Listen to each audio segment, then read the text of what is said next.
section time.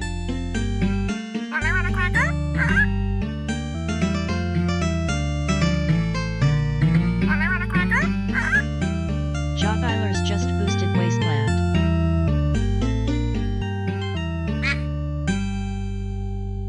Hello. Jothyler's just boosted Mutant Year Zero. Verumamo just boosted Fire. Verumamo just boosted Water. Jothyler's just boosted Chrono Cross. Verumamo just boosted Fall. Multi-Dark Samus's just boosted Rogue Trader.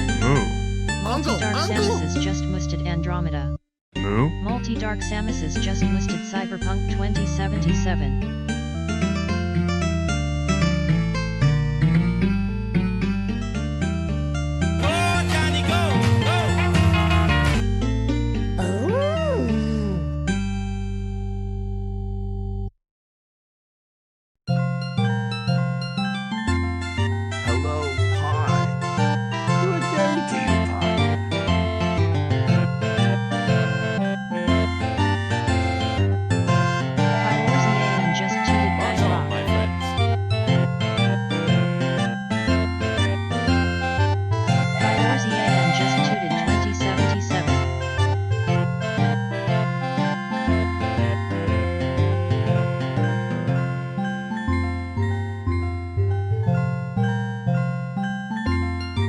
I can dance on the head of a pin as well.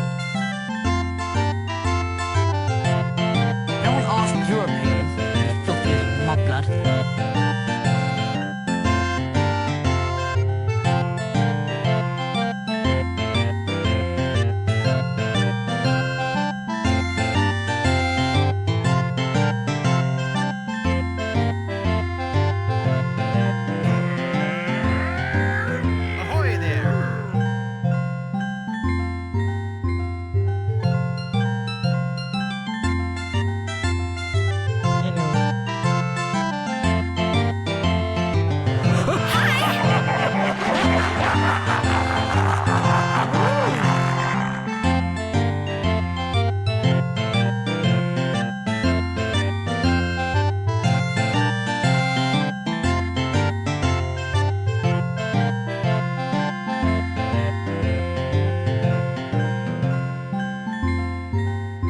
The law will have your head, trespasser.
Hello everybody, happy Friday. Welcome Parrots, Multi, Veru, Jetters, Ash Pie, Marto, Thor, Banana, Kitties, and Lurkers. And Shadro. Welcome everybody. How are you all doing? Good to see you all. Murder! Murder indeed. There's gonna be a lot of murder today in the Darklands. We are starting our game number 50. Kind of a milestone, I think. 50 games. Well, we finished 49 games in 2,426 hours. It's never has anything to do with you, Ash. So yeah, we are starting game number 50. Hey JR, welcome. Is this the oldest Critics game? To every fight. I think Galaxy so. News Radio is one of them. Jer_RPG just so. tooted Shining Force. Krondor being 93, yeah. This is the oldest so far. Hey Draven, welcome. Good evening. How are you doing? Thank you for the luck, Jer. Alright, Jer. Good luck with battery buying. How about you? Today weekend, nice Easter eggs. Draven just boosted W8. Eastern Draven today. just boosted MM8. Draven just boosted Anachronox. Yeah, good to see you all. Thank you for joining me early in the stream as we start Darklands. Well, we won't quite be able to start Darklands soon, because there's a lot to look at. There is a huge manual, 120 pages. Obviously, we are not going to read it all. Half of it is lore, and I'm gonna skip that entirely. And the remaining half is mechanical information, which I'm going to be looking at, but not fully reading. I think this is one of those games that you need to prepare yourself for, especially if you want your first playthrough to be successful. And we are gonna try to do that in several ways. First of all, we are going to be looking at the manual carefully. And read novels. Maybe one day, Multi, maybe one day. Today we are not reading novels, we are reading manuals. So we are gonna start that preparation by... Hey Prince, welcome. Darklands, Drunklands. How are you, Prince? Good to see you. You only need to read page 42. Now, how could It's I got everything die about with life, so the universe, and much everything left else. unfinished? Well, I wish it was that easy. Unfortunately, it's a long page. We could argue that all of the manual is page number 42. Darklands map into Discord. Okay, Bear, thank you. Breakfast burrito. Try Prince controlling the underscore microphone. Oh no! robot Did it just manage? boosted Dark Sun. Did it manage to explode? Prince underscore robot just boosted Daggerfall. So this game has a lot of tricky things to think Prince about. underscore robot just boosted Icewind Dale 2 Because solo character this edition. game was not really designed to be just started and finished like your usual CRPG. This is probably the first open world RPG with RNG elements in its world generation, and it has elements like a very detailed character generation that starts from the character's childhood basically, and then you get some training during your childhood in character generation, which kinda sets up you for what you want to do as an adult. And then as an adult, your character joins the party in game, and then you can still train towards several paths, like a warrior's path or an alchemist path, or I don't know what else. I don't know much yet. I have looked at a little bit of I've looked at some resources. I didn't really read them in detail because I didn't want spoilers just yet, or any real guidance or information about the game. But there is a lot to the game. It's very detailed. Stealth Archer path, that would be sweet, but I don't think it's possible. Physical star. Yeah, so the characters age, the characters die of old age. If a character dies, obviously... So this game is just like Disco Elysium is fantastic reality. So it is based on reality. In fact, Germany in 15th century, I'm not so sure. But it does have fantastic elements, and those fantastic elements are actually some of the superstitions that the Holy Roman Empire, but which is now the Germanic lands, at least some of it, or Austria and other geographies that are close to each other. Yeah, Holy Roman Empire, Czechia and Slovakia. Yeah, exactly. And the fantastic elements. Hey, dude, welcome. Greetings, greetings. Hope you are doing well today. And the fantastic elements that we see in game, like dragons and stuff, which I read that is available. All right, kiddies, good luck with the work. And those are the superstitions that people had, like witches and alchemy, all that kind of stuff. So it is very much rooted in reality, which is kind of similar to Kingdom Come Deliverance in a way, which was also rooted in historical reality in a way, with some creative. Draconic dude just boosted Zoria. Of course, what do you call independences Draconic from the dude reality just itself. boosted Solasta. Obviously, it's a game first and foremost, but it's very much rooted in reality, and that is reflected in the way the Draconic dude characters just boosted Eye of the Beholder. evolve and eventually die. So if a character dies, there is no way to resurrect that character. But what you can do is get a new character, you know, young. For example, you have a party of 4 age of 60 characters, and one of them dies, and then you can add a 18-year-old character to that party and just continue. The party goes on. The show must go on, but characters may not go on. So it's really tough to succeed in your first playthrough, I imagine. I've never played this game. I've never seen it played. I am 100% allowing people to back seats in a way that is obviously not insistent, but helpful in a mechanical way. I will be open to suggestions. No spoilers though, if you know the game. But I will be open to suggestions. In fact, I will probably be looking at some guides, starting with tomorrow's stream. We are not going to be really looking at guides right now. Okay. I did. I don't think you see it, but yeah. So I don't think we are gonna need deep exploits, but what I hope to do...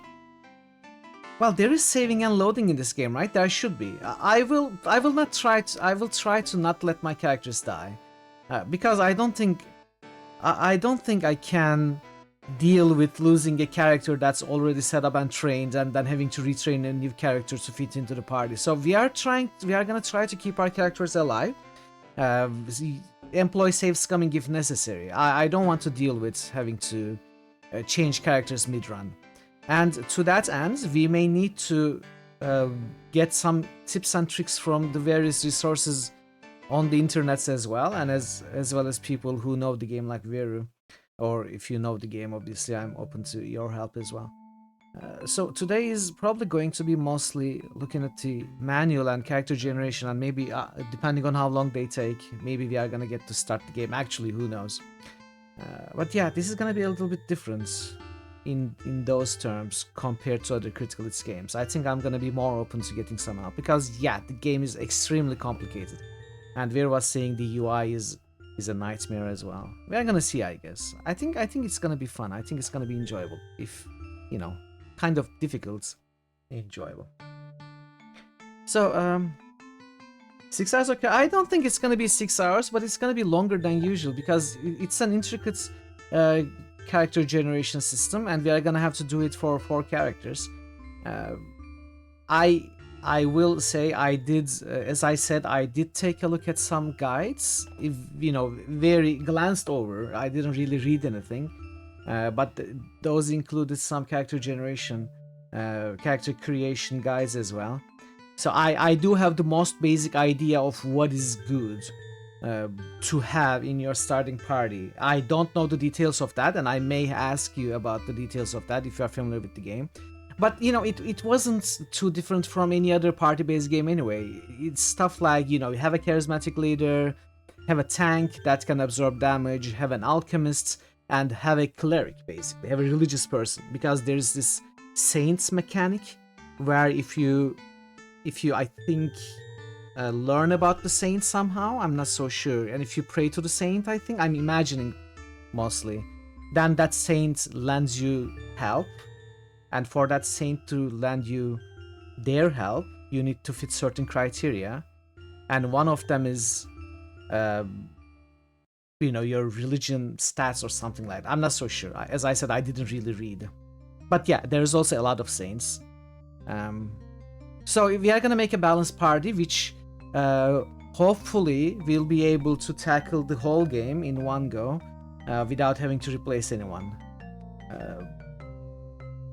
Yeah, we'll see how it works. But yeah, I guess we are just gonna start looking at stuff without further ado, and without making more presumptions. We are gonna see it in game, I guess. Thank you, Vero. I most definitely will. Most definitely will. So, Darklands, 1992, released for DOS. It was released to Windows 2011. So, to start with, I'm using the Steam version. Thank you, chatters. I appreciate that. Thank you. Never played this. No worries. No worries. Me neither. It should be fine. So I'm playing the Steam version, which runs out of the box with some problems.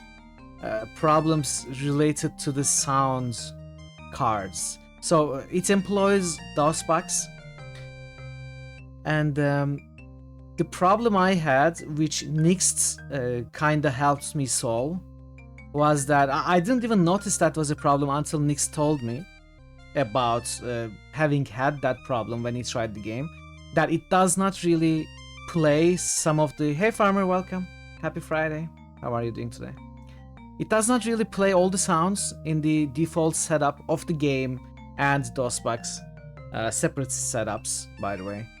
So the speech, the very little speech the game has didn't play, some of the sound effects didn't play. So what I did was I went into the game setup to change the sound card to Sound Blaster Pro, and then I also went into the DOSBox to reflect those changes, you know, the RIQ, DMA changes, etc., sound card changes. And once I set it both to properly run as a Sound Blaster Pro, I was able to get all the sounds. So that was the only problem I had running the game out of the box on Steam. Otherwise, it's set up well on DOSBox, and I think we are not gonna have any trouble with like crashes or anything. Hopefully, we are gonna see. So a game by Microprose, a very ambitious game for its time. We are gonna read a little bit more about that here as well. And yeah, it is a real-time combat game with pause. One of the earliest examples of a real-time. So this game is one of the earliest examples of many things. That's why it's so groundbreaking. First of all, it's probably the first open-world game. You know, Arena, I'm not sure if Arena is before this. They are both 1992, but I think Arena might be later than this. And Arena is not truly open-world anyway, you know. We kind of established that when we played it. So this is an open world game, truly open world game with a RNG model generation of the world. You know, things are generated differently. Not the map itself, but the contents of the cities and the rest of the map. It's RNG based, so it's every playthrough is kind of different. Ultima was earlier, 89, but I wouldn't call it open world. Well, in a way, maybe it is, but you know, not like this one. Anyway, it is another one of those breakthroughs that this game has a real-time combat with pauses, which kind of became the norm later, or more common in the second half of the 90s, obviously, with other D&D games. It's also one of the first games to employ a system that is not Dungeons and Dragons as an RPG. It employs a whole other system. I'm not sure if it's... Thank you for the stream streak, Farmer. What was the name of this song? I know this song. Isn't it Renaissance? A Renaissance song. I don't remember the name though. Anyway, maybe I'll remember later. Yeah, I absolutely know the melody. I just don't know the. It's an arrangement, but the melody is there. Arena was 19. Oh, it was 1994. Okay, don't mind me then. I thought it was 1992 as well. You don't even know how to share a streak on this channel. This is the only one where the share button just doesn't show anywhere. Really, Jettlers? I don't know why that might be. That is really weird. Many people are able to share their streaks without any problems. Old Madrigals, yeah. It's based on Renaissance and Middle Age songs, the soundtrack mostly. Motets? Yeah, could be. Well, if it's a motet, then it might be even older, like the 13th century or something. I don't know. Maybe I'll remember later. Your streak is 5, then there's a clear share button next to the number. You know. Oh, that's so weird. I don't know why that might be, Jettlers. Maybe you are not really here. Maybe you just think you are here and you're not. Summer is coming in. I don't know. Let's see what that is.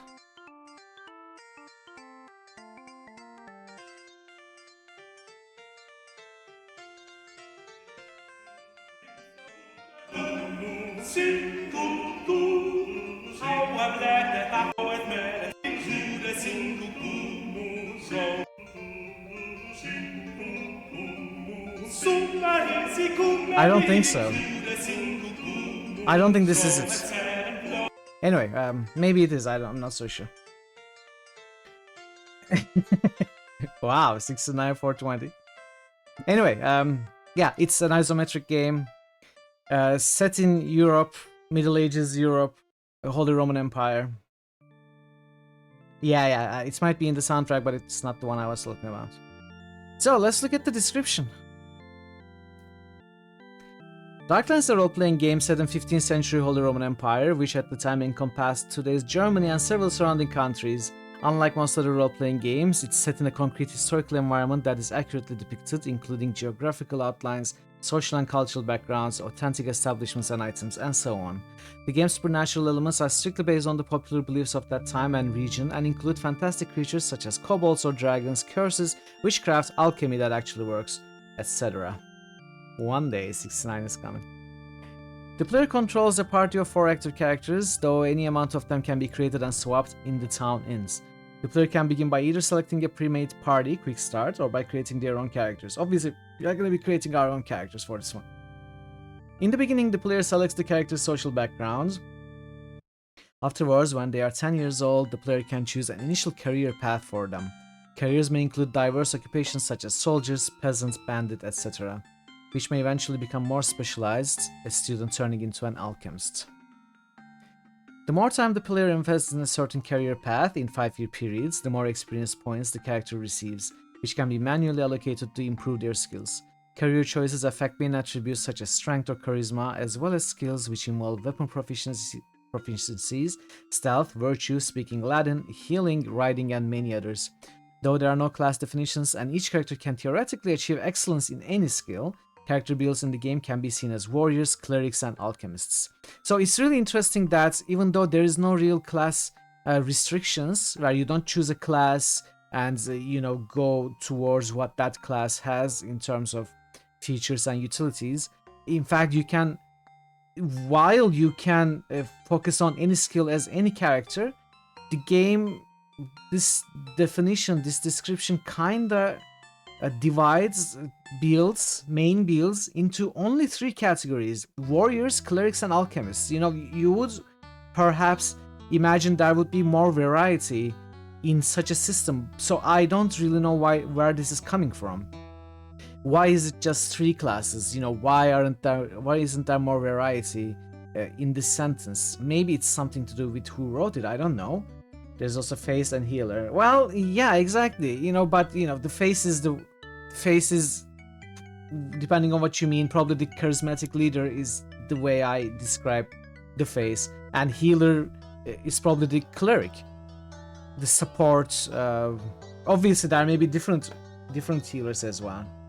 Generally, have to overlap factions a bit. Okay, we are gonna think about that, but this is a good starting point. We want a warrior, we want a cleric, and we want an alchemist. like the alchemist, for example, when I initially heard about the existence of alchemy in Darklands a couple of weeks ago in DC stream, I thought it was just a skill, but here and some of the guides that I have glanced through, an alchemist is kinda mentioned as a whole class. Like everything the character has to focus on has to be alchemy. It really needs to be really proficient. So that is how much importance it seems to have from what little I have heard about the game so far. That is the most interesting thing to me. But yeah, we need a tank, a damage absorber, a bulky man in the front, and then we need the face of the party, the charismatic leader, and then we need a saint-focused, supporting, healing cleric. At least that's my imagination right now.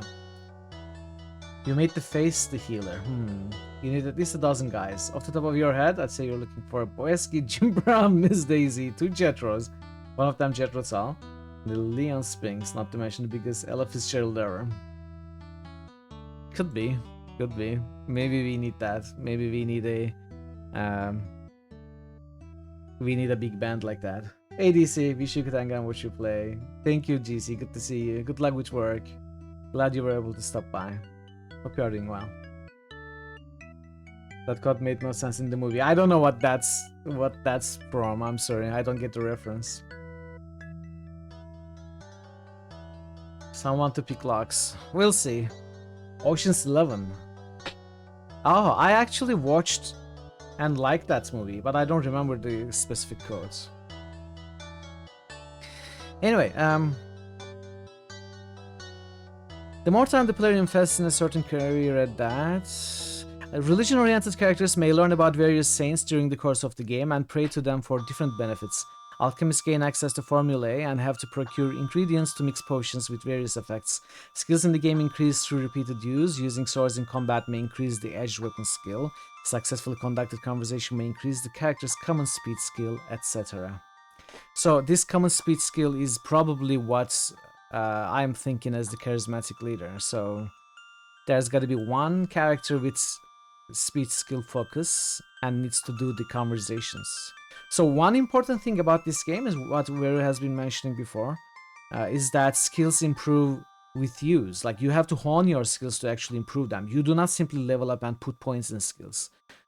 So it's like in that way, it's like Ultima Online or Betrayal at Krondor, where you have to hone the skill to increase it. So for example, if we get a charismatic leader, we have to do all the conversations with them so that they become even more charismatic in a way. You can train with tutors, but it's expensive. Okay. It's Elder Scrolls 0.5. In a way, maybe. Yeah, this game probably influenced Elder Scrolls a lot. See, I was thinking Arena was 92. That's how I remembered it, but it's 94, so it's probably got very much influenced by this game. Mythical leader. Love that. I meant to say leader. I'm sorry, Farmer. You know, my English is terrible.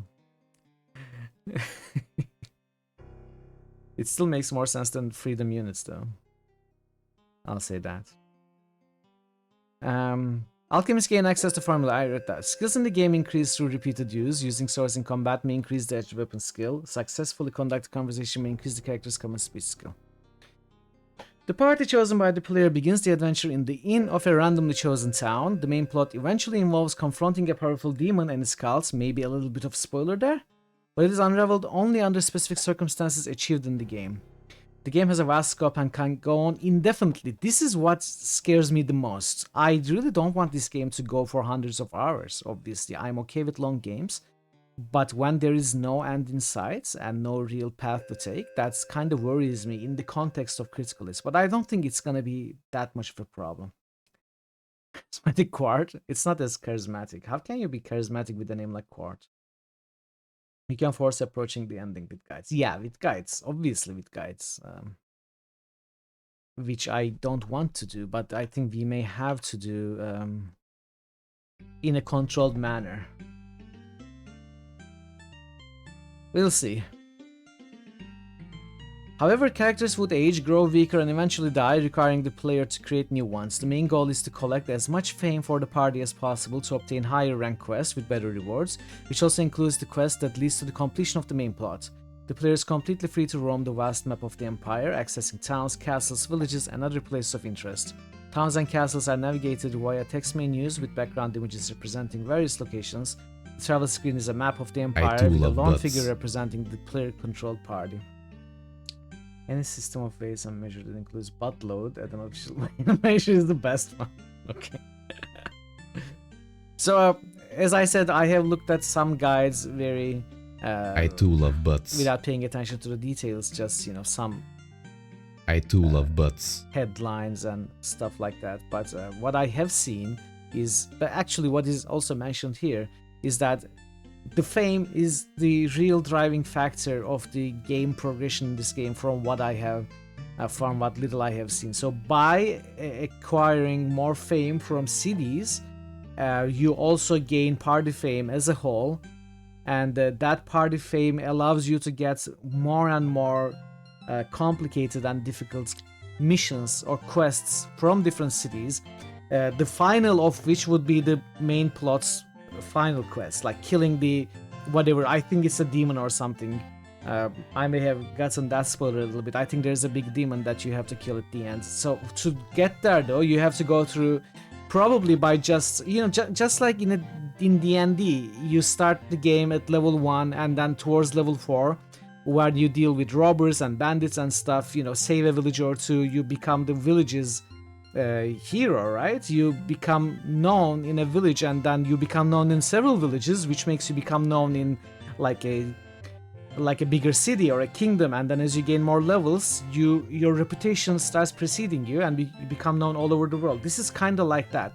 You start with smaller quests, maybe dealing with robbers and stuff or wild animals attacking, and then eventually your fame starts to precede you and the leaders of the towns will start trusting you with more difficult missions. Like I think there are some involved with witches at some point. Eventually you punch God. Yeah, if it's D&D, eventually you start punching God. That's true. I don't think we are gonna get there in this game, but you know, we are gonna start dealing with more bigger problems like the witches that was mentioned already, or will be mentioned also in the manual, and then eventually demon worshippers and the demons. I think it's kinda part of the main plot, demon worshipping. And I also read, and we are gonna read in the manual, that fame is not tied to your specific characters. So fame is a party parameter.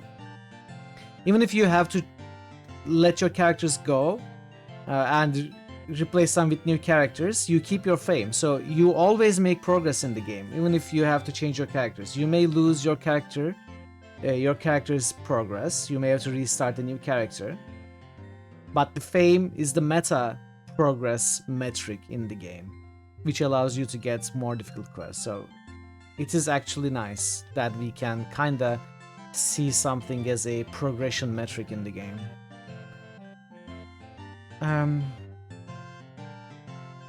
The main goal is to collect as much fame for the party as possible to obtain higher rank quests with better rewards, which also includes the quest that leads to completion of the main plot. The player is completely free to roam the vast map of the Empire, accessing towns, castles, villages, and other places of interest. Towns and castles are navigating via text menus with background images representing various locations. The travel screen is a map of the Empire with a lone figure representing the player-controlled party. Most settlements of the same type have nearly identical options, though actual results may vary depending on the character's skills, their local reputation, as well as unique traits found in different locations. For example, different towns may have wares of vastly different quality for sale, villages may engage in devil worship, the player may attempt to prove that, etc. It's possible to increase local reputation, for example by taking on cutthroats, bothering the citizens, and overall fame by making virtue-increasing choices and vanquishing foes. So I'm not sure what virtue is. I think it's like fame versus reputation system, maybe. I'm not so sure what it is. Like fame is how well you are known, how much you are known, and virtue is maybe what you are known for. Like if you're a criminal, if you are a hero, stuff like that. It is a skill. Oh, okay. That's not what I expected. Virtually increasing choices and vanquishing foes. It is, however, also possible to become outlaws by attacking guards, killing priests on the roads, and so on. Okay, so it was just me making assumptions, but if it's a skill... Okay. The game has several large isometric dungeon type areas, most notably mines of different types, which contain generic quests as well as puzzles to solve. So this is very, very exciting for me. You know, we have seen some puzzles in games like Elder Scrolls Arena, and I always love riddles and puzzles, but some of the puzzles were very bad in Arena. I'm not sure how good they are in this one, but I have seen a whole section dedicated to it in the clue book. Obviously, I didn't read it. Hey, Wajo, welcome. Greetings and salutations. How are you today? But, you know, just the existence of puzzles excites me already. I'm looking forward to them. Areas unique to the main plot are also built like dungeons with particularly dangerous enemies and treasure to loot. However, much of the activity in the game takes place either in towns or in the wilderness, through various types of random encounters. The players always wait. What? Much of the activity in the game takes place through various types of random. Okay. The player is always given the option to avoid combat either through diplomacy or other means, success depending on the character's corresponding attributes. Am I playing Todd Howard's favorite game? We did play Todd Howard's favorite game, assuming it's Arena. We finished it already. I'm looking forward to Daggerfall. Combat takes place on separate isometric screens and proceeds in real time, but the player can pause the action to give orders to the characters at any time, giving it a pseudo turn-based flavor. Characters can be ordered to attack, search for enemies' vulnerable spots, use items, etc. Different types of weapons may have different effects depending on enemy's armor. For example, blunt weapons are more effective against plate armor than swords. Depending on the enemy's intentions, player-controlled characters may only be knocked down or wounded mortally in case of defeat. So as long as we don't lose, we don't die. As long as we don't lose the fight, we don't die. Does that mean if a character gets mortally wounded, like loses all his hit points during a fight? Channel SFX request by Thor Obliterator. You were to confront Jaggertown. Fool, cool, tool, lol. This game influenced Elder Scrolls games. Yeah, exactly. That's what I imagined would be the case. I'm pretty sure that is the case. You're right, Obujo.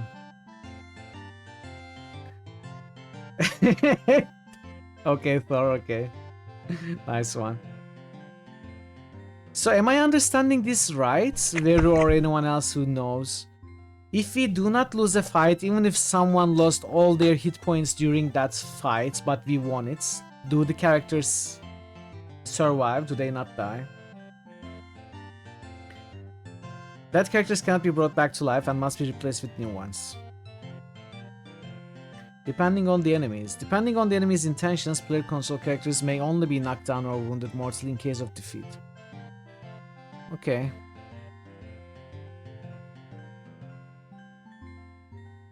But I'm kind of focusing on this part.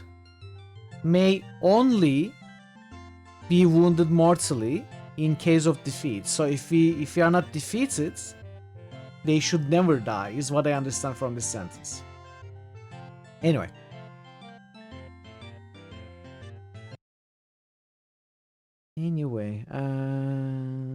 Night Dive Studios trailer.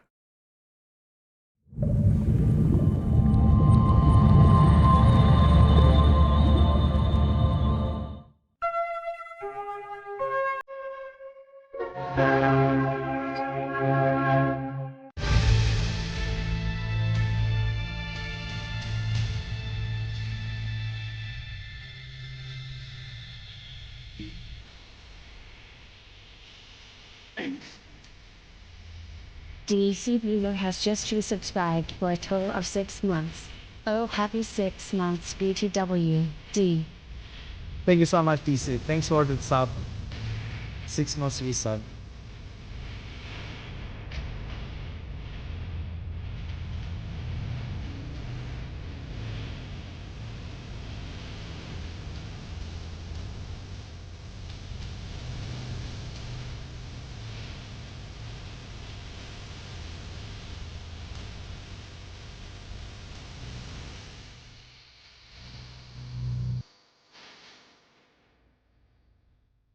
Thank you, DC. Greatly appreciated. You didn't realize this was an old game when I said it was from 1992? It's finally available. Yeah, so this trailer is for the Windows release, I think. Or I don't know, some other console release, because this game appeared on platforms like Steam much later. Like the game originally was released in 1992 and it appeared on Steam, I think 2011. 2011 for Windows, 2014 for Linux, stuff like that. So this trailer is probably for one of those modern re-releases, but it's the original game. Yeah, this game is the oldest game you play from time to time, and this game is the oldest Critical Hits game that we are playing. Game number 50. The previous oldest was Betrayal at Krondor with 1993.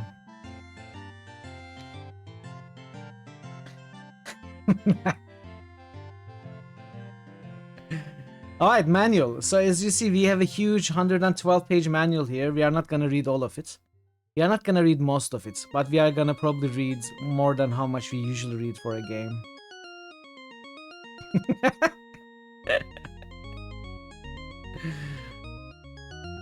Table of contents. So we are going to be mostly looking at the first 50 pages or so. The rest is mostly lore, which I plan to look at, but I don't plan to read it on stream. Yeah, I'm sure it is. I'm sure it is. The lore part is probably great to read, but I don't think I'm gonna read the remaining 50 pages of lore today.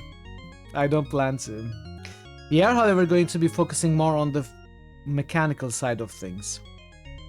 Welcome to Darklands, a fantastic land where knights in plate armor rule from soaring, turreted castles, where an ordinary journey becomes a dangerous adventure, and where clerics can command miraculous powers while wizardly alchemists concoct awesome potions. Really? Oh no. Oh no. I'm sort of distracted, DC.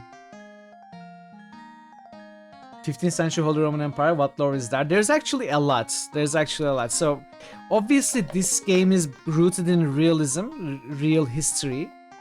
But there is a fantastic element to this where the superstitions of those days are real in this game. So, you know, you have your witches, you have your cultists, you have your demons, dragons, kobolds.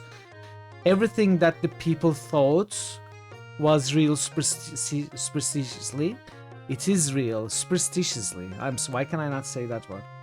Is real in this game, you know, curses, everything. So the lore kind of reflects that, I think. This realm is chaotic and violent. The road and rivers are unsafe. Justice is uncertain. Bribery and corruption are commonplace. People's darkest fears are real. Awful dragons ravage the countryside. Strange creatures infest underground mines. Loathsome witches dispense crippling curses. And satanic cults seek to ensnare unwary. Darklands is based on a real time and place, Greater Germany in the 15th century. The strange, miraculous, and magical elements simply reflect popular beliefs, superstitions, and myths. This is an era before logic and science, a time when anything is possible. In short, if medieval Germans believed something might be true, in Darklands, it may actually be true. Darklands is a fantasy role-playing game. You direct a band of heroes, your party, in search of immortal fame. You can actually create the type of heroes you desire using the character generation system, or you can use pre-generated characters. You travel across the Holy Roman Empire, as the realm was then called. The Emperor is weak, while the princes constantly war among themselves. You can visit more than 90 different cities, as well as innumerable castles, hamlets, and monasteries. You will find unique dangers and surprising terrors. There are many opportunities to perform heroic deeds, actions that people will remember long after you pass. Someday your fame might rival that of Beowulf, Roland, and other great medieval heroes whose stories are still remembered today. We invite you to enter the Darklands, a place where reality is fantasy and fantasy is reality. Begin now, a lifetime of quests and adventures. Call in the next 5 minutes to get 50% off. You once stated something you would in retrospect call which I'm an ogre. Before logic. Greeks and Romans didn't. No, they didn't exist in Holy Roman Empire. At least. I don't know how Romans didn't exist in the Holy Roman Empire, but you know. It's set during the Kingdom Come Deliverance timeline, sort of in a different part of the world. But it's kinda overlaps, right? Czechia? It kinda overlaps. Time and geography, it does overlap. But this is a bigger area. Kingdom Come Deliverance is a very, very limited area. And I haven't played the second one yet. I'm not sure about that one. But this one is a much bigger area. We'll see. Maybe we can. Okay, we don't need to look at this, I think. Party and goals. Your goal is fame. The more you get, the longer you'll be remembered. Accomplishing great tasks, righting wrongs, or just participating in significant activities can improve your fame. To see your current fame, money, and other information, tap F6 for party information. You can go to Prague.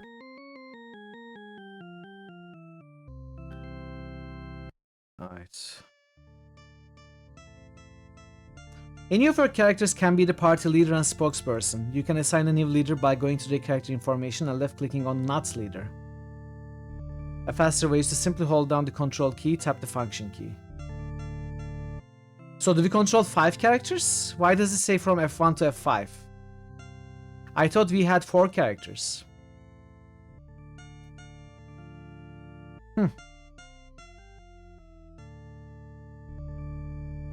I skipped a bit. That's true, I did. You may be curious about the characters in your party. To see information about the character, left-click on the appropriate character box along the left side of the screen or tap F1 to F5. Incidentally, these character boxes have bar graphs showing the character's current endurance, blah blah blah. Anything important here? I skipped it on purpose, but I don't think there's anything really important to read there. You can get... Ah, okay, I see. I see. Yeah, you're right. You're right. Another one that comes to mind from these early years is Civilization, obviously one of the most highly detailed and complicated games of its time. They weren't afraid to take risks.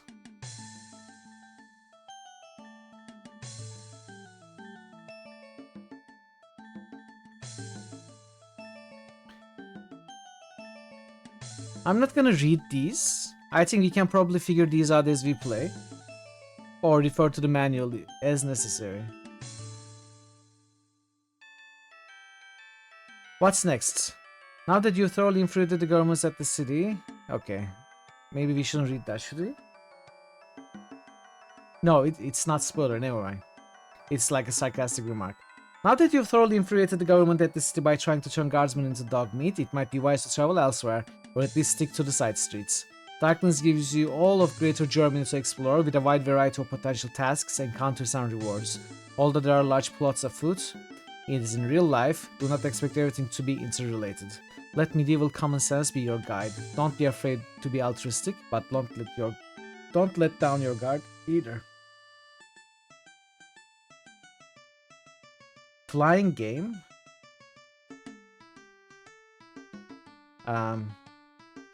Did they make Red Baron? I'm not sure. Red Baron PC game. Dynamic Sierra, it's not Microprose, never mind. Gunship, okay.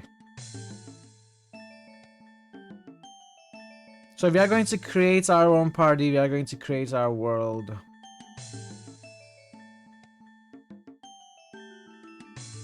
Party type game. I'm not sure about the party type game, but yeah, Civilization obviously.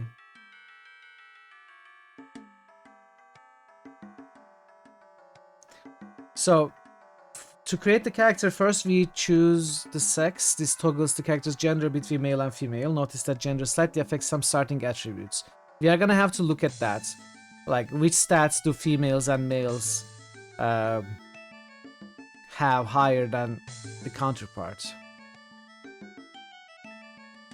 So I want to know what that affects. I think I will want to know, and if I cannot see it in character creation, then I will ask. But you know, keep it for when we are actually creating the characters there. Have you played Betrayed Krondor yet? Oh, Betrayed Krondor is the first Critical Hits game we played, Hobojo. Betrayed Krondor, game number 1, back in 19 November 2021. It all started there. And now we are in game 50, and for the first time playing a game that's older than Betrayed Krondor. The game doesn't tell you anything during character creation. Okay, then you can tell me, but tell me then. Hey, for the stream streak by Draven. Draven, thank you so much for being here.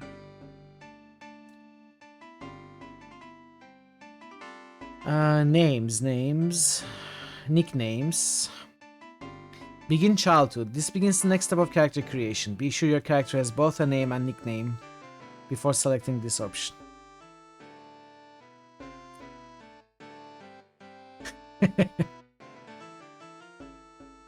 When a character is born, you select one of 6 family backgrounds, ranging from nobility to a rural commoner, i.e. a peasant. Different backgrounds adjust the character's initial attributes and skills in minor ways. More importantly, these backgrounds provide a large amount of childhood experience points, which are used to increase the initial attributes. Finally, family backgrounds affect the initial occupations that are available to the character. Each background has certain advantages and disadvantages. There is no best or worst choice. I bet there is. Not that I necessarily want to know, but I kind of want to make a good party, and I will probably ask for some help in that regard, because it is probably 90% tied to making a good party, that we do not die and lose characters and have to restart in this game. Because this game, as we established before, can be played infinitely, and there is no real way to lose the game. You can just continue creating new characters into your party and retraining them and continuing from where you left off. But as for the purpose of Critical Hits, I would love to start with a party and finish the game before I have to replace any of the characters, which will probably require me to make good characters to begin with. So while there may not be a single best party, we will want something optimal. And I have a few ideas, and I will ask for some help in that regard.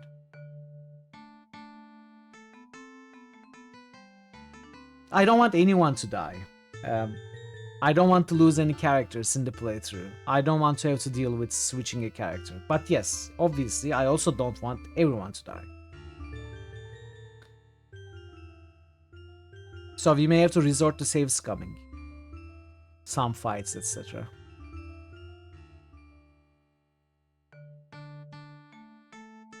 Childhood experience. This represents the first 15 years of a character's life. Depending on the family selected, the character has varying amounts of experience points. This experience is used to increase attributes. Skills cannot be modified by childhood experience. Okay, so skills cannot be modified, but stats can. Yeah, but in Might and Magic, your characters do not die from old age. They lose strength and endurance and agility, and they gain wisdom and intelligence and personality as they age. So their stats are affected, but they never die. In this game, they can actually die from old age, and you would have to replace them with another character. And I don't want that to happen in the playthrough.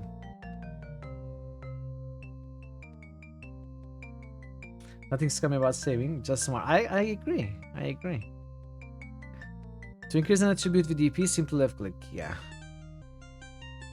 After a certain level, attribute increases cost more than 1 EP per point. Also note that there are absolute limits to human attributes. The normal range for humans attributes is 10 to 40, with 25 the average. Okay, 10 to 40 with 25 the average.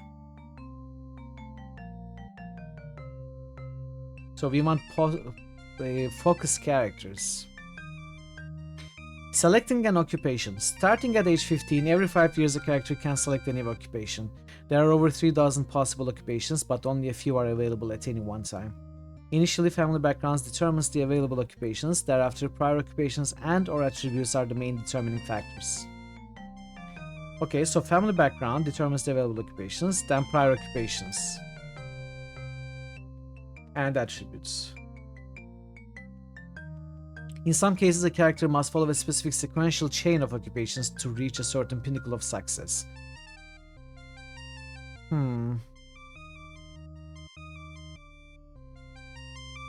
Okay. I suppose we are gonna have to learn these somehow. As you move the highlight over various occupations, the skill increases, then experience points automatically change, showing what is possible in each. Characters get bonus experience during their first 2 occupations. Okay. Interesting. Possible skill increases. Beside each skill are 2 numbers. The first number is the amount the skill automatically increases or decreases in that occupation. The second number is the additional increase possible, should you decide to use experience points. So, okay, it's a combination of both. You both hone the skill to increase it, and then you can also spend experience points on it. But not childhood experience points. For example, number 204 beside the skill means that occupation automatically increases the skill by 2 points. The occupation automatically increases the skill by 2 points. In addition, you can spend EPs to increase the skill up to 4 more points. So increase it by 4 points, I think is what it means. If you spend the requisite EPs, the total increase would be 6. Okay. So it's like putting in more work into your occupation to get more out of it, in a way.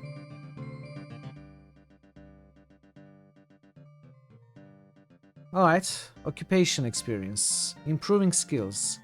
To improve a skill by 1 point, either left click on the name of that skill or use cursor keys. That's not what I want to learn.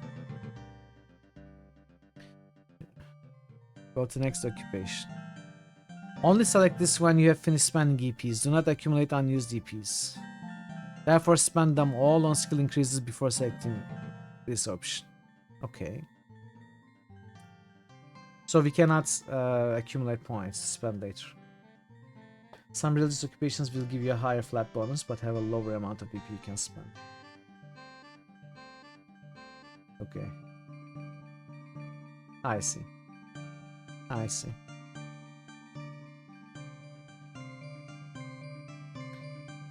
Accumulated knowledge and equipment. As characters live through various occupations, they may acquire alchemical and/or saintly knowledge. You can left-click on the formulae or saints box to view the character's current knowledge. Okay. Left-click again to close the scroll of information.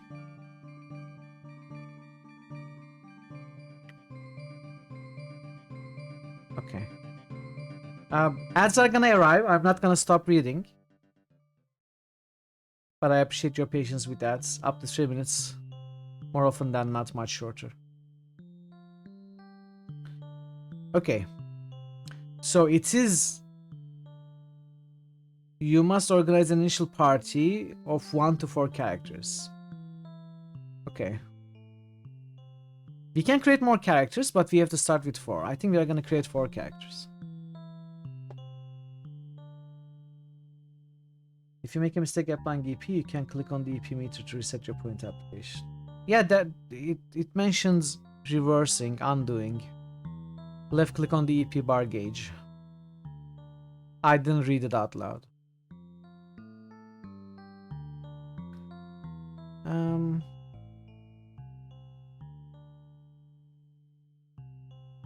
Okay, Alt S is the save game shortcut. Difficulty. There are 3 levels of difficulty which control many aspects of the game, including the amount of help available. The 3 levels are shown by a submenu with a checkmark showing which is currently operating. Basic provides the greatest help, but character improvement and fame rewards are somewhat smaller. This is recommended if Darklands is your first fantasy role-playing game. Well, it's not. Standard provides modest help with average character improvement and fame rewards. This is recommended if you are familiar with fantasy role-playing games. I'd say I am. Expert provides almost no help, but your character improvement and fame rewards are larger than normal. This is recommended if you want greater challenges or seek the best characters and highest fame regardless of risk or costs. I don't think this is a good idea. What do you think, people who have played this game? Should we go standard or expert? I would assume standard.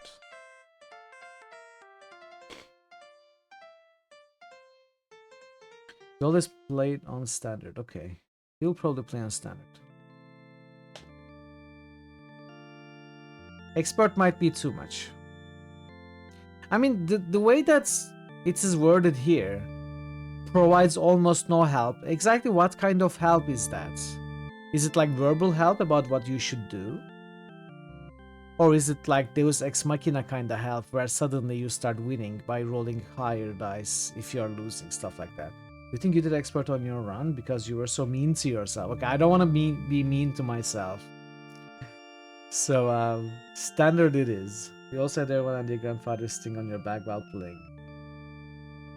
Yeah, that's what I was thinking. I mean, the way it's worded here, it's not gonna matter a lot that the game does provide me with some verbal help or guidance if people in chat and other external guides are providing me with that help. I mean, I was already told that the game does not help you much anyway. So it's interesting. I'd be curious to know what kind of help this refers to. Because if I'm gonna be already relying on chats and external guides, then maybe we want character improvement and fame rewards to be higher than normal. I mean, if the difficulty does not affect the amount of hit points the enemy has, the amount of damage they deal, you know, the standard stuff. I don't know. We'll probably go standard, but it's interesting to think about. Hey Nix, welcome. Darklands indeed. How are you doing, Nix? Good to see you.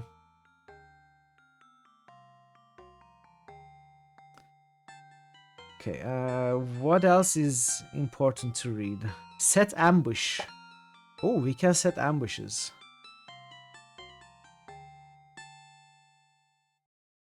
Yeah, we are starting it today. I almost called today's stream off. Today and tomorrow, I almost took off. Then I decided to just go with it and start the game. And I'm glad I did. Party information. Party leadership. Let's read about that. One character is always the leader of the party. The leader acts as a spokesperson for the group. Charisma and speaking ability are frequently important to the leader. Other skills or attributes may be important in specific situations. For example, alchemical knowledge might be useful when talking to an alchemist, while religious training and knowledge of Latin could be useful when talking to priests, monks, or nuns. The party leader is indicated by different colored text in his or her character box. In the character information, leader or not leader is noted after each character's name. Okay. You might cancel your streams this weekend. You might have gotten sick from catching chickens. Oh no. Oh no, I hope you feel better. PC. Yeah, get some rest if you're not feeling great. Apparently on basic, the game gives you a lot more contextual information like minimum virtue for saints, alchemical info, such. Less info, nothing on expert. Well, I think it's better to play on standard to learn the game. You didn't see a vacation request on your desk. Hey Baka, more like Nerdlands. Got him, you did. You did, Baka. Nerdlands it is. How are you doing? Good to see you. You cancelled your next few streams celebrating the holiday. You're really excited to play more now, unallowed. When is your next stream? Next week, Thursday? Next, is it? You can change difficulty in game. Wednesday, okay, Wednesday it is. Medieval timekeeping. Hours. The standard clock used in the Middle Ages was based on the routine of prayers in monasteries. There were 8 of these hours or offices during the day. In addition, the system of 24 hours was beginning to become common as craftsmen built large mechanical clocks into various public buildings. For simplicity, Darklands assigns 3 modern hours to each monastic hour as follows. Matins, midnight, Latins, 3 a.m., prime, or prime, 6 a.m., terce, 9 a.m., sexts, noon, nones, 3 p.m., vespers, 6 p.m., compline, 9 p.m. I'm not going to remember these. So it's interesting that 6 is noon, 9 is 3.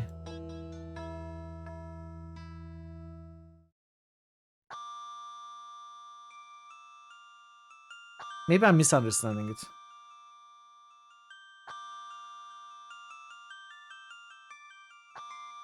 But yeah, prime is 6. 6 is 12. 9 is 3.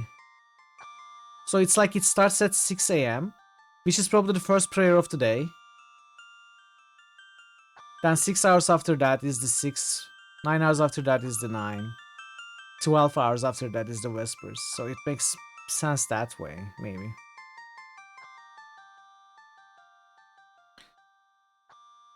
It is water clocks and special mark candles. There's a panel that shows you the moon, sun phase in game. Okay. The old Julian calendar was in effect during this era. This used the same days and months as the modern Gregorian calendar, although due to poor leap year accounting, the Julian was slightly inaccurate. For simplicity, all festivals and holidays always fall on the same day every year, and there are no leap years. Okay. The year is always sometime during the 15th century, which never ends. Nice. Even if you play the game for 100 years, 15th century never ends. And you can play the game for 100 years.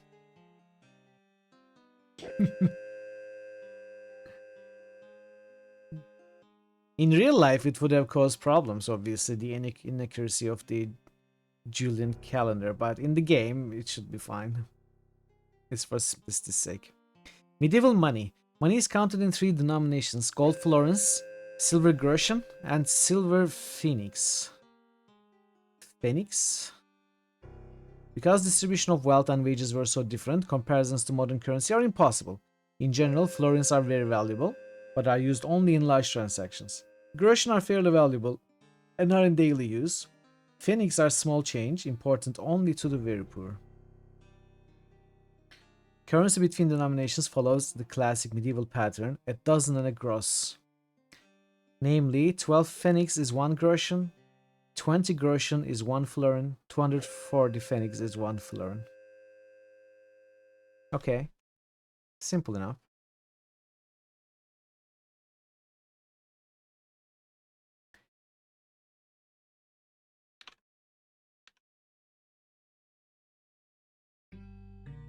About the seasonal time change, they also add a couple hours at the end of the year every year.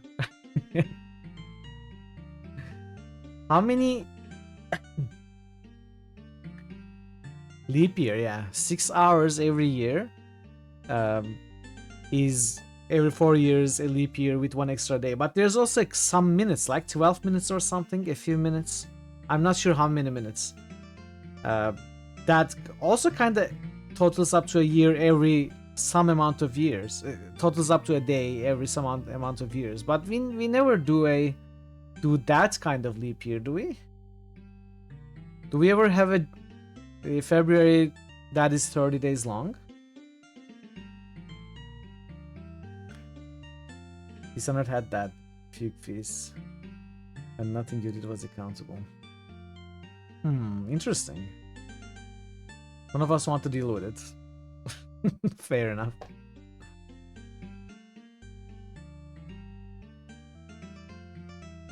Okay, we don't need to look at this.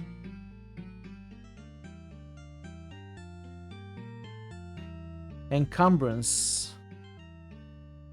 This shows the current weight of items in use and their effect on characters' performance. Light characters carry 50% or less of their capacity.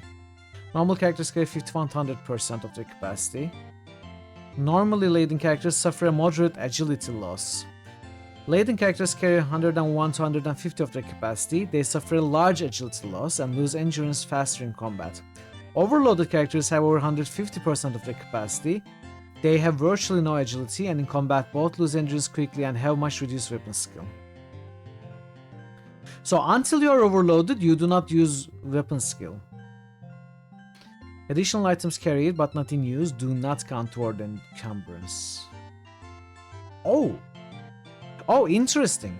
So if I'm understanding this correctly, the stuff you put on, like armor and weapons, they contribute to your encumbrance. However, the stuff in your inventory, like the trash you collected, it does not contribute to your encumbrance. So you can carry how much ever you want, pick up all the loot, and never get encumbered. That is very nice. I like that. A loot goblin like me likes that. 29 days for February, 4 years, or lengthens the year. Want a better approximation? Oh, is it? Oh, was it like 5 hours and 40 something minutes rather than 6 hours and a few minutes? No, I must be misremembering them, Baka. You are right.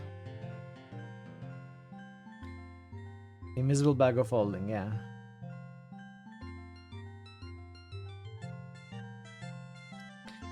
Armament illustration. We don't need to read about that. Changing, we read about that. Okay, let's read the attributes. All attributes use a 0 to 99 scale. However, adult human norms run from 10 to 40, with the average being 25. All attributes show the current value and the maximum value for that character. This represents endurance. This represents how quickly a character is exhausted. It's very important in battle since endurance is reduced faster than any other attribute. When endurance reaches 0, the character collapses. Characters regain endurance very quickly, within a few days or less.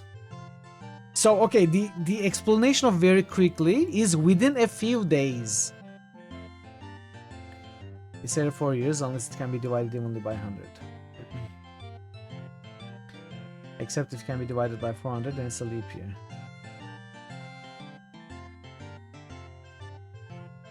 I don't fully understand what you mean, kiddies.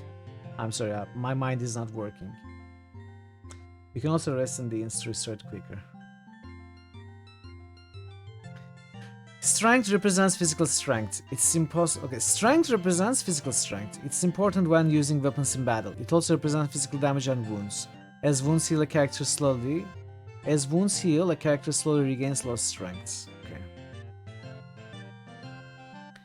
Agility. This represents the speed and quickness of the character. It's important for many activities, including climbing and avoiding missiles. Agility is adjusted downward if the character is more than lightly loaded. Okay.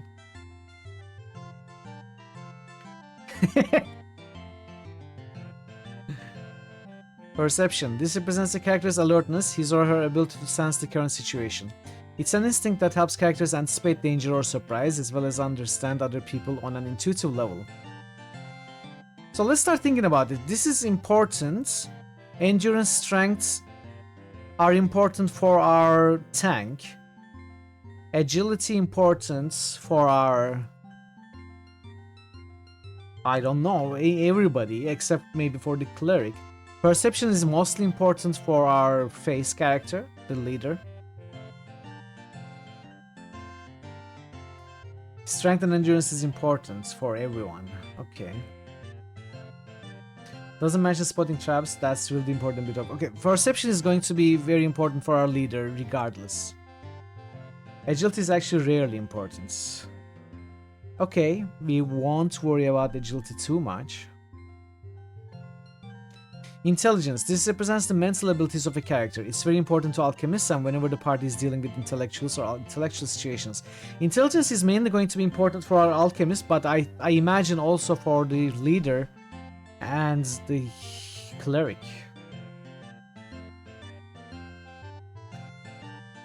Me neither, kiddies. Me neither. Good place to drop extra AP if you maxed important stuff. Charisma. This represents the appearance and physical presence of the character. It's extremely useful when interacting with people, especially when trying to convince them of something. Therefore, charisma is very useful for a party leader. So obviously this is very useful for our leader, but also secondarily to our alchemist and cleric, in case, you know, I have to make the cleric or alchemist the temporary leader when we are dealing with, let's say, an academic or a religious leader or something like that. So they will probably want some charisma as well. Divine Favor is a stat. This represents the amount of credit the character has when praying for saintly miracles. It is lost in such prayers but can be regained. See about religion divine. Okay, interesting. Okay. Yeah, I imagine that. And we will do that. Skills. Okay, let's not read all the skills. Let's look at what they are though. Edged weapons, impact weapons, flail weapons, polearm weapons, thrown weapons, bow weapons, missile device weapons. Okay, it's very detailed. Alchemy, religious training, virtue. This represents the acceptability of the character's actions based on the norms of the age and the general strictures of the church. Why is that a skill though? I don't understand how that is a skill. Okay. Speak Common. Speak Latin. Read and write. Healing Artifice. What's Artifice? This represents a character's understanding of fine devices, including the ability to assemble, disassemble, and manipulate them. Such fine devices include locks, trap mechanisms. So this is opening locks also.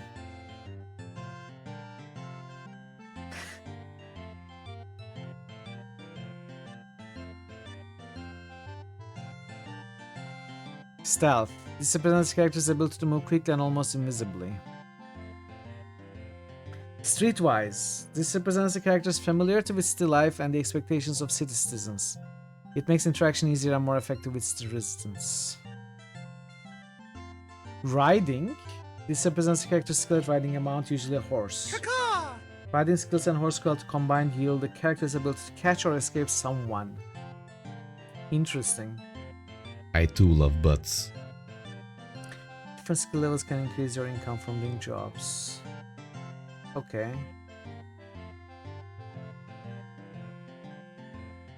It does seem like it does have downtime or stuff like that at least. You can spend time training, studying, working, or resting, from what I understand so far.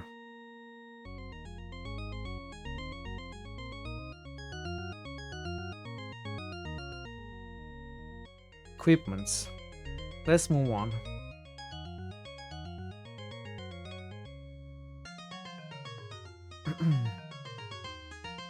Alchemical formula names provide the original inventor and a general title relating to its effects. Each inventor has a slightly different version of the formula.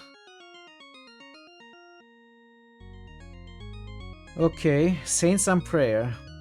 When Saints scroll is opened, you see all the saints known by that character. As with alchemical formula, to see a detailed description, left-click the mouse on a saint's name. Okay, so we learn about saints and then we pray to them.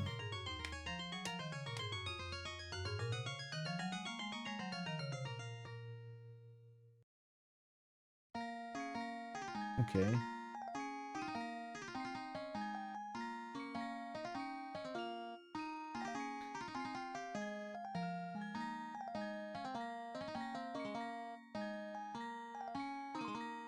Okay. Basic displays the exact probability of success. So help, this is about help menu. When interaction options exist and difficulty in the game's menu of the menu bar is set to basic or standard, holding down either shift key displays helpful remarks about the immediate results of that option. Expert difficulty gives no hints. Holding down either shift key. So when we hold down shift key, we learn about whatever we are asking about. Basic displays the exact probability of success. Of course, you must still judge the likely effects of their success or failure. Standard displays general comments about your chance of success.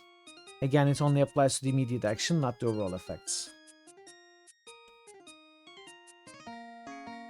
Yeah, there's a list of saints towards the end of the manual. There's a saints tab on the spreadsheet, okay. Yeah, we have the clue book. We are not gonna read it, but we have it open. Saints and potions. During interactions, some menu options permit use of potions, while others assume prayer to saints. In order to correctly apply the potion or saint to the situation, you must select the appropriate option here in interaction. I don't get this. You can still go to any character information screen and use potions to pray to saints normally. But this only provides general aid. To apply Saintly Aid to a specific situation, you must select it from the interaction submenu, not the character information. I think this is gonna be more understandable once we actually start playing. You have a printed copy. I probably should too. There will be a prompt that allows you to use a potion on the main screen. Okay. It will drop down and show a list of your potions. Yeah, but that is the way to generally use a potion or get saint help. Here it's describing applying saint or potion help to a specific action. Like when we are interacting with something specific, some menu options permit the use of potions during that specific action to get help for that action. I think it's what it's saying. How detailed are the saints? Do we have the saint of putting parentheses properly in code? I hope so, Baka. Okay, I see. I see. I think I see. Well, I will understand better once we get into the game. Item exchange scrolls. This special display appears whenever you attempt to buy or sell goods. Okay, this is a trading menu. We don't need to read about it. Staying here. Just relax. Do nothing option. Regain strength is only allowed to a wounded character. It represents a full day of rests. Pray for a divine favor is allowed to anyone whose DF is below maximum. Alchemy work allows the character to mix new potions. Earn a little money allows the character to find a short-term job to earn a little money. You will see the best job the character can find in the city with the pay per day. Jobs can be exhausting. Work may cost the character some endurance daily. Guard the camp only applies when camping in the countryside. Train and study allows the character to work to improve a certain skill. Selecting this option produces a list of possible skills the character could attempt to improve. This option exists only if the party has already found someone willing to train or tutor them, or tutor certain people in certain skills. In other words, first you search for instructors, then you return to the inn and take up residence to accomplish the training. Okay. So we cannot train on our own.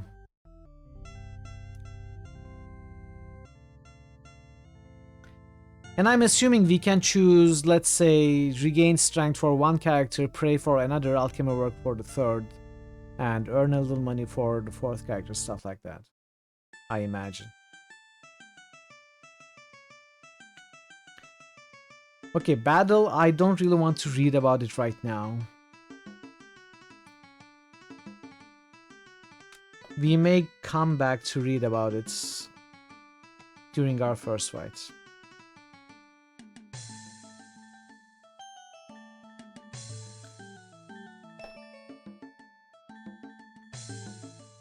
So we might have to pick locks. Dissolve lock with ether water. Select the character if moving individually or leader. Blah blah blah. Use ether water. What is that? Acid? To dissolve a lock. This is equivalent to picking it.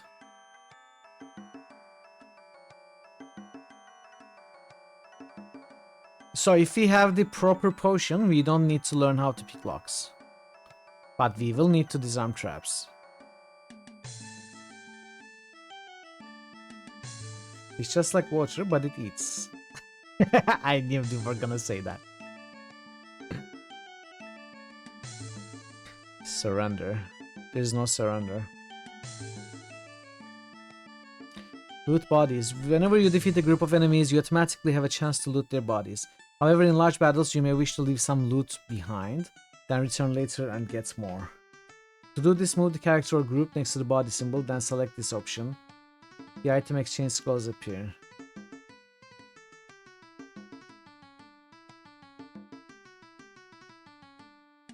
Why do I want to leave stuff behind if there is no carrying limits? Why would I want to leave stuff behind to come back later?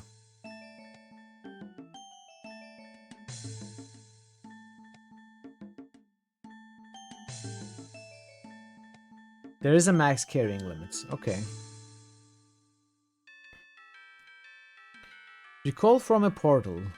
After a character uses the door or stairway, he or she can be recalled.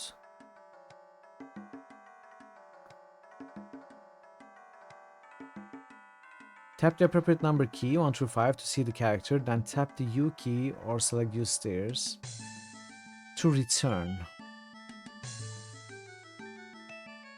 Okay, I think I understand what it means.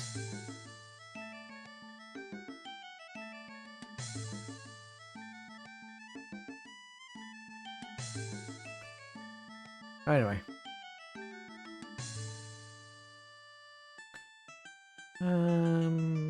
We will figure the fights out.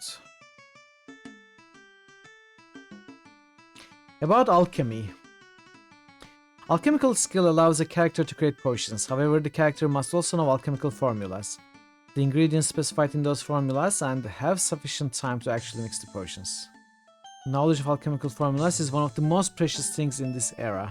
Formula knowledge cannot be traded between your characters. However, ingredients and Philosopher's Stone catalysts and resulting potions are items easily exchanged. Therefore, whenever a character makes potions, the ingredients carried throughout the party are available for use. In addition, the resulting potions can be transferred from the maker to another character in the party.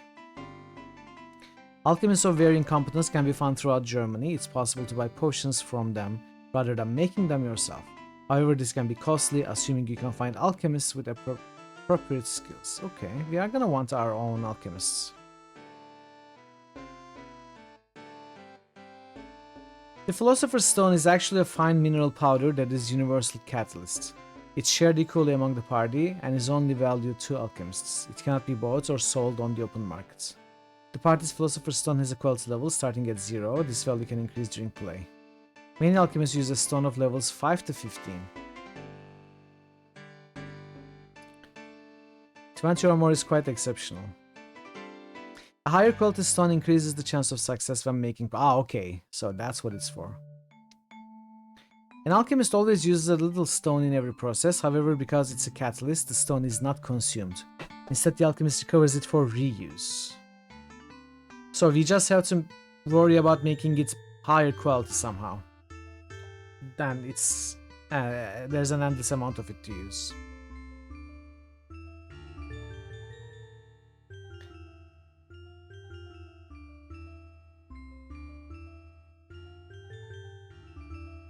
Potion quality.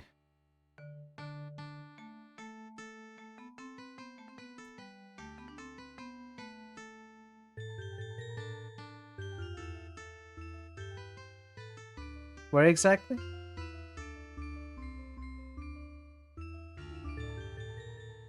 Final creation and risk? Higher. Previous page. Mystical number. Okay. Each formula has a mystical number. The higher the number, the more difficult the formula, and therefore more alchemical skill is required for success. However, higher mystical numbers also mean either higher quality potion or more powerful effect. Okay. Alright. Since we are going to be playing on standard, we are going to have a general idea of the probability of success.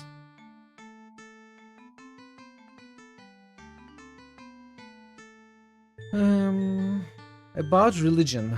Many miraculous aids are possible through religion, especially by praying for the intervention of a saint. Praying to saints is possible at any time in character information. However, additional benefits are possible if a character takes advantage of a prayer opportunity during interactions. Prayer reduces a character's divine favor, however this is easily regained. In Darklands, think of divine favor as a type of credit, which is spent on prayer, and then be regained through various deeds. The speed at which it is regained varies with religion's training of the character. We are gonna certainly want a character focused on religion, our cleric. Alright, Vera, enjoy your shower. Gotta spend prayer to gain prayer, exactly. Virtue is also important. Unlike DF, it's not spent. Instead, the character's virtue determines which saints and relics can be used, because each saint and relic demands a different level of virtue. So we are gonna want to build it up as high as possible to make use of a bigger variety of saints and relics.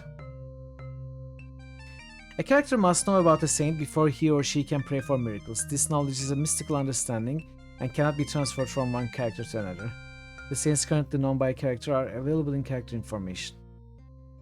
Characters can learn about new saints by seeking those who know about them. Monasteries, universities, and cathedrals are the best sources, but you may find additional opportunities. There are over 130 different saints that can be discovered, although it's unlikely that anyone will learn them all. I also saw that there is some sort of copy protection in the game regarding these alchemical signs. And I have this open for that purpose, in case we are asked.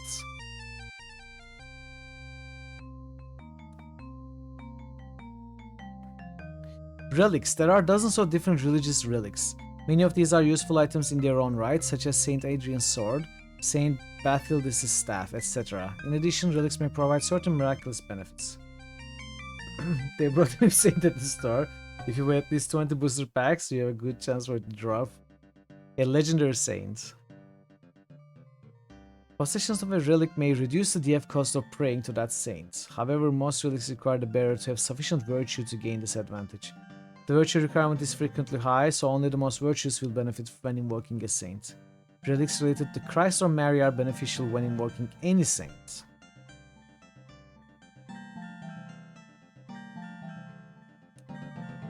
Automatic attribute and skill benefits. In special cases, a sufficiently virtuous character carrying a relic may see a temporary improvement in attributes and or skills. Examine character information to see these effects. Okay, so they can give passive bonuses as well. Fame. The ultimate goal in Darklands is fame. Events, adventures, and quests come and go. Someday everyone must die. Even your adventures. I hope not. What matters is how they are remembered by future generations. Will your party be known as immortal heroes like Roland, Beowulf, or Siegfried, or will they be forgotten?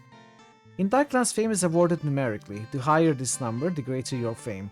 You can review your current fame by looking at party information, blah blah blah. Hey drummer, welcome. How are you today? Naturally, the greater your accomplishments, the more fame your party accumulates. Dealing with large problems such as robber knights, dragons, revolts, and witches produces more fame than collecting a lost relic or escorting a merchant. Well, we all gotta start somewhere. The size of an award also depends on the level of help. The less help you use, the greater your reward in fame. Okay, so that is the difficulty thing here. Like, yeah, like them. Like Bob. The death of a character does not affect your fame. The party can continue, possibly recruiting another person. However, if the entire party is killed, then their current fame is the final value. Party fame is not affected if you dismiss individuals from the party. I will poison your soul. And replace them with others. Okay. Well, as I said, we are going to try to finish the game with the party we created at the beginning. How long is the manual? Vary. But we are almost at the end. We are not gonna read the second half, it's mostly lore. Character developments. Characters in Darklands will improve, but improvement has its limits. All attributes and skills have an upper limit of 99. However, attributes almost never rise above the original values, except temporarily due to potions or saints. Skills, on the other hand, will improve steadily. Skill improvement occurs in situations where that character's skill is seriously tested, i.e. there is an element of risk. Successful use of skill gives a greater chance of improvement, and somewhat larger improvements as well. However, as skills get higher, the chance of improvement grows smaller. For example, advancing 20 to 21 is fairly easy, while advancing from 95 to 96 is extremely difficult. Similarly, you can accumulate riches by various means. Wealth is useful, but is not a goal of the game. No great fame is attached to wealth. For example, the Fugger banking house was wealthy beyond the wildest dreams of man-kings, yet they are almost forgotten today.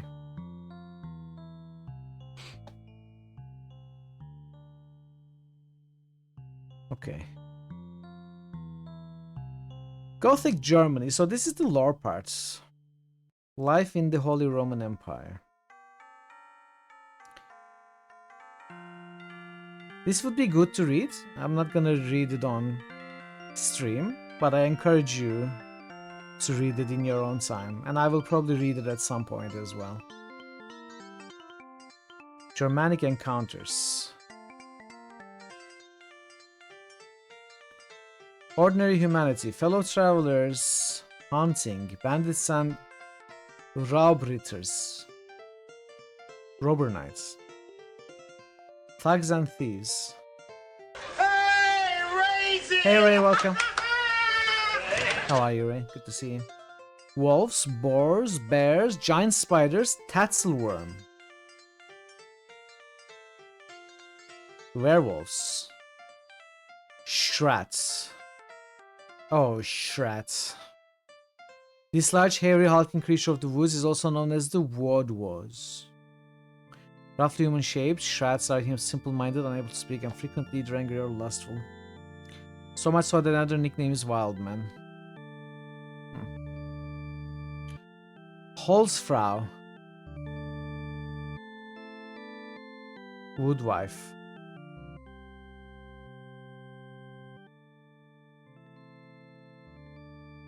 Ogre, kobold, dwarf. Gnome. Vulcan. This is a creature of deep underground, of the fiery depths where rock itself burns. Okay, they don't come from space. Dragon. Demons. Heretics and devil worshippers. Demons. Hellhounds, gargoyles, witches. Heretical cults. The Templars. The most famous heretical cult of the Middle Age was the Knights of the Temple.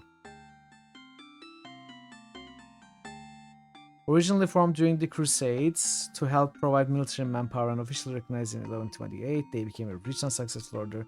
Despite military reverses in Palestine, unfortunately, unlike their brother order, the Hospitallers, they ended up with extremely large reshaped quarters in the heartland of Europe outside of Paris. Unlike their brother order. Okay.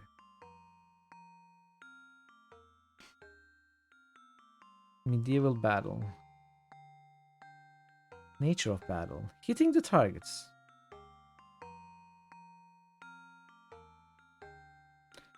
Tactical options. Berserk. Vulnerable spots. Parry, missile tactics.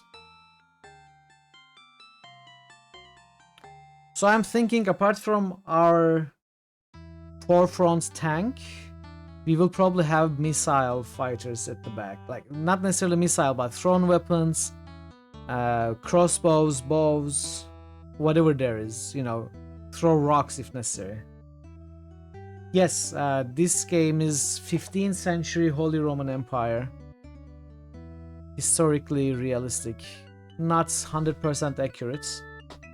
Fantastic reality, wherein the various superstitions of the era and geography are actually true, like dragons and devils and witches and alchemy. They are things of reality in this game. So it's like fantastic reality, like Disco Elysium in a way. I don't think there are spells, but there are divine interventions, like you can get help from saints. And there are also, I assume, spell-like potions.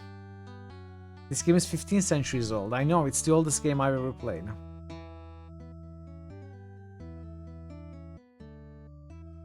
Edged weapons, impact weapons, flails, polearms. Thrown weapons, let's look at those. Throwing axe, javelin, dart, throwing knife. So 19 skill is required for throwing axe, 10 skill is required for javelin, 11 skill is required for dart, 30 is required for throwing. So javelin is the lowest throwing weapon. Damage power is superior to an arrow.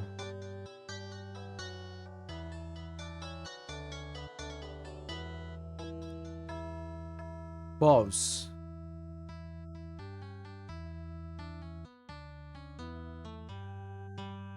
It looks like we can use javelins without considerable investments. Like all of the bows require 25 skill, 20 strength, stuff like that. Short bows, 20 skill, 16 strength. Crossbow, 14 skill, 18 strength. And it only gets more difficult from there.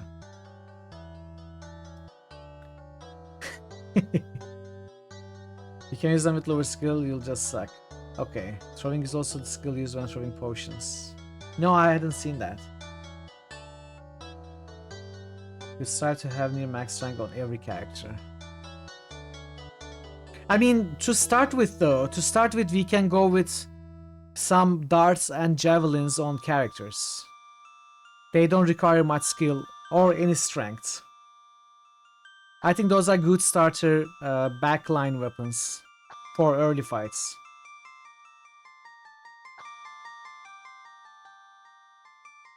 Armor. Build trainer throwing. Yeah, I thought javelins looked good.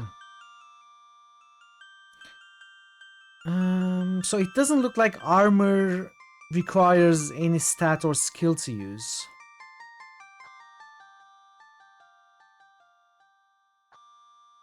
At least it's not mentioned. Plate armor is the finest armor available. Brigandine is something between plate and chain. Chain is the old traditional metal armor. Scale, that is the cheapest metal armor. Corbuli? Quarboali? I don't know how to read this. Non-metal armor.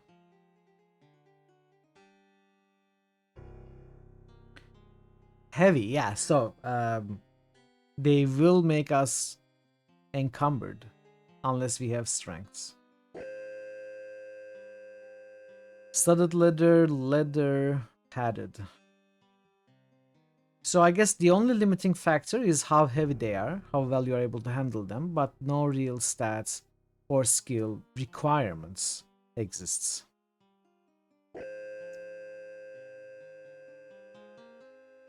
So 5 basic level, plate is the highest, brigandine and chainmail is the second highest, scale is middle level, Corbuli and studded leather is 4th, leather and padded 5th level. Okay. Probably having to deal with their weights. Shields. Only weigh 5 pounds, provide least additional protection, small shields. Then there are 10 and 15 pounds variants in medium and large shields. Medieval alchemy. So these are the different materials. There isn't too many of them. There are 66 different alchemical formulas, divided into 22 different groups.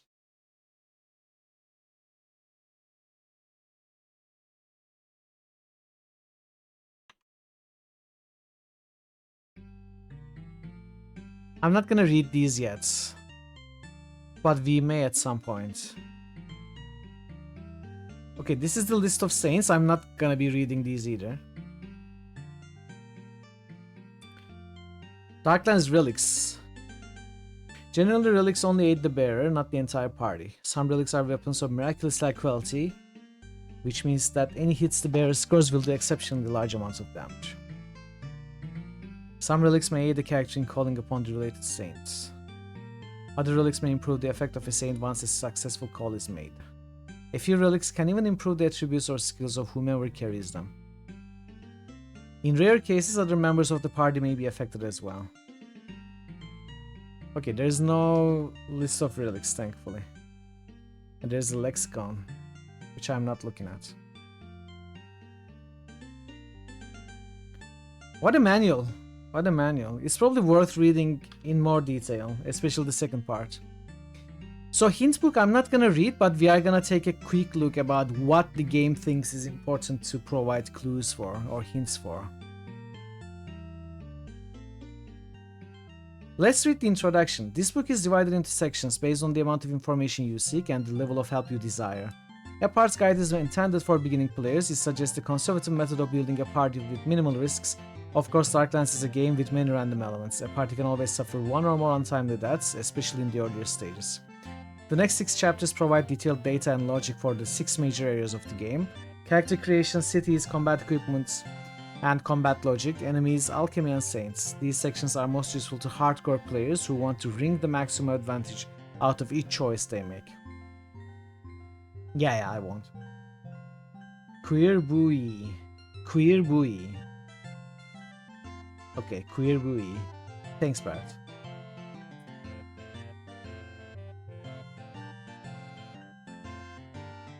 The quest chapter gives detailed information about each major quest in the game. This section is in hint form.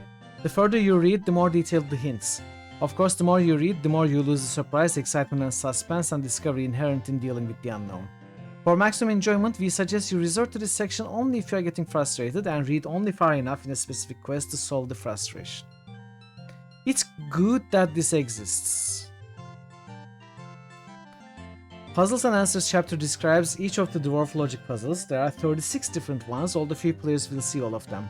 The section gives you a hint, and if that isn't enough, refers you to a specific answer. For those who find logic puzzles hard or worse, this is the best way to prevent dwarf traps from gradually turning your party into oatmeal. The answer section also includes specific quest information referenced in the previous chapter. Okay. The final chapter provides background information about versions, blah blah blah. I suppose we could look at the first part, but I won't, not yet. Names, gender, childhoods, occupations. Look at those detailed tables about the most basic form of character creation. Lovely, lovely. Occupation qualifications. Where was Captain? So, Veru was saying Captain was difficult to qualify for. Apparently it needs 20 perception, 20 intelligence, 20 charisma, have experience as a veteran, captain, knight, schultz, courtier, manorial, lord, or bishop. Oof. I don't really want to look at these now.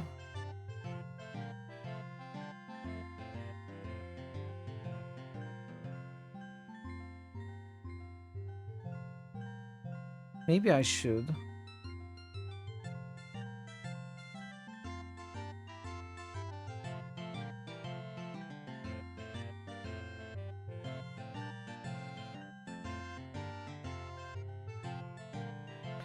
I mean, I don't know which occupation I will choose anyway, so maybe we will look at it later in more detail. I don't care about the initial equipment, strategies, let's not worry about it right now. The world. Okay, these are all the cities. What is listed? Map size, cathedral, university.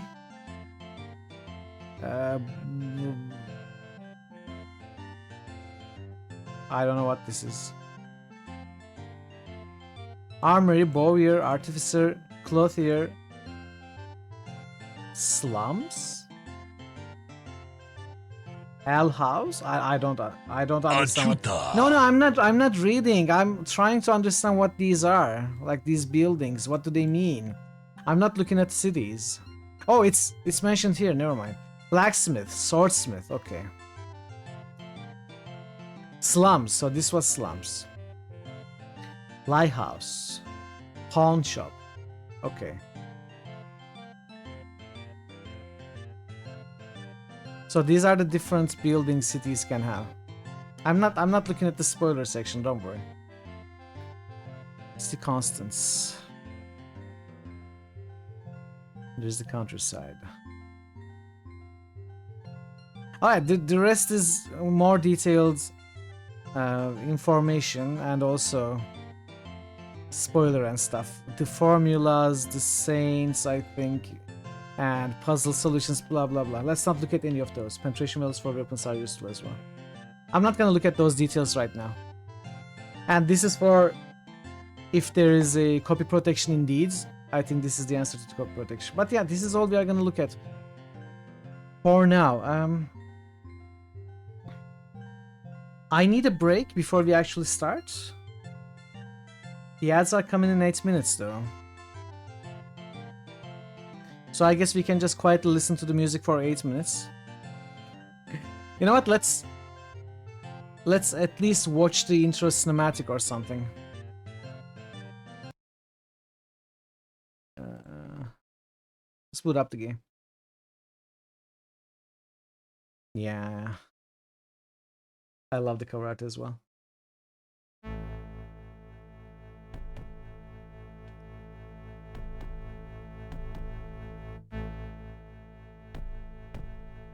Next, also thank you so much for helping me solve the sound. Well, for initially bringing it to my attention that there's a problem with the sounds, and then helping me solve it. I probably wouldn't even realize that not all the sounds were playing if you hadn't mentioned.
Hey, that Plagum, welcome.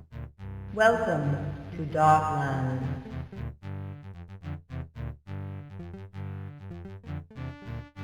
She does speak. Welcome.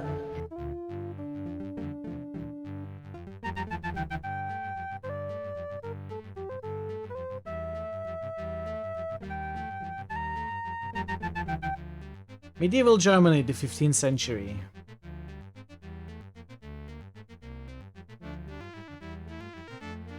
There we go. Create a new world.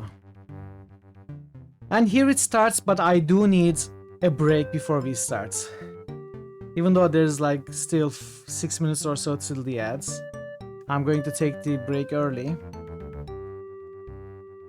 And I will be back within 5 to 10 minutes. Probably 6-7 minutes.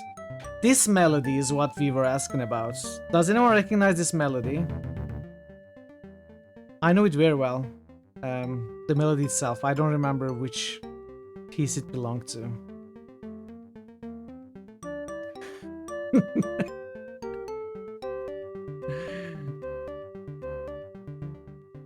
Looking forward to seeing this game. You had it on your PC when you were Next there. 242 just tooted Legend of Grimrock.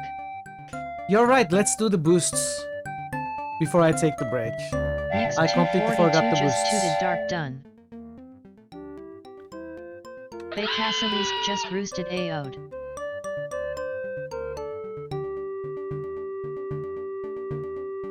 Wasteland. Next 242 just tooted Gorky 17. Bay Castle just roosted SRDF.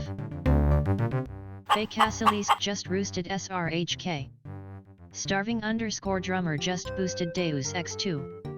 Starving _ drummer just boosted Cyberpunk. Starving _ drummer just boosted Scald.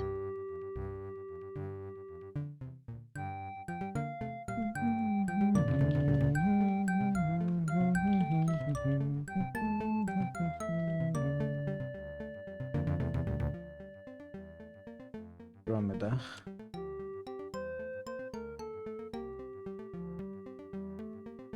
Paradwise just musted Dragon Age, Inquisition. Paradwise just ghosted Grim Dawn.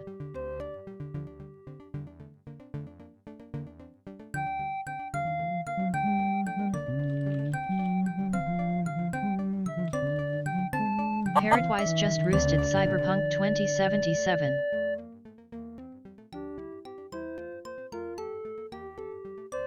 It's not exactly a huge intellectual challenge.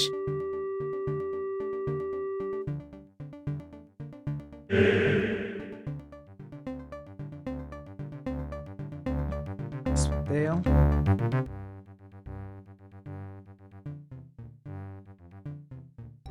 Get a beautiful arrangement to the tune.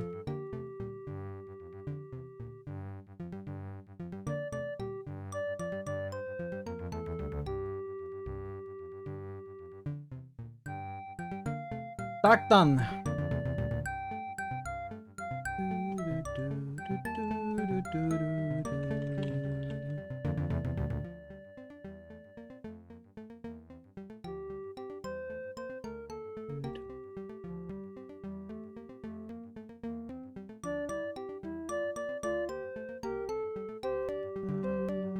Dragonfall, Hong Kong.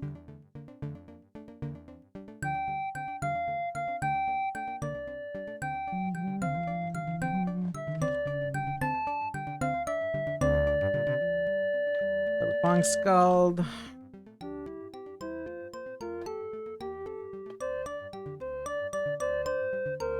Position. Grim Dawn. Cyberpunk. Alright, thanks for the boosts. Parrot, Drummer, Baka, Nixed, Dude, Robot, Draven, Jer, Pi, Multi, Veru, and Jetlers. We do have a sacrifice as well. There it is. Fallout at 8k. Alright, now I'm gonna take a break. I'll be back. Yeah, I was thanking you for the boosts, Multi. I'll be back in 5 minutes or so. And we are gonna start the character creation. Probably spend the rest of the stream creating a party. I will hydrate and stretch. I don't have any vodka though.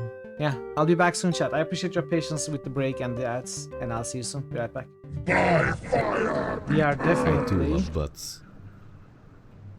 in a much better situation now. But what do we... You know what? These weapons they use, they are not that deadly. They are not that deadly. We are not getting one shot immediately. Oh. Are you serious? Do I have to kill you? We could have talked about this, you know? Eat this!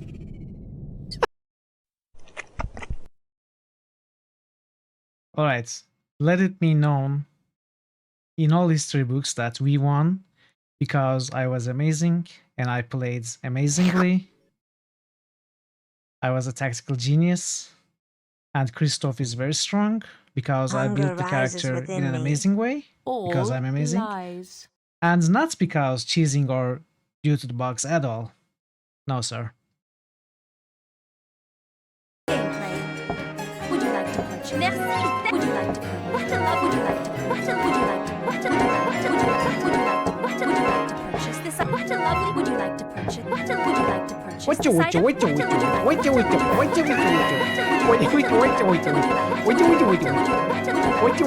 What a lovely picture. You can view it. Would you like to purchase this item? Would you like to purchase this item? Why does the Bermuda Triangle have such a grudge against all those boats and planes? Oh, the Triangle got a bad rap for that. Scientists say those accidents were caused by sudden explosive outbursts of methane gas. Speaking of which... Max, don't. What, Sam? I was going to point out that many phenomena long believed to have paranormal causes have actually turned out to be far more mundane in origin. Only one phenomenon's tremendous power continues to baffle scientists and defy rational explanation. What's that?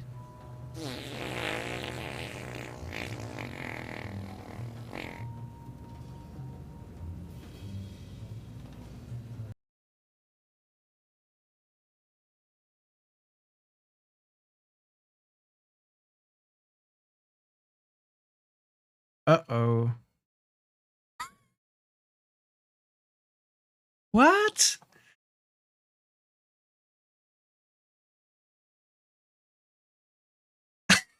Berber tree.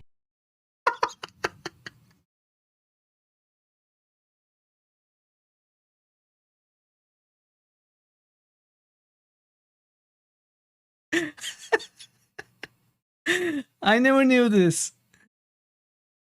I never knew this. This is the first time I see it. You know, I doubted my information that. Please move a bit. Okay, ma'am, it's your time is up.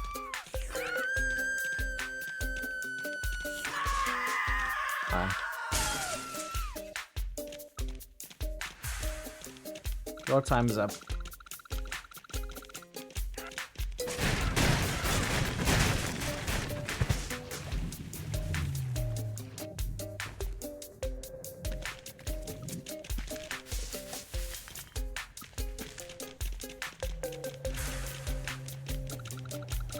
Murder? No. I thought it was a hot day. He could use a swim.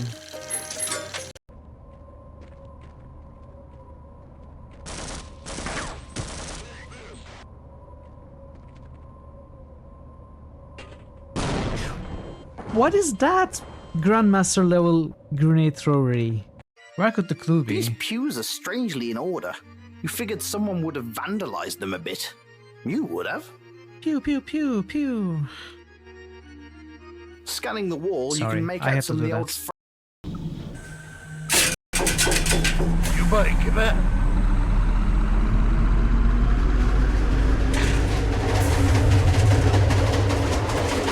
I hope you're not scared of roller coasters.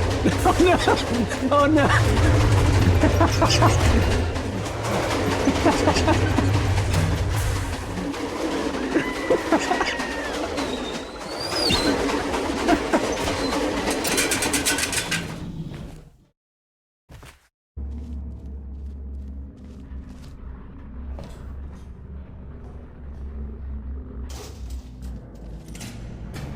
Chat, if you're in a building that's coming down like this, if you hear explosions and rocks falling, What if the power went out? don't take the elevator. Virgil is right. I didn't expect him to say that though. Kick him!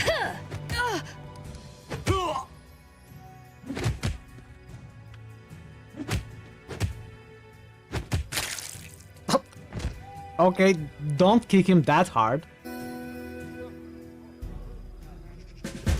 Being a nerd in okay. Well, we won first try. Alright, I'm back. Thanks for sticking around. Wait, was Dufay? Okay, yeah, makes sense. Okay, so let's start the timer, I suppose. It's a little, maybe lower it a tad more. Alright. So, we are not gonna use these. Let's delete them. Kill them. Alright, they are dead. They are not even a choice anymore.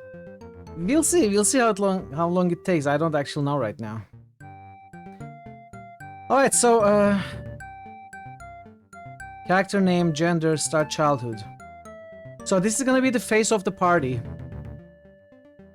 The first character is gonna be the face of the party. Let's make him a woman. Does anyone want to be the face of the party? Anyone in chat? Give me a name and a nickname.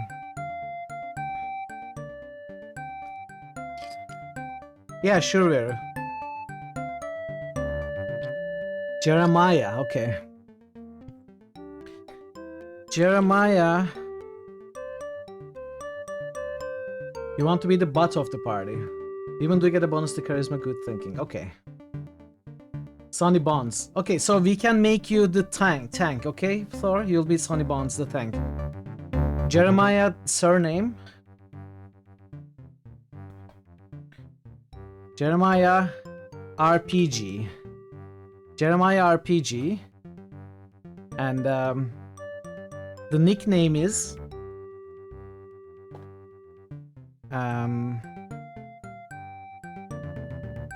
Jeremiah Meow the RPG.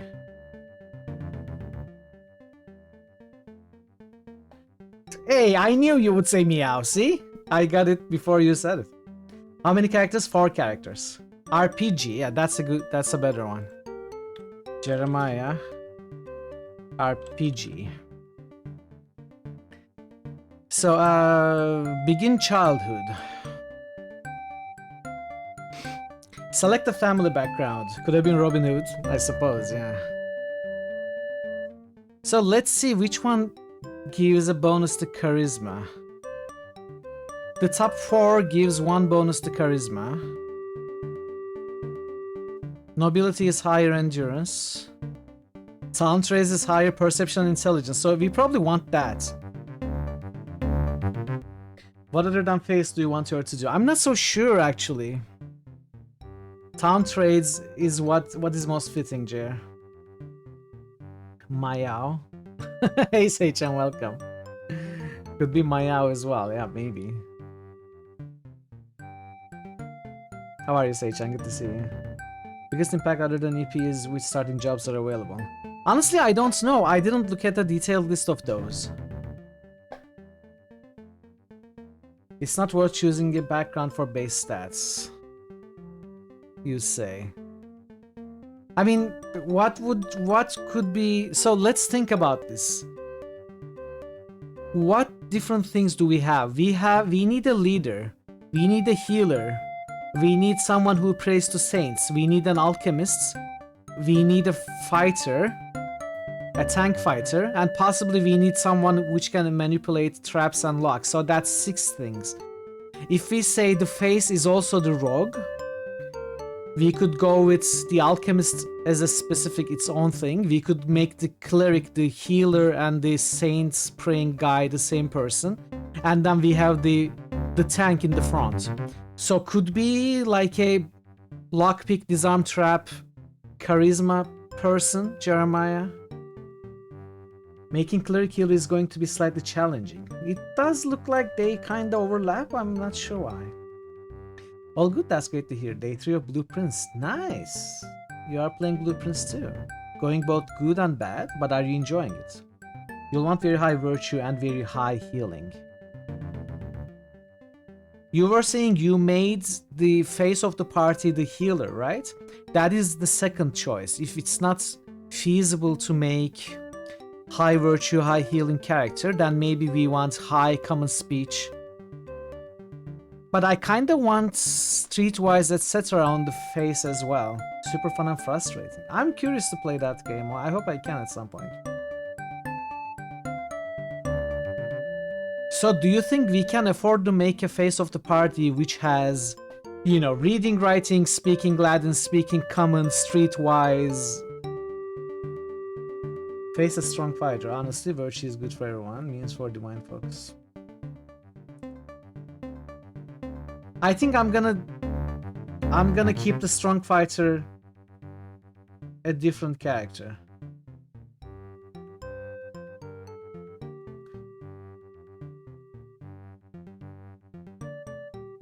What about the alchemist being the healer? Would that work? Let's look at the skills.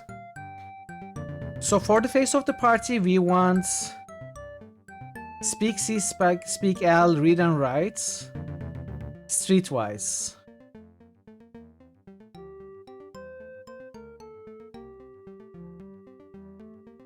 Four skills. Look at the stats. Yeah, I was, but you said I didn't need to look at the stats.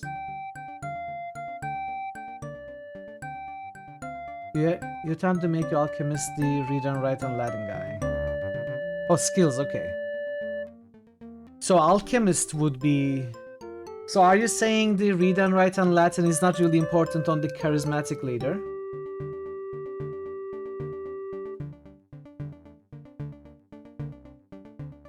It does make sense.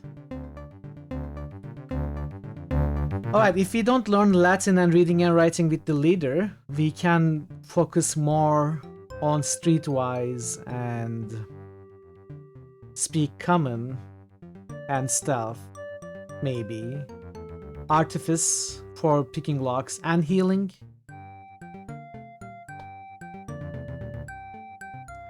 So Tantra's family would be very expensive to learn Artifice, for example.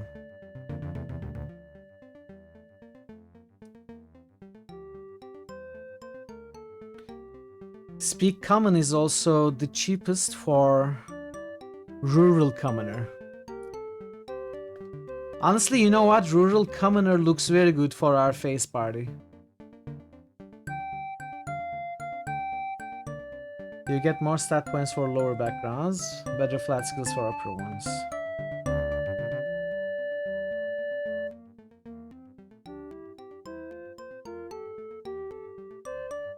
Let's go with Rural Commoner so that we can easily focus on Speak Common and Artifice and Healing. Those are very cheap for this character. I don't know about starting jobs, but we'll see. Alright, let's spend...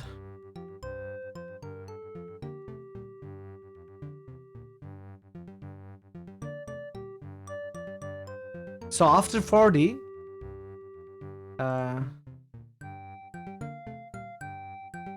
it starts spending 1 point, starting with 30 points. I mean these. 1, 1, and 1.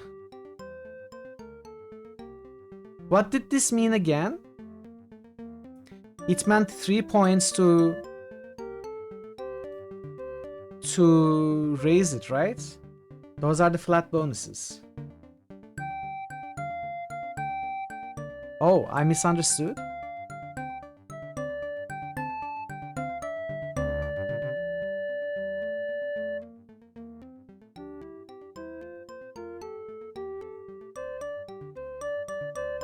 Oh, I misunderstood. Wait, let's start again.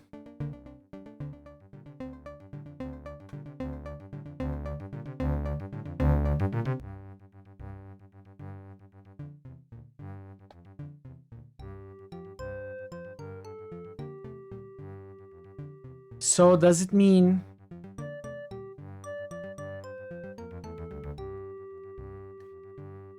no, I fixed it. Did I not fix it? Leave me alone, you man. You confused me.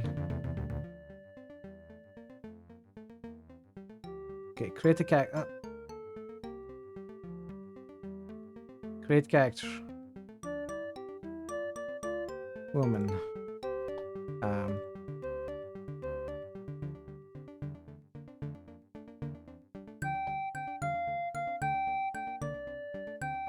Let me go back to the manual.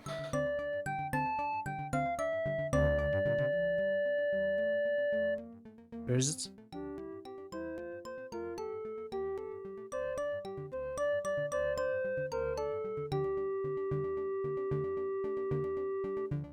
Let's go back to the manual. So character creation, page 13.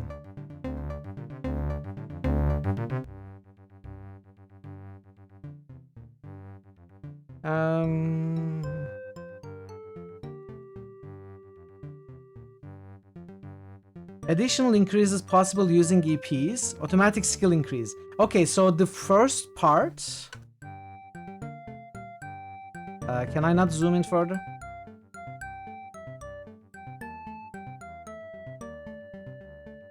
The first part is the bonus we get. The second part is how much we need to spend to increase further. It's your favorite character generation system. The what was the series called with shadows over Riva and stuff? The character creation there was also very detailed.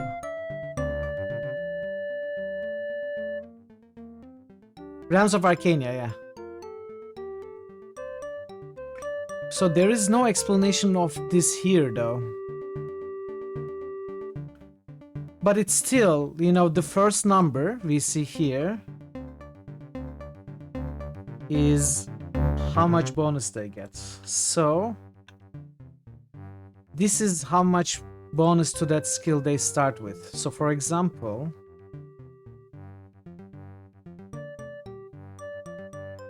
For speak common, wealthy urban is best.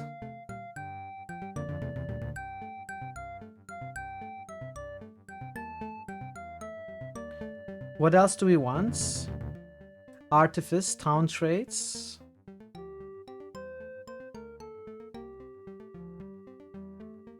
Town traits is one less. Yeah, that's what I'm looking at. So we want speak common, we want artifice, we want streetwise.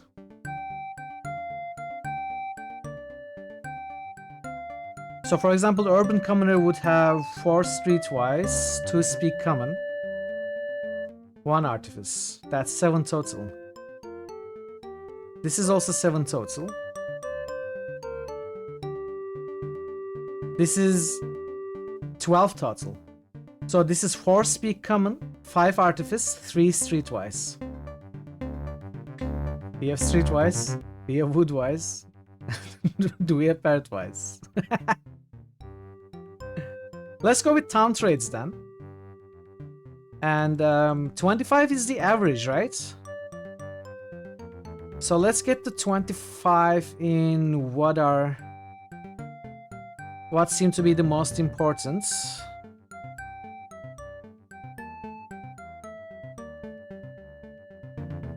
'20 endurance, further charisma.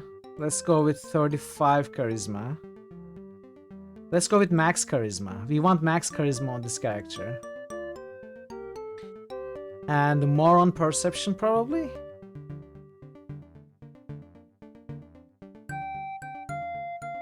'33 strength and endurance. Really?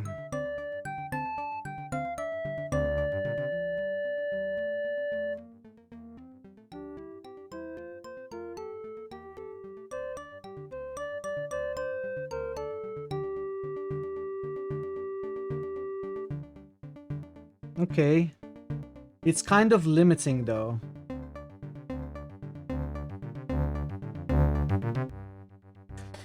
The manual told us that we cannot raise our stats later. What was intelligence? Let's remember what intelligence was.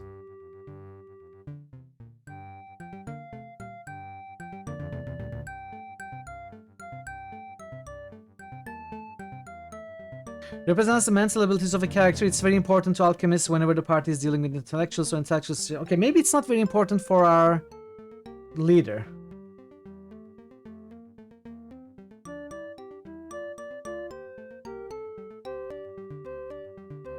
Let's lower the intelligence again.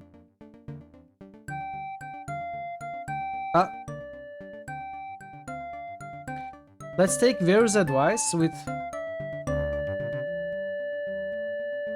30 endurance, why 33? Is it a specific number required for some specific thing? I'm sorry, Jer, I have to choose. Yeah, I know, but charisma seems to be the single most important thing for the leader. This is like 15 points to raise from 35 to 40. No, you're not that stupid, come on.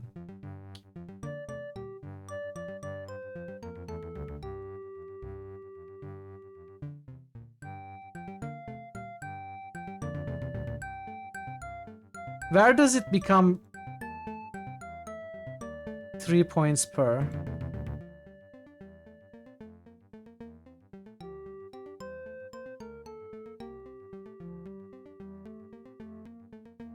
Okay, where does it become 3 points per?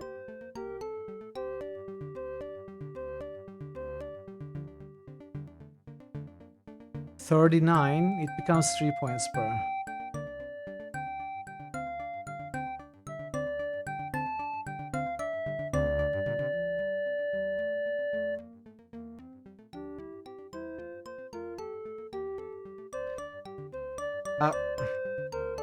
Alright, let's do it like this. 33 endurance, 33 strength, 25 perception, 38 charisma. Is perception a bit too low?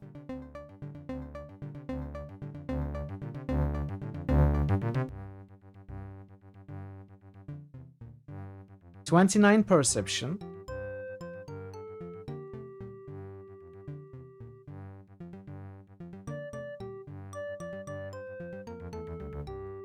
Okay.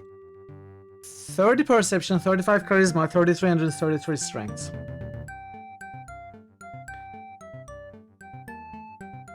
Alright, let's leave it like this. Done changing attributes. Now select an occupation. So each of them give different amounts of EP and different amounts of skills. So we want speak common and artifice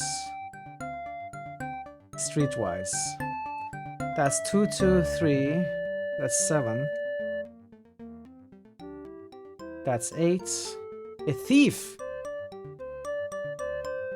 A thief gives you 12 total. Journeyman craftsman. What does that do? 7 artifice, 4 streetwise, 4, so that's 15 as well. This is 42 EP, this is 46 EP. Swindler. This is 15 total, 46 EP. Look at the right numbers, yeah. We gotta take a look at those as well. Thief requires higher for artifice and streetwise. Swindler higher for speak common. German craftsman kinda high all around. Welcome back, Ash. Welcome back. Laborer 7. That's only 9. Students.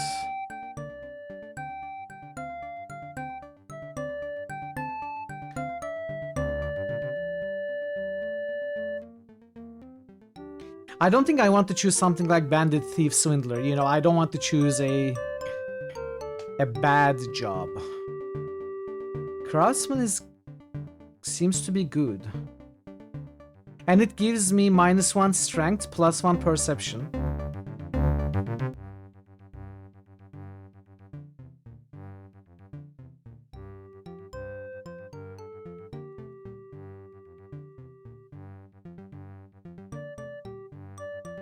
Okay. Yeah, we want virtue. So Journeyman Craftsman starts with 3 virtue. Novice Monk starts with 7 virtue.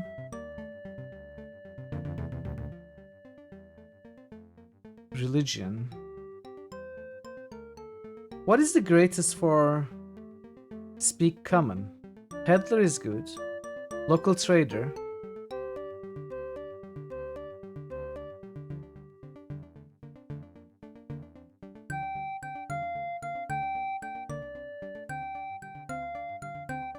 Could go peddler.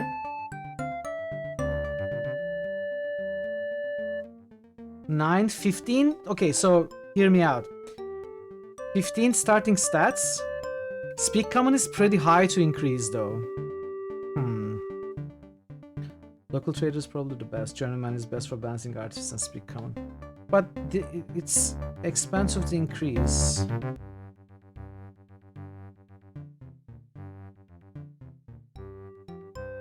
Speak common is expensive to increase here, 9 points. Street eyes is 8. Artifice is low. Oh, I misunderstood. I thought it was 8 points to increase. That changes things. That changes things. Ooh. Then we can go up to 15 total artifice. 10 streetwise, 10 speak common. 15 speak common here. 7 artifice, 14 streetwise. We have more EP here. This gives me 1 perception -1 strength. This gives me 1 perception, 1 charisma, -1 strength.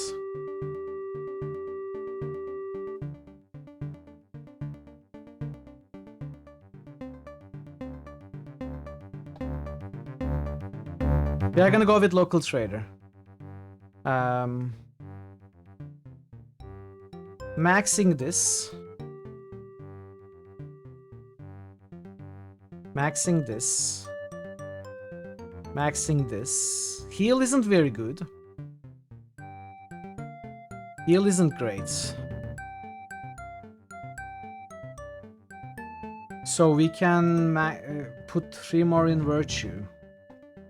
Read and writes. Do we care about read and writes? Riding.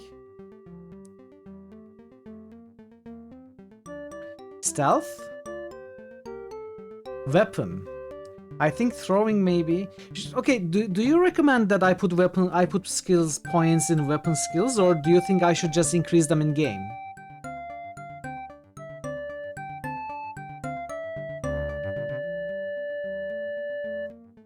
You wouldn't go heal with this character.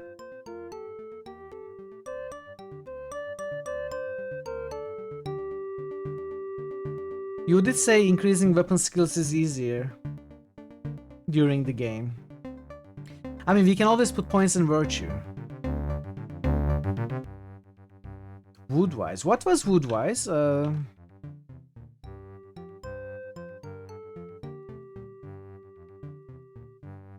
Woodwise represents a character's familiarity with country life, wood lore, habits of wildlife, the ability to read the ground for tracks or danger.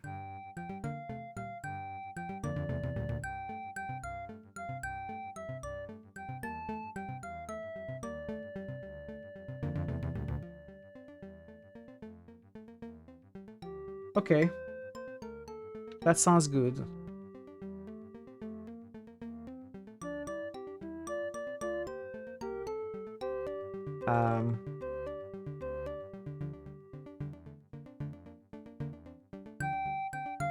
Why isn't working?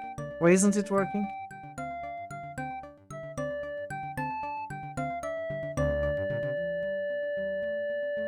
Okay, now it's working. So woodwise. No, I had to alt tab out and back again. So we have 12 more points to put somewhere. I guess it doesn't really matter.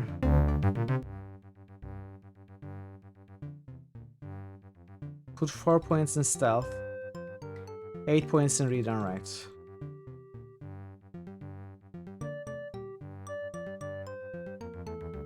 I mean, the rest are all secondary skills anyway. If you are not putting any points in weapon,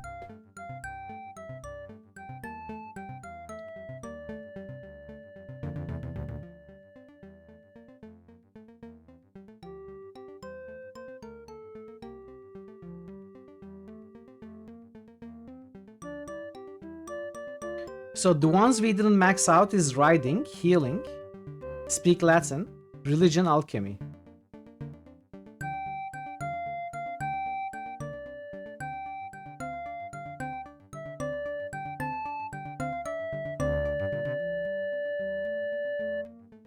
Melee and throwing. Well, there's no way we are getting to 15. We could get to 7 throwing. And 12. No, we can get 7 throwing and 16 edged weapons.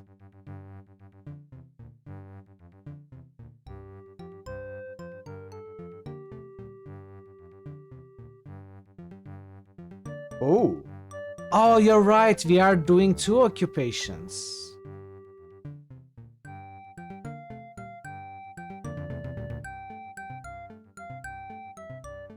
I forgot about that. Alright, throwing, putting points in throwing.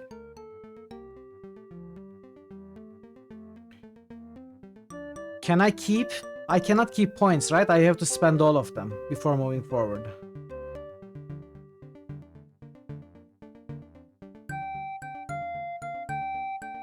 I can keep points.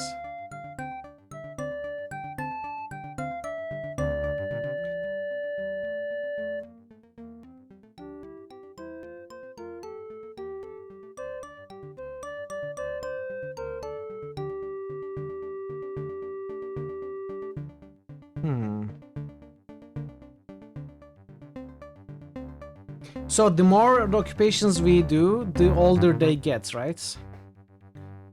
So maybe we start at like the age of 25 with all characters. Not too old.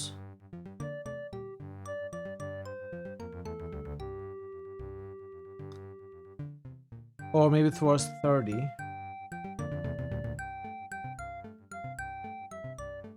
We can at least do 2 occupations.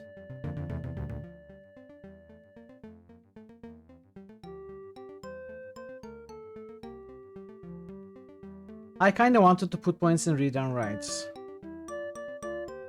But maybe it's not very important.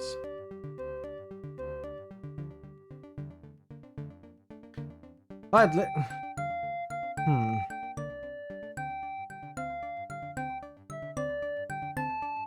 okay, let's put these in read and writes and move on. Go to next occupation. I guess we can choose local trader now. That was our second option. Or traveling merchants.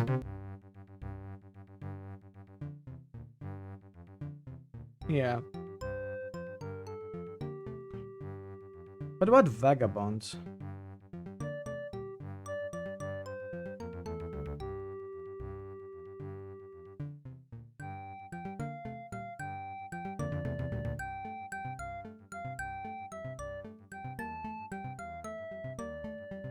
Yeah, exactly. That's what I was thinking. So read and write isn't very useful, but you know that I had to put points in somewhere. I don't know what is more useful.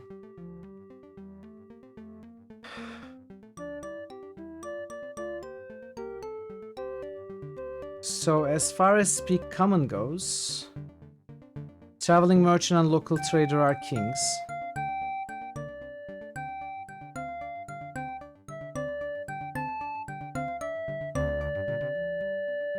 Local trader has more streetwise. Local trader loses 1 more strength though.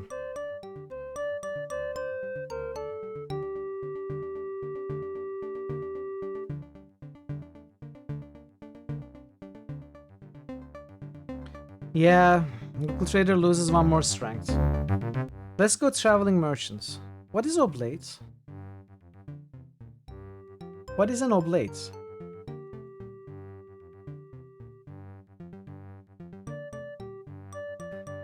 Let's go traveling merchant. 25 years of age. It's like a religious student, okay. So we max streetwise. We max speak common. Artifice.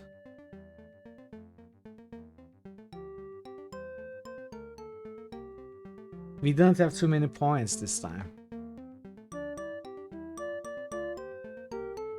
16 woodwise, 16 artifice, 28 streetwise, 32 speak common.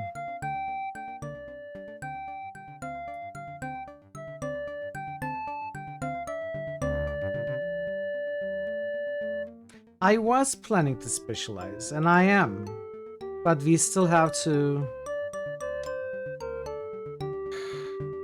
We still have to put all the roles in a party of 4, and there are 6 roles. I couldn't afford to have someone who specializes in picking locks.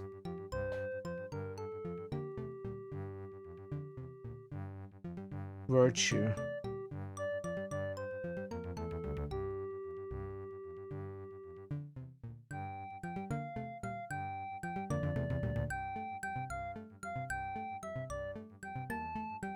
So we have max virtue and we have max speak common and streetwise. Secondarily, we have some artifice and we have some woodwise. I think that's okay. I think that's okay. I hope that's okay.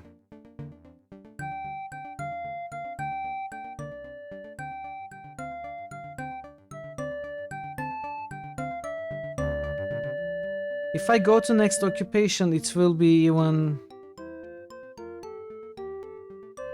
We could go recruit for...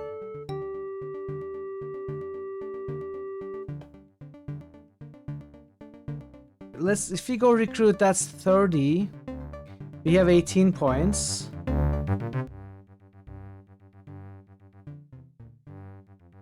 Five, 7.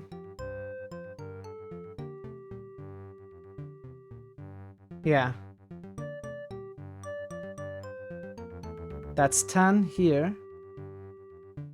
So we can, as a recruit, put points in throwing and edge weapons and max streetwise and speak common, which is not much, and 1 more point in virtue. And I think this character is good to start.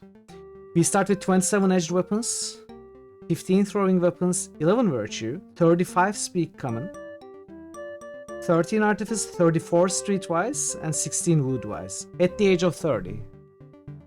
Okay, I obviously don't know if this is good in the game, but I'm happy. Yeah, 14 missile as well. Alright. Jeremiah RPG is ready. Second character. So now we are gonna create Thor's Sony Bonds. Obliterator. Doesn't fit. Thor. So Sony Thor Bonds is going to be a man. And he is going to be the tank. So, what is best? We want as high endurance and strength as possible. Maybe perception and agility as well. But we don't need charisma, we probably don't need intelligence, and we probably don't need Against for these, we don't know if we are gonna select occupations until he's 40. Rule is best for stats. Noble starting jobs are better if you want to go full military. We could do that, but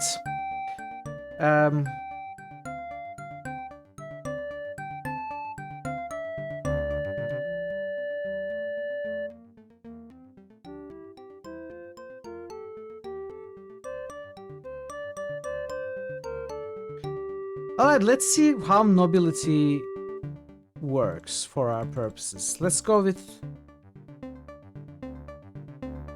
35 endurance, 35 strength. Barber!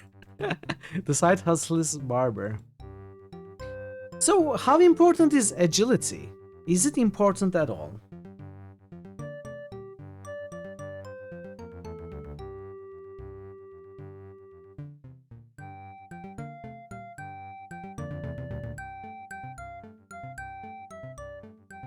Did I miss it? I cannot search.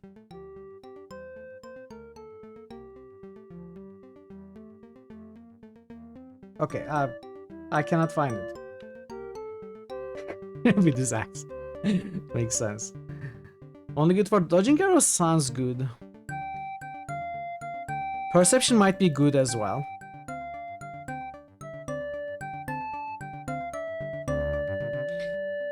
If we try to 39 endurance and strength, we can even max them. Do you think it's going overboard if I max endurance and strength on this character? I kind of feel like it's not. But maybe we don't care about the agility. We want the guy to be the mountain, right? So endurance, strength, and remaining on perception. I am kinda happy with this. Rename our tanky character the Guts? No, it's Sony Thor Bonds.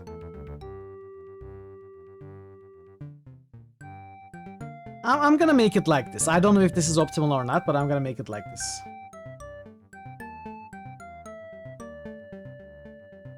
Hey Kit, welcome.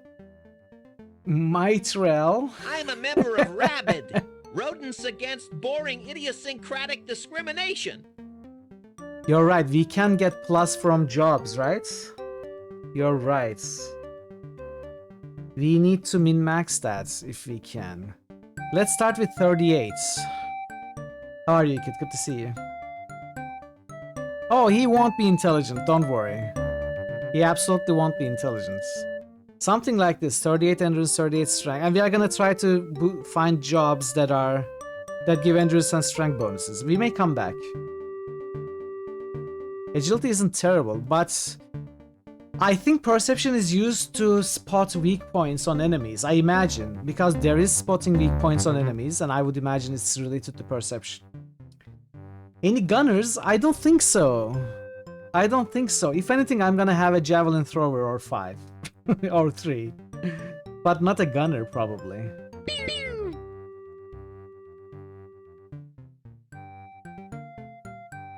$30, you say?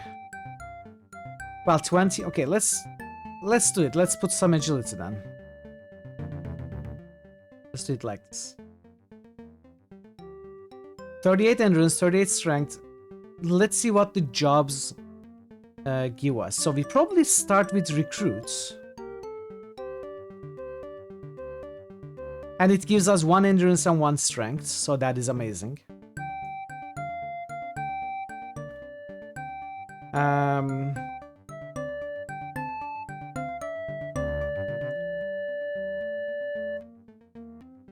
Noble heir.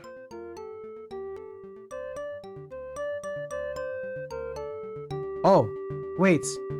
I pressed escape? Oh no! Ah, I just wanted to go 1 menu back. Oh, come on.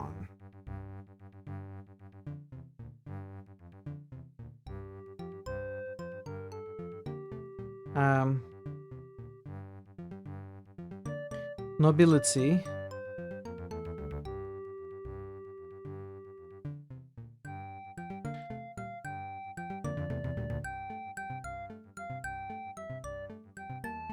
You didn't think you'd have a gunner either, then you lucked into a very high quality handgun randomly. Ooh, you start learning how to... Well, maybe we'll do that too. I cannot really plan for it right now, though, I feel. Noble heir. That doesn't give me any stats, though. That doesn't give me any stats. Recruit does. So we can do recruit, noble heir.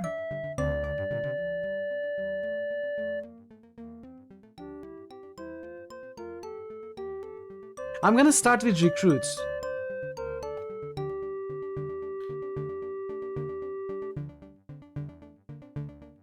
Yeah, true.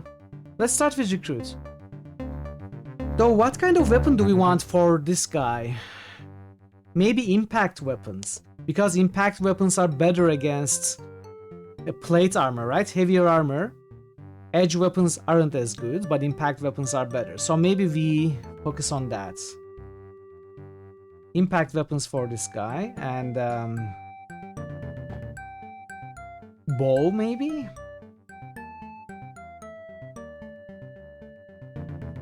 It could be pole arms too. Pole arms would be interesting as well. Let's go bow. Though we do have low agility. Does agility stat impact bow usage?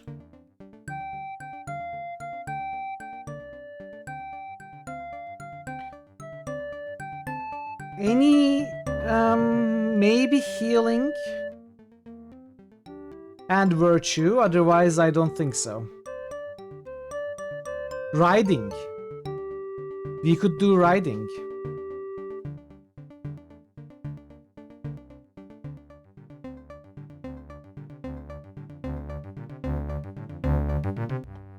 Okay. This guy isn't the healer either then.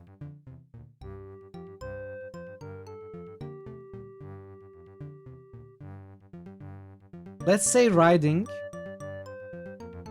Virtue. Riding virtue.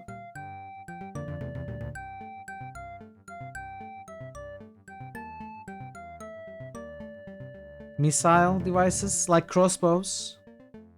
Starts with 8. That's pretty high. We could give them a crossbow, I think. Let's go crossbow. We still have 24 points. I guess we are putting points in everything then.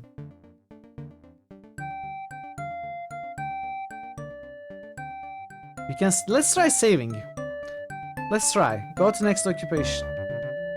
Soldier. Noble heir. Noble heir loses a perception.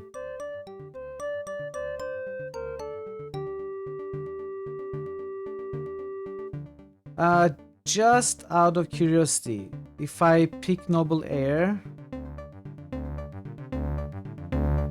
how do I go back? Tell me I can go back.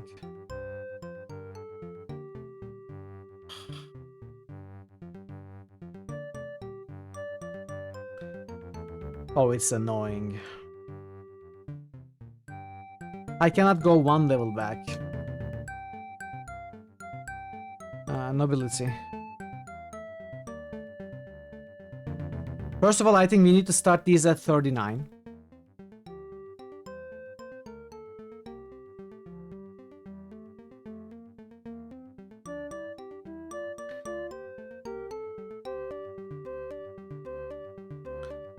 With skills, maybe I should look at the guide for that.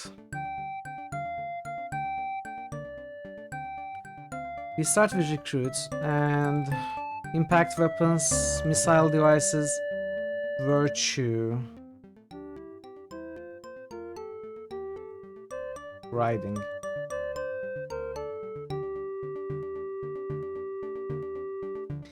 We still have 24 points. I think it's a bit too much to save, it looks like. Well, go to next occupation. Let's go with soldier next. I'm kind of curious about noble heir, but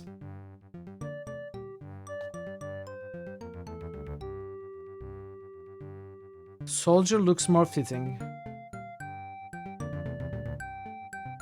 Noble heir can put 8 points in healing, 9 points in riding, 7 points in virtue. Okay, let's do that. So impact weapons, devices, missile devices, 7 virtue, remaining on riding. 15 virtue, 20 riding, 20 missile devices, 21 impact. Go to next occupation. Can I pick up noble heir again? I can, it looks like.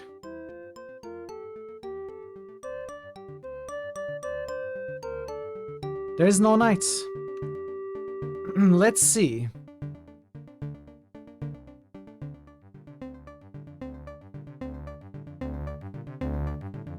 Village and noble occupations.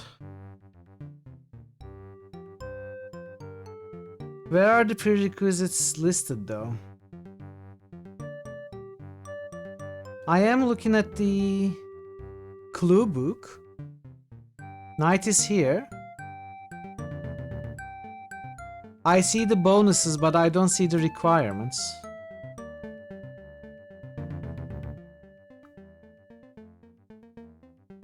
Character must have virtue of 16. Can either be a noble. Have just finished an occupation as a captain, courtier, noble heir, abbot, bishop.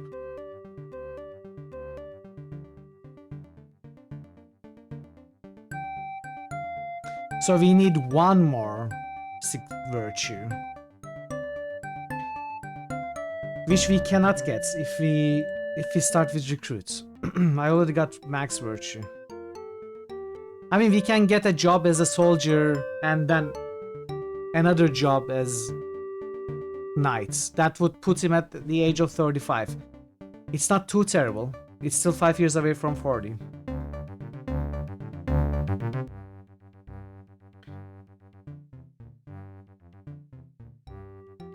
You get the same stat bonuses from knight as recruits. Alright, let's restart. Let's restart. This is amazing. Sonny Bonds. Thor. Begin childhood. So we start nobility. Oh! Let's restart.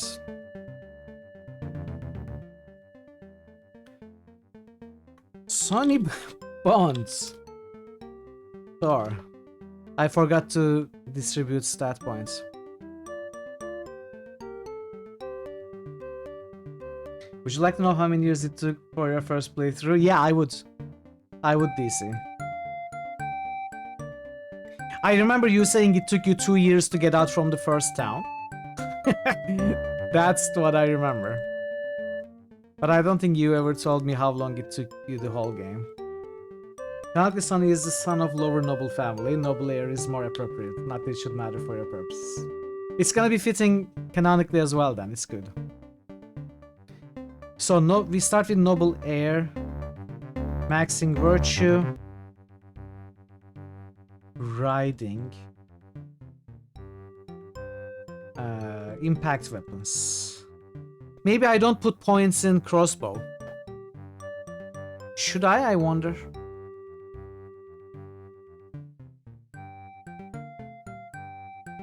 Saving the 14 points. Yeah, you will. We will need a second occupation, but at least we won't be picking recruits. You could go heal. Oh, that's true. That's true. Noble heir gets enough heal. You're right. You're right. We can pick noble heir twice for more virtue and healing. I think that makes sense. If we really don't need... We don't really need military occupation to become a knight. We just need to be a noble.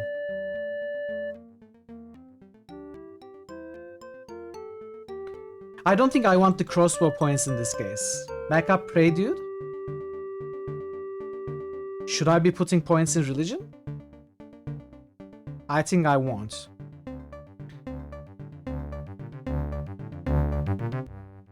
Another noble heir.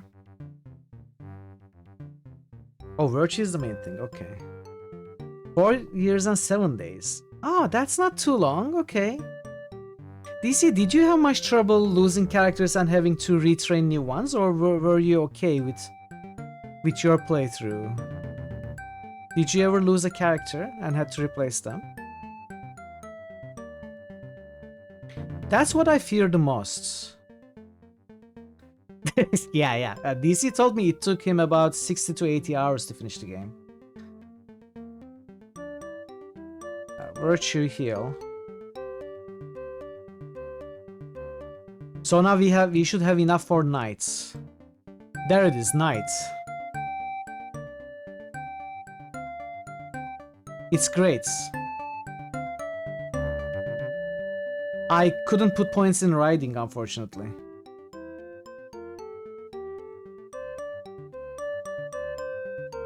Which is fine. Virtue.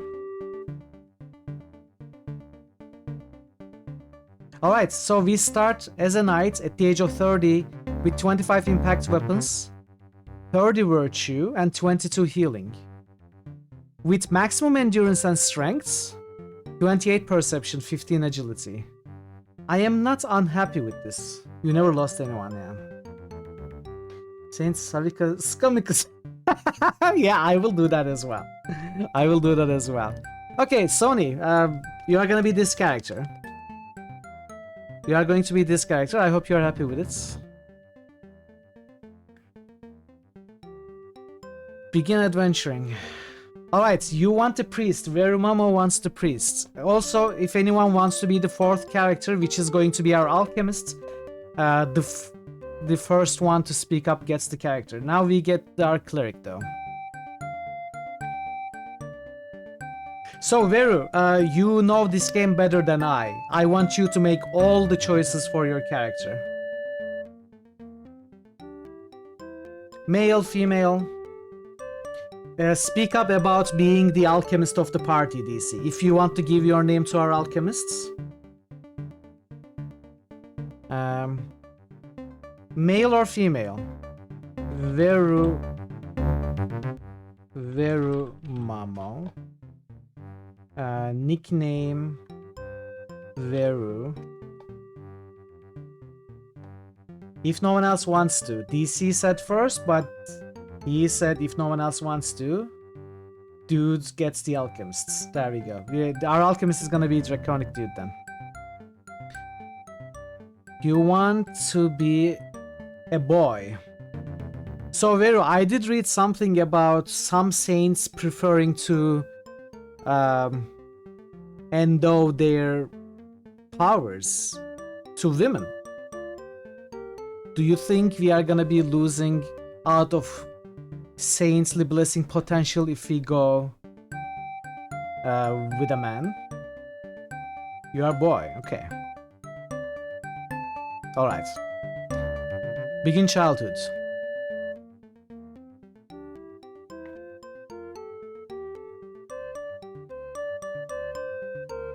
Rural commoner.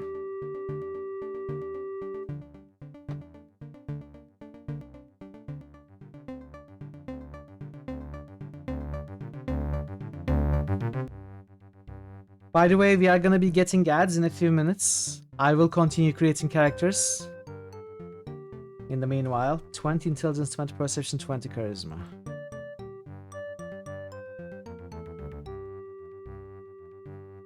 Rest into strength, endurance.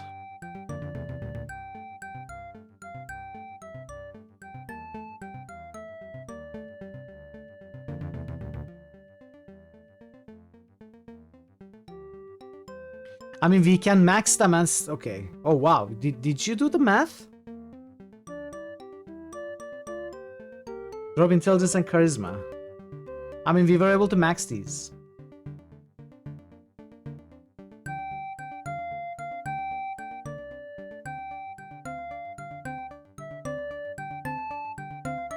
Drop intelligence, increase charisma. 19 intelligence, 21 charisma. Okay. 40 endurance, 40 strength, 13 agility, 20 perception, 19 intelligence, 21 charisma.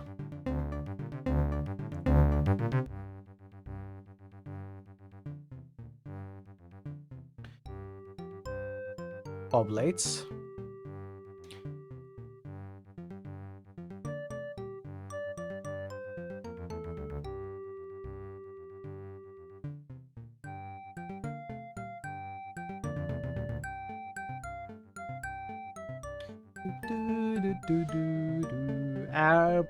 Oh, not axe, are primary. Religion and virtue are primary. Religion, virtue. Speak Latin, read and write as well. Speak Latin, read and write. Religion, virtue, speak Latin, read and write. Should I keep the remaining points?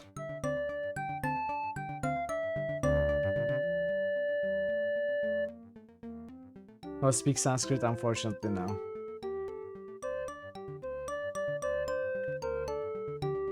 Impacts.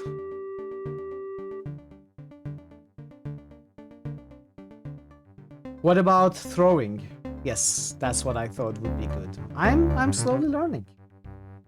Slowly learning.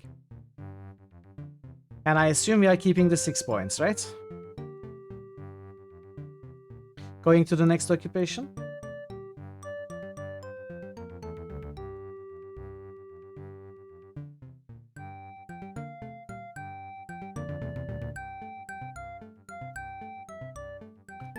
Students. Student is an option as well. I guess for the alchemist it's gonna be a better option. Since the alchemist will primarily be the intellectual guy and who will have to interact with the universities and stuff.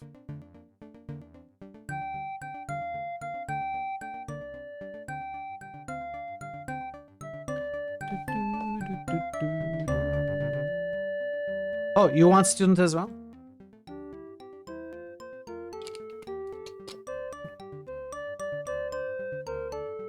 So, religion, virtue, speak Latin, read and write. Should I restart? Well, we can restart, it's fine, if you want to. Do you want us to restart?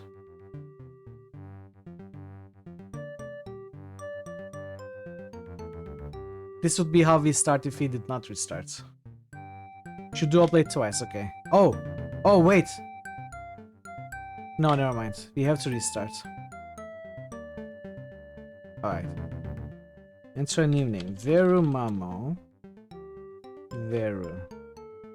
Begin childhood. Rural commoner. 18 and 22 charisma.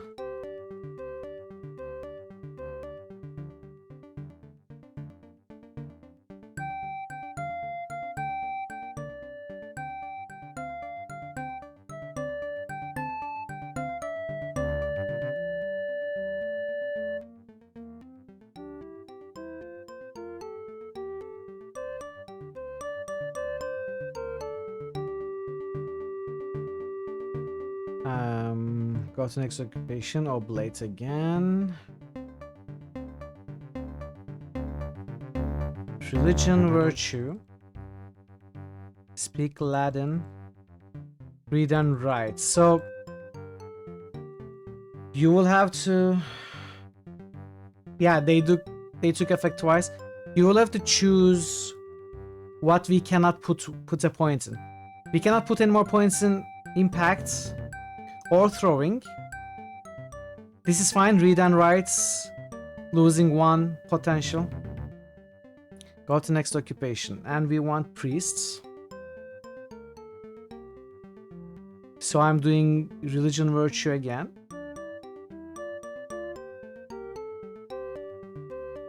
You will have to choose heavily between these. Speak Latin and read and write. We have 10 points to spend.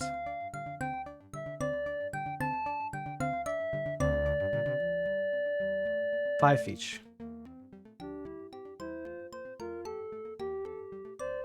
Okay, so we have 32 religion, 27 virtue, 23 speak Latin, 33 speak Latin, 34 read and write. Do we do more occupations? One more occupation. Friar? Priest? Hermit.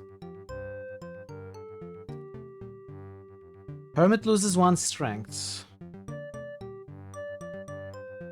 Gains 2 perception.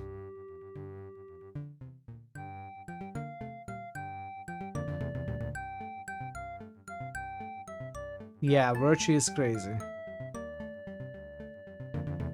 Okay, religion. We have 5 points left, so I assume 3.2 in this. Oh, speak Latin cannot get much anyway. So something like this. Oh.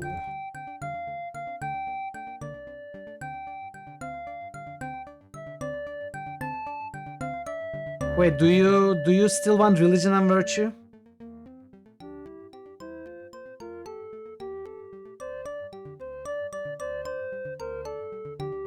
Alright.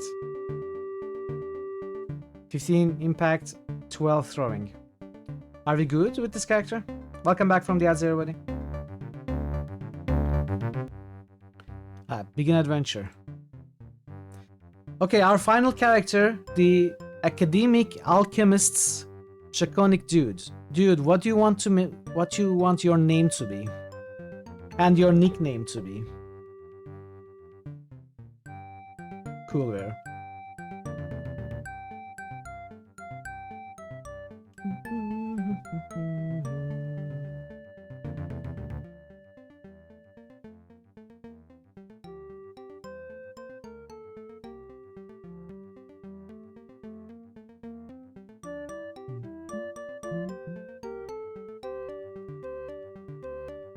Is dude around? I'm gonna start. Let's say Draconic dude. If you want to change it, let me know if you are here.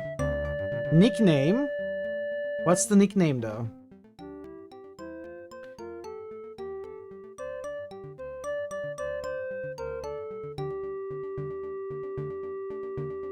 The dude. Draconic dude, the dude. I like it.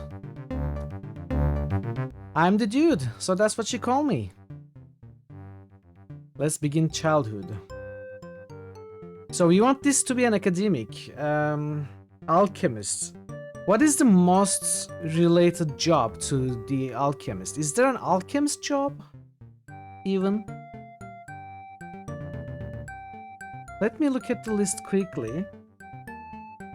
Yes, there is an alchemist job. Oblate, student, clerk, physician, professor, alchemist, master alchemists.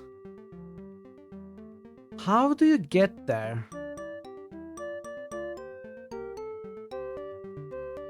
Let's see.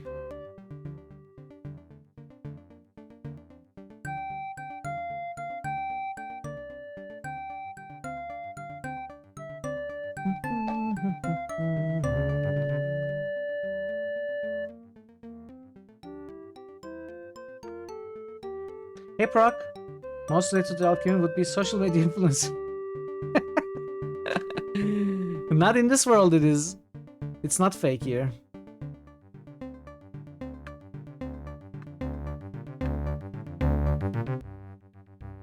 Complete the Bork your Alchemist. Do you think a year of your gameplay was just getting your Alchemist up to specs? Oh. We are gonna try to max it out as much as we can.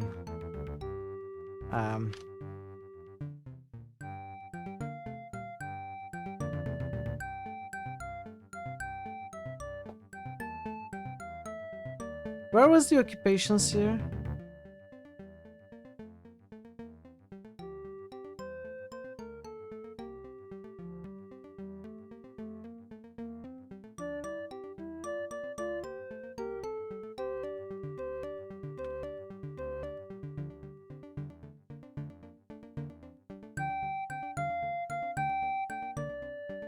Okay.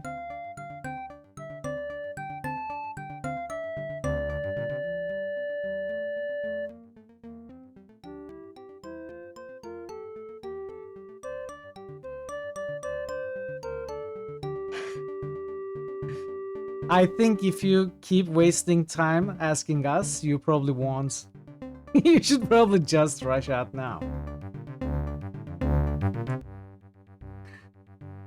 See, okay, 8-Ball believes in you. You got this.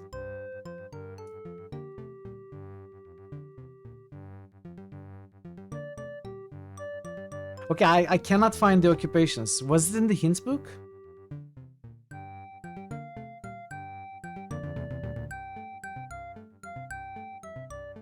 Okay, it was here.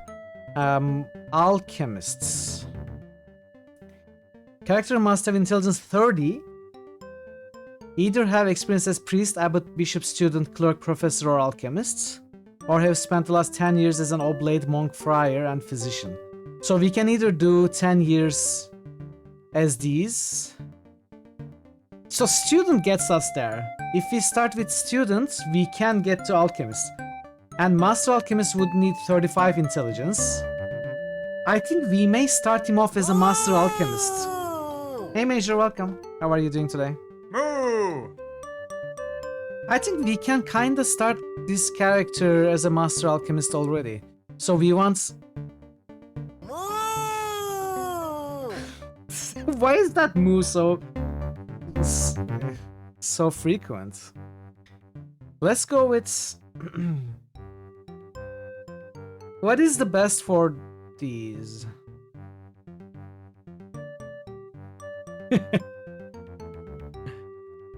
What is the best of these for alchemists? Moon Axe? I think maybe I want to take a look at that as well. Like, who can become a student?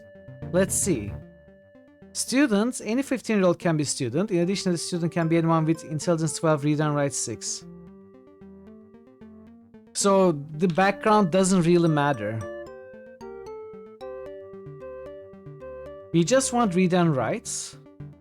Wealthy urban. Let's go with wealthy urban family. I don't know if it's gonna be the best,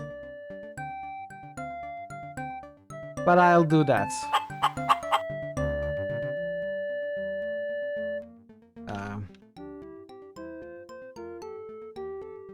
It's not working. Okay. So we want 35 intelligence.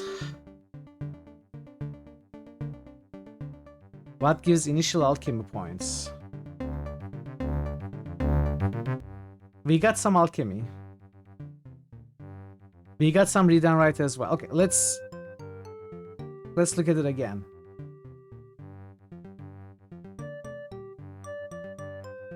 So country crafts is the best for read and write and alchemy.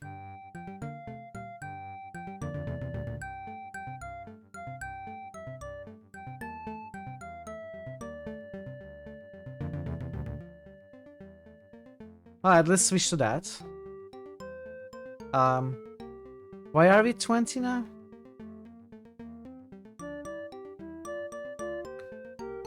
There's a problem with this character generation. When you go back menus. Draconic dude. Let's do Draconic.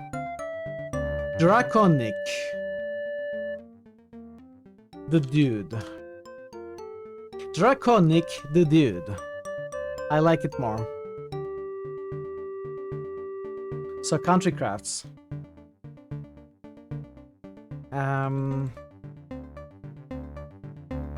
35 intelligence, 33 endurance, 33 strength. Dude, I asked what name you wanted, maybe you weren't around, but we got you Draconic the dude. I hope you liked. It does give 1. Wait, what? Did I look at the wrong place then? Oh, it's because the menu is bugged once you press escape. Draconic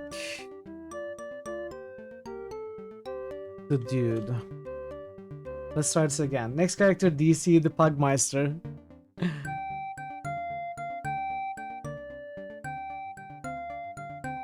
Wealthy Urban starts with 2 alchemy and 5 read and writes. Country crafts only with 1 read and writes.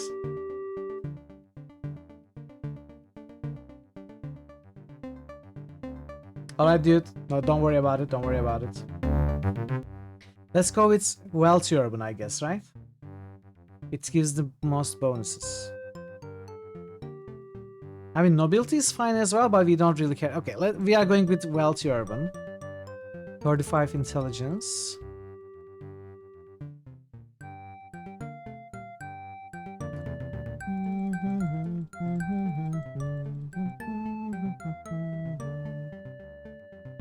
So we probably will need some charisma to interact with the intellectuals, I imagine. So let's go with 20 charisma.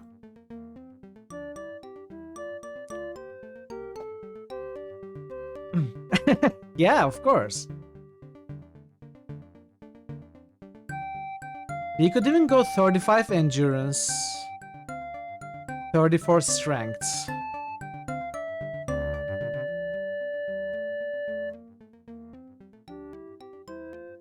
Yeah, exactly. We will have to interact in universities and stuff.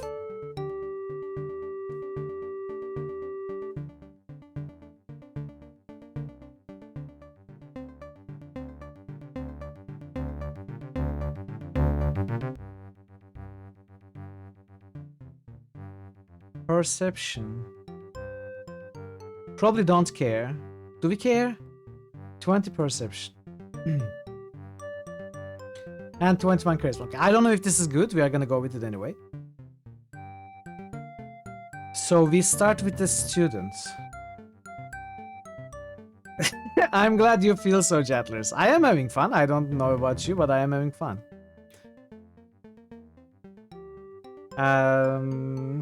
So obviously we want to maximize alchemy, read and write.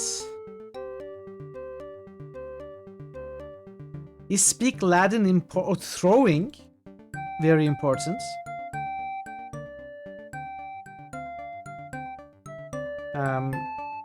Virtue. Is read and write, I mean speak Latin important for the alchemists? Do you throw the monitor after you get frustrated?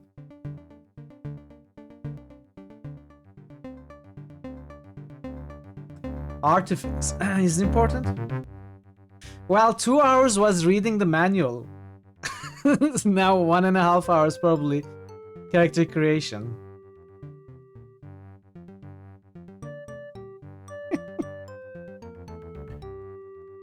Probably not artifice. We don't care about it.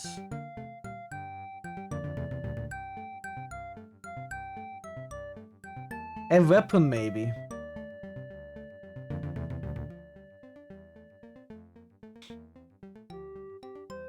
Good luck with classes, Prince.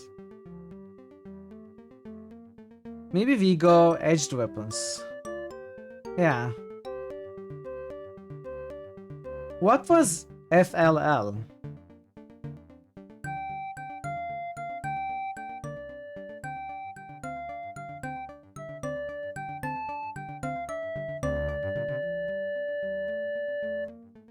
Flail.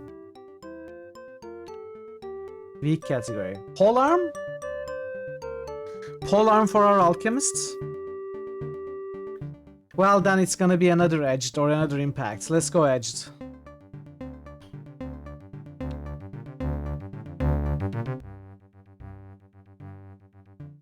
Let's go edged.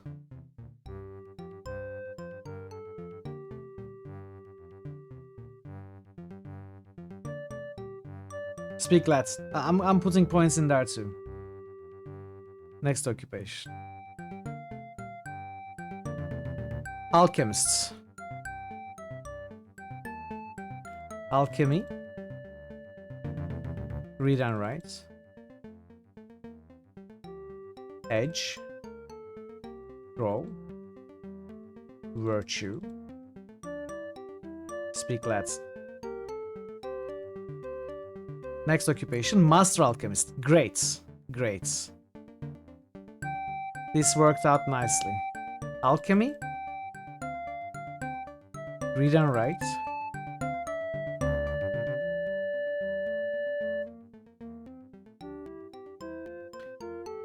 Edge. Draw.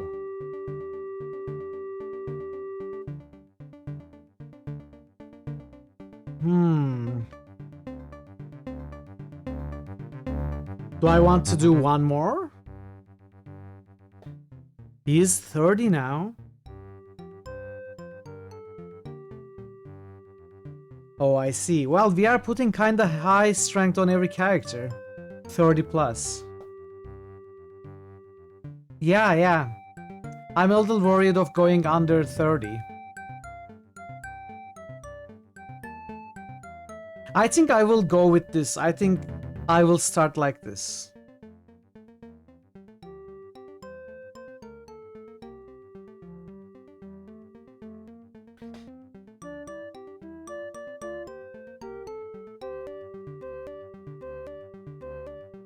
How did I get the 39 intelligence?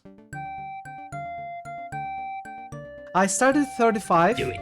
I picked up students, alchemists, master alchemists.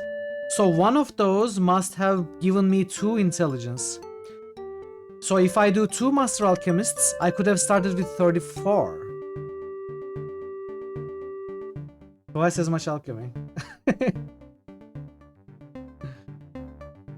Yeah, I was told specializing is important. We could start with 34 alchemy then. And 34 strength. Master alchemist gives +2. Okay, let's start again. This is gonna work now. Draco, Nick. The dude. Wealthy Urban. 34. 34.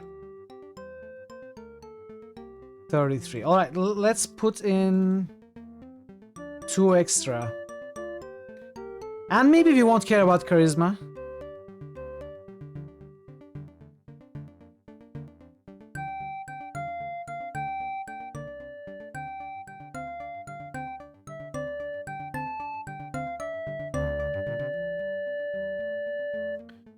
What time with that tubes?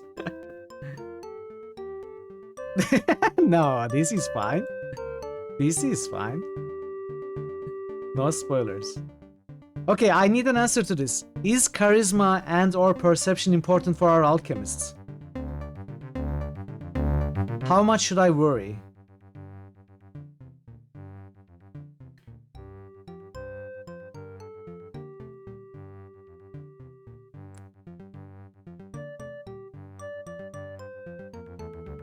I still can't tell what it says there, Jettlers.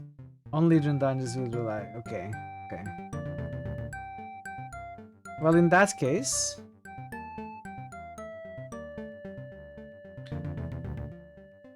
we will do something like this, I suppose. This. Okay. This is good. Now, students doesn't give me intelligence. No, it does. It does. +1. Alchemy. Virtue. Read and write. Throwing. Edge.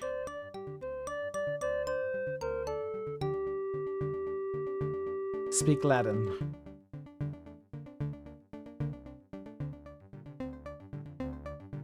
Five points. Next occupation. Alchemists. Alchemy. Virtue. Read and write. Throwing. Edge. 1 speak Latin. Master Alchemists. Alchemy. Read and write. Do I need this much read and write?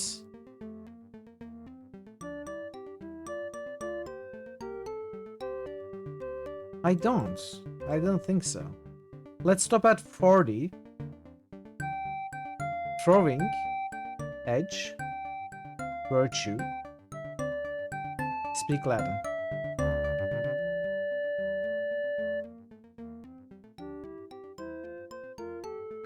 Speak Latin. I'm gonna take a look at Speak Latin. Speak Latin.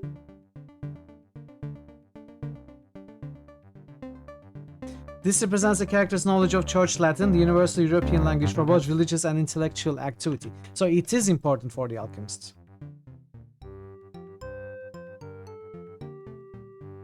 Okay, one more Master Alchemist.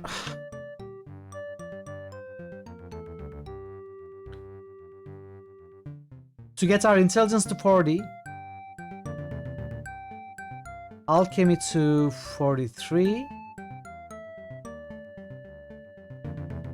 Speak Latin to 25. Growing.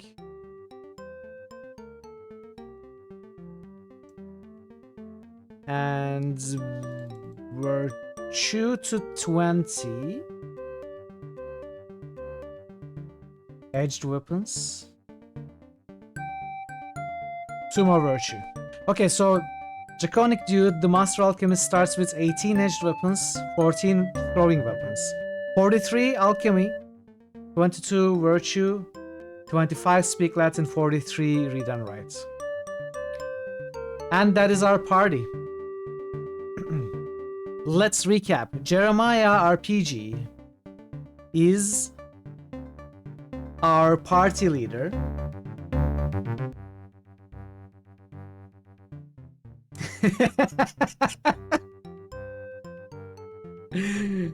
Alright, thanks for stopping by, everybody. This was fun. It was a little bit of a short game, but I enjoyed it. So the next game we are going to play is Barbie's Darklands Adventures.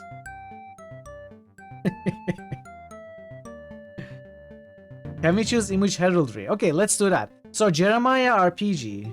Jer, you are still here. Let's choose your heraldry. Can we do that? Heraldry. No. Oh, we need to add them to the party first. To recap, Jeremiah RPG, named after JRPG, is our leader who is can we look at our character details?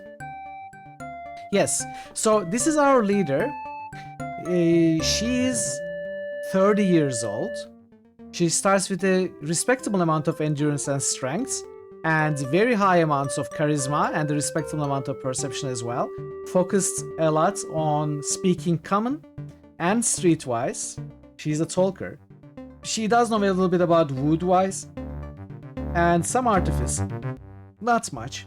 Little bit of virtue, and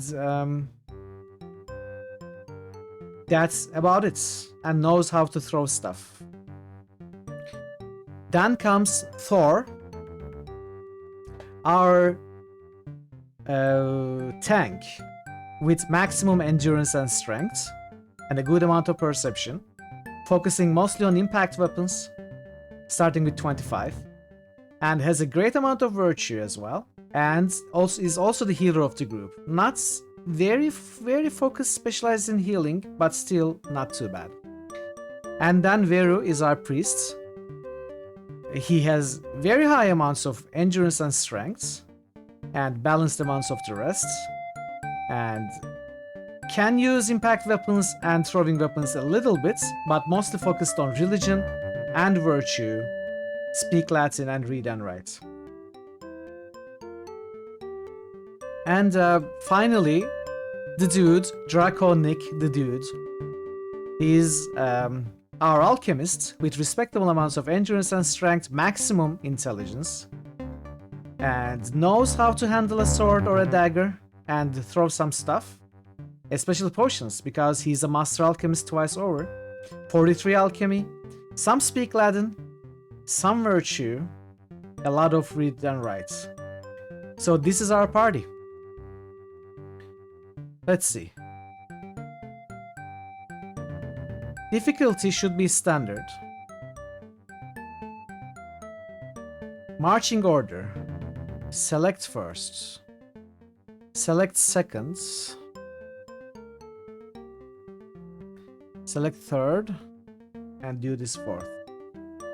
Sony is quite insistent that rumors of his versions being attacked are nothing but falsehoods, as his many braggadocious stories of his female conquest can attest to. Do you get the formula at random? I honestly don't know. We can try to take a look. So, the dude...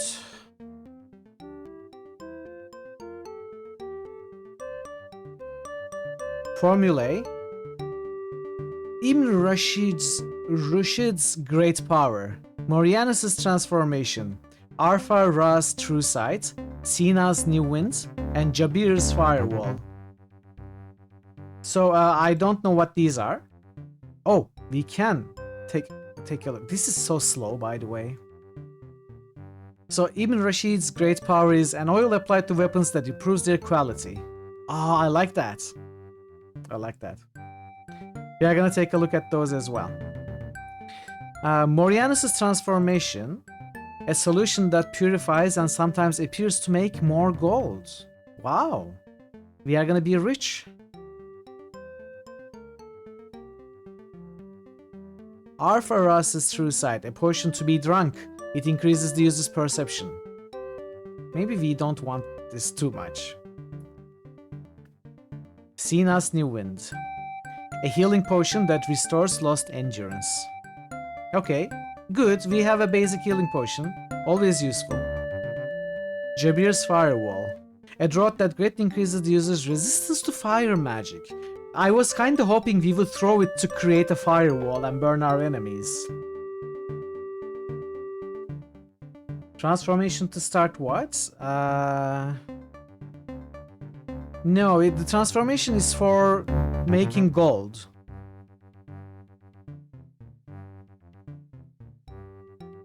I don't know if it's a requirement or anything, but it makes gold, basically purifies gold and makes more gold.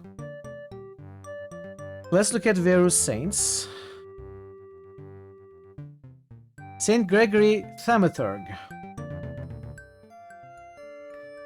Patron saint of desperate situations, earthquakes and floods.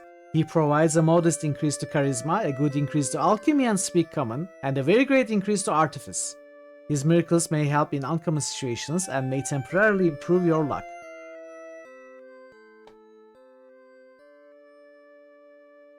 No success chance, yeah.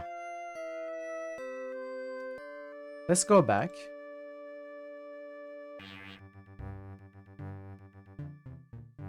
Saint Willibrord.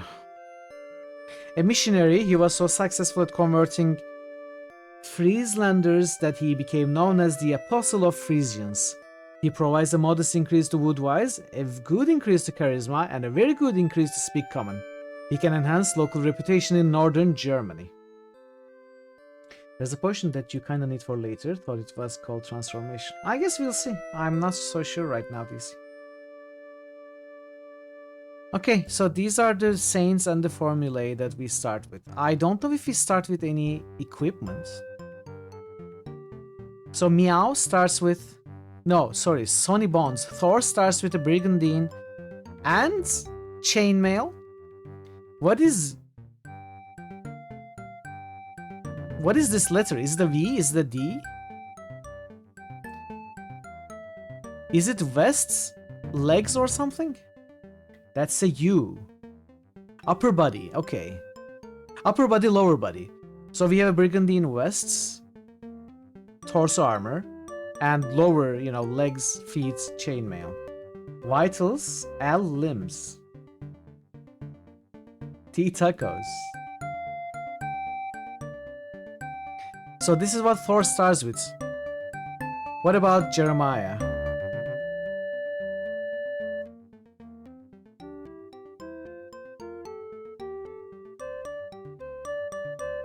How did I read this again?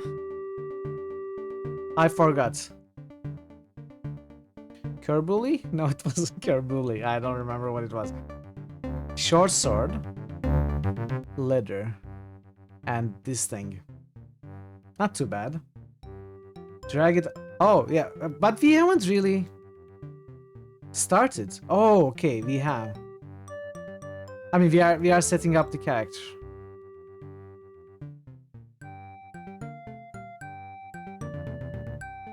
Let's do it with everybody. Club.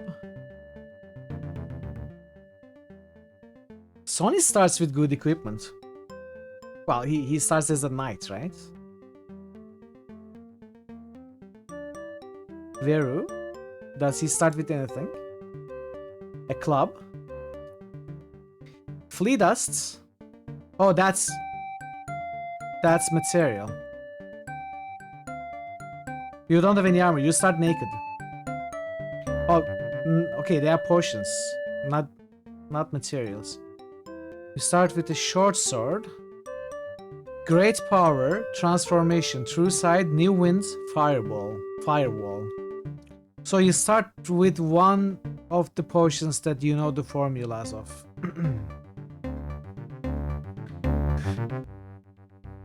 And no armor. Okay.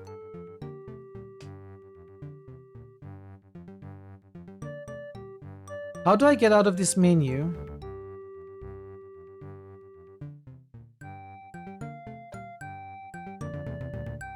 Enter. Enter does. Heraldry. Okay, Jeremiah, do you have a preference? Should I choose for you? Okay, everyone who has a character here, I am moving through the heraldries. Make your choice. Otherwise, I will choose for you.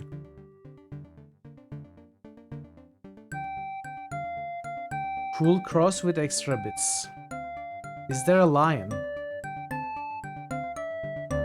Rose is nice, okay.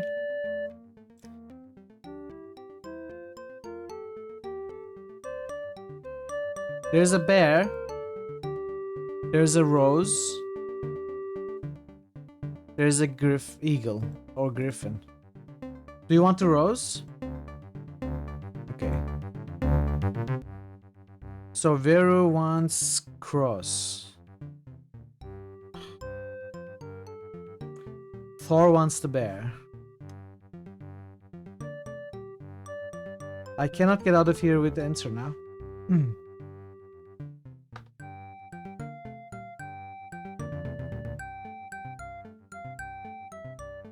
Oh no! What? What's going on? I don't want to do this. Get out. Rose.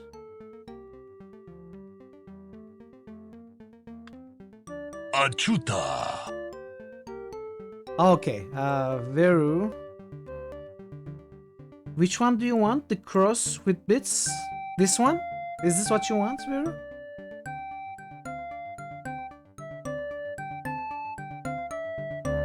Sonny Bonds wants the bear.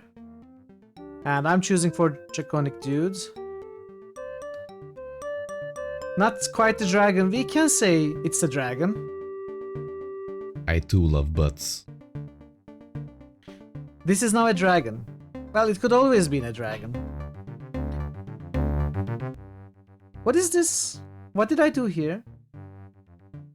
For image, can you get a fat priest? Okay, let's look at the image. Choose your images, everyone. Is this the fat priest, Friar Tuck?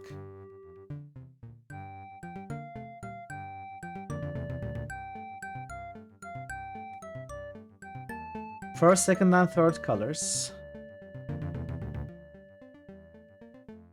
Do you have color preferences?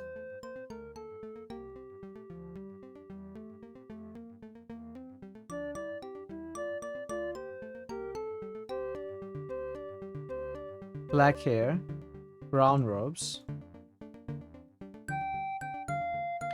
green belt. Okay. Jeremiah, what is your character image?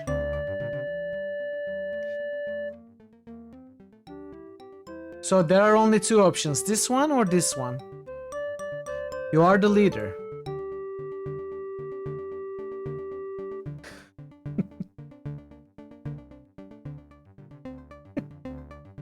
The buxom one. Is it this one? Red hair. Red hair. Silver clothes. The sleeves are also silver.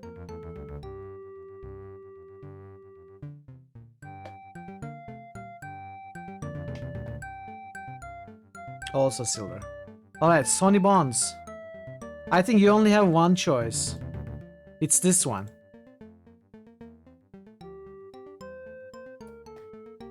But do you have color choices?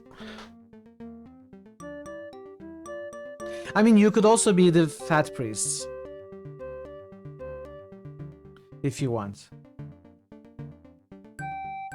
But this is somehow more fitting, I think.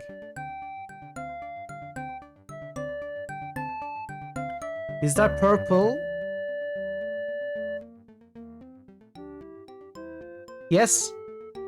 Do you want it as the second color or the third color? Does it matter?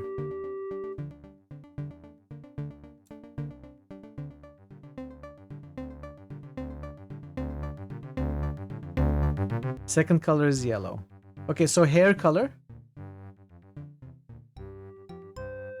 Blonde? Blonde. Oh! Alright, the dude.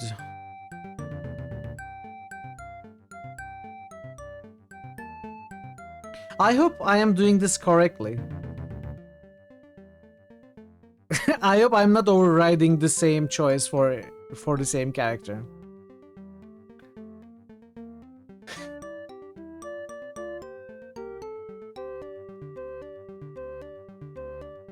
So this is the dude, long-haired.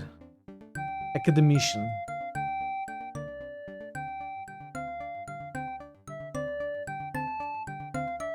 No, this is a non-image, isn't it?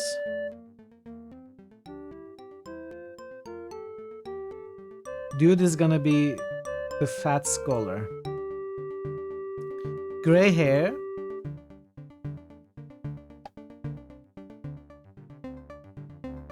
Black robes.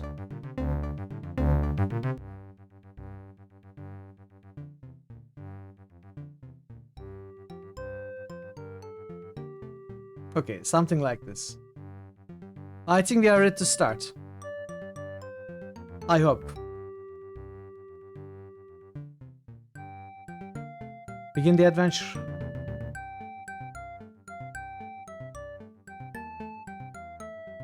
You gather around the comfortable fire at the Nuage. Neuwage? Neuwag? I don't know how to read that. In the city of Regensburg. Then you are agreed, asks Veru. We will swear this pact of loyalty to achieve justice and glory for all. Everyone nods. You all swear a pact of as blood brothers to seek good and avoid evil, and to bring everlasting honor and glory to your names. Neuwage.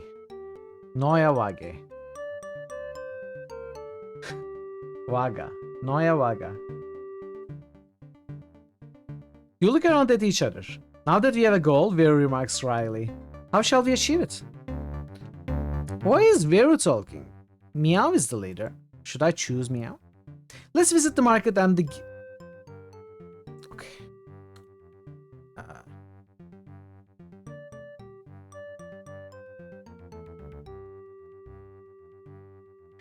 I didn't mean to set you as leader.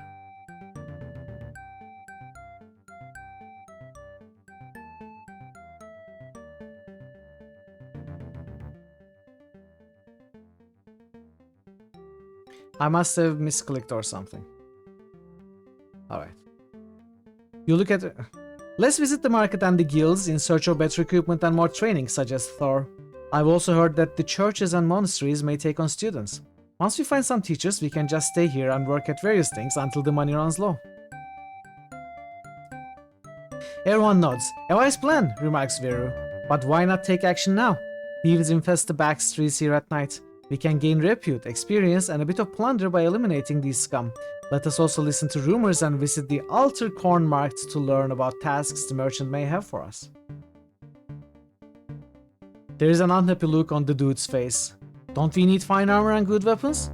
Maybe the sale of 1 or 2 valuable items would give us the funds to help everyone here. I am loath to venture into dangerous countryside without good equipment. After discussing these issues, you decide to...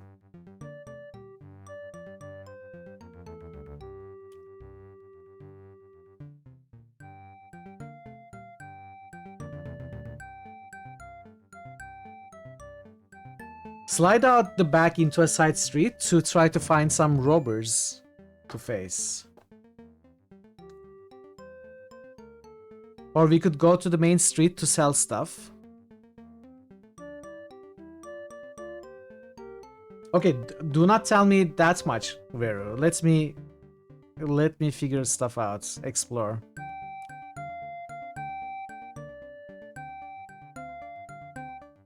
Yeah, but still, I'm just thinking out loud, you know? You don't have to answer everything I say. Immediately leave the city of Regensburg for the open country. Thanks, TC. Immediately leave. We definitely don't want to immediately leave, and we definitely don't want to stay here for longer. So we could either go to the main street, to the shops, sell stuff, buy stuff. And I don't know what we are gonna do at the side street if there are no robbers during the day. Let's go to the main street. Looking down the main street of Regensburg, you set off toward Domplatz, political center of Regensburg. The Herzoghof. This is gonna be a problem. Me trying to read lots of German words. The great fortress overlooking the city. The Altar Corn Market, the central market of Regensburg. The tall spires of the great churches. The craft guilds and other darker side alleys.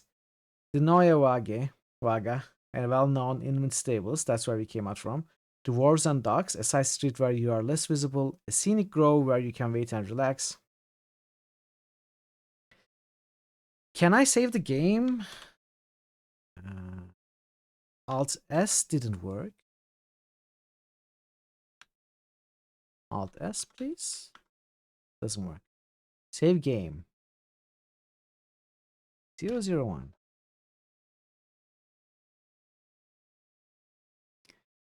Let's go to the central markets. I was using left alt, yes. The Alter Kornmarkt, the main market of Regensburg, is the bustling center of all business activity. Stalls and pavilions fill the downstairs hall, while the rich merchants and factors have offices above. You go toward.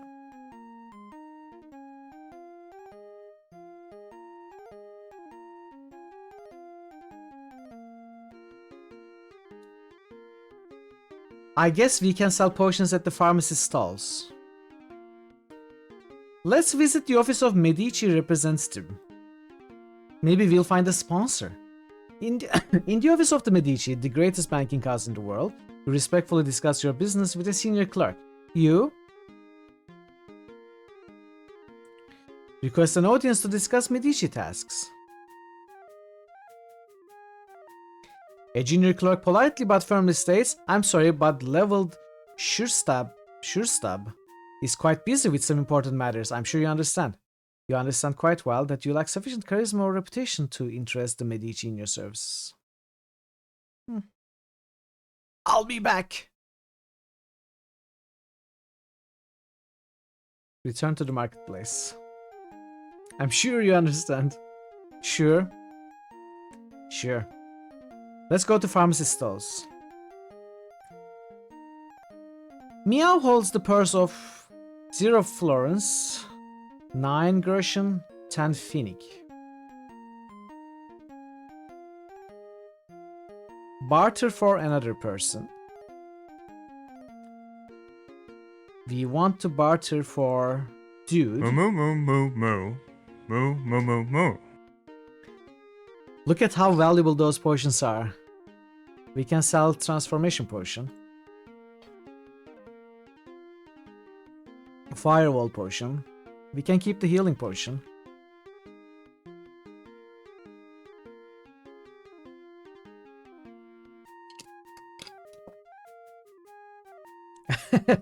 Do it, Nix. Do it. Let's sell the transformation potion.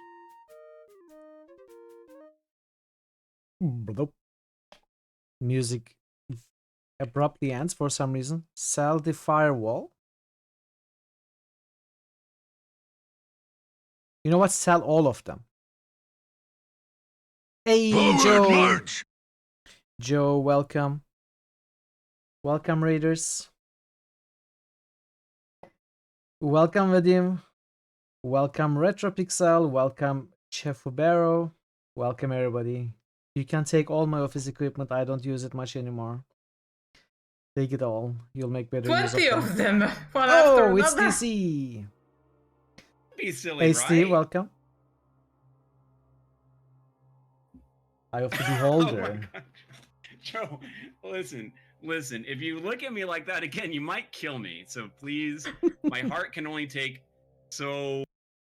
I didn't know you guys did Might and Magic as well. Eye of the Beholder as well. Welcome, Raiders. Thank you so much for the raid. Good to see you. What were you doing? Let's see. I missed the shout out. You were doing Sims 3000. How is it going? And did you finish Quake 2? The Ground Zero, I think you were doing. This is immune to big spiders. Big spiders are a problem. Welcome, everybody. I'm Mitral. We do RPGs on points and clicks mostly. Today we are starting. We are just starting. In fact, we are just starting Darklands. Your sound card works perfectly. Thank you for the follow. Welcome again. After 2 hours of reading the manual and some external sources, and an hour and a half of character creation, we are just starting the game. So I hope you enjoy Darklands and the stream. And do check out Joe. Joe is a very, very entertaining and very nice streamer to be around. Always fun streams, and she plays a lot of retro games, a lot of retro gems. Absolutely check her out for sure if you are not familiar with her content. You finished both Reckoning and Ground Zero with a relaxing Sims disasters. Nice. I'm glad. I hope you had some nice earthquakes and UFO abductions and stuff. Yeah, thank you so much for the raid. Greatly appreciate it. All right, so yeah, we just started this game. We created our characters. It took a while, And our party is just taking their first steps into the world. And we started by selling what we have, with the hopes of getting maybe some good, actually useful items. Like some armor. I don't know what happened to the music, by the way. Music. It seems to be on.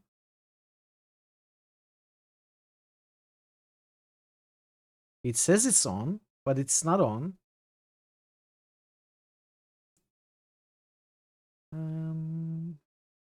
So I assume these are potion materials. And I guess we would have to look at the formulae.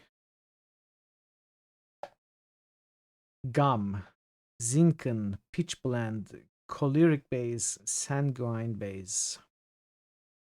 Do I need to write these down? Maybe I should.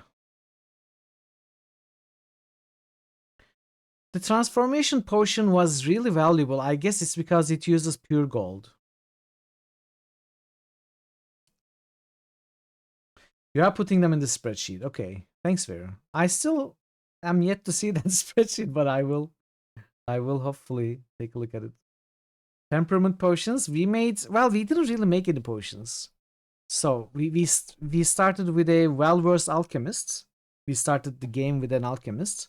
And he came with some potions. And I promptly sold them.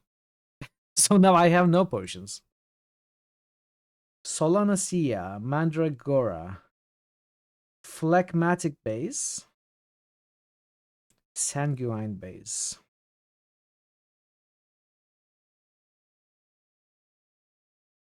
Sina's New Winds, 2 East Black Bean, Mandragora, Chloric base, Sanguine base. This is the healing potion. I maybe shouldn't have sold it. Jibir's Firewall, Manganes, Naphtha, Nickel. Nickel. How do you pronounce? Phlegmatic base, Sanguine base. So it looks like these bases are used a lot.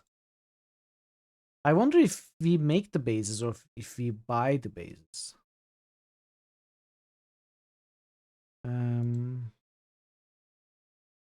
We can buy some bases here for...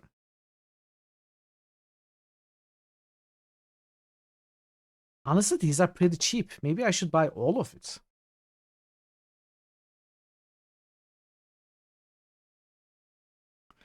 $10 Phoenix, 8 Phoenix.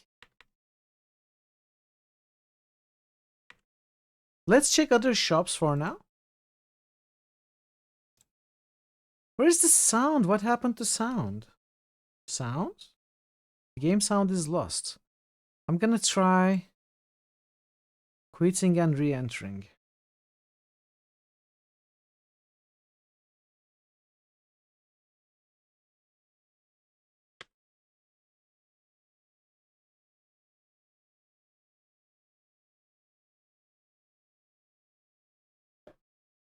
Let's try rebooting the game.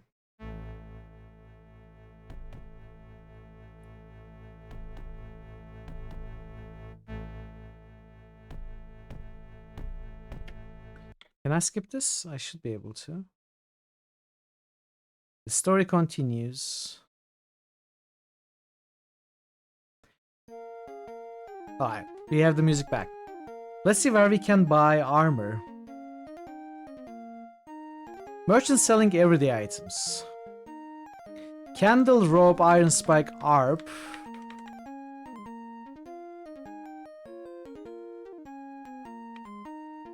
Let's buy a bunch of these, like 2 candles, 2 ropes, 2 iron spikes. ARP? Maybe not. Or we can buy an iron spike and rope for every character. Let's buy 2 for now. Foreign traders. Oh, okay. Here are the weapons. What about the armor? They don't sell... Oh, they sell lockpick though.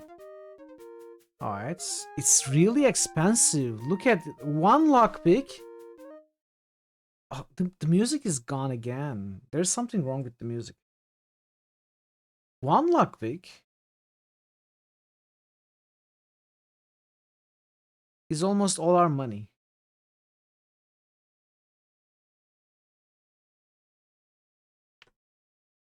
So we probably don't want javelin. You probably want javelins. I think we earlier established that javelins are good starting weapons. So let's buy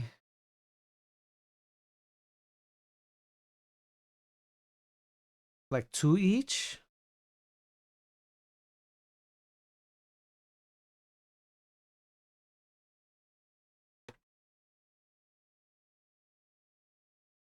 You probably need better weapons as well.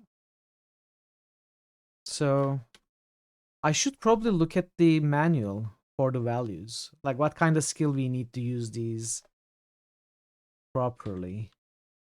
But they don't sell armor. That's the problem.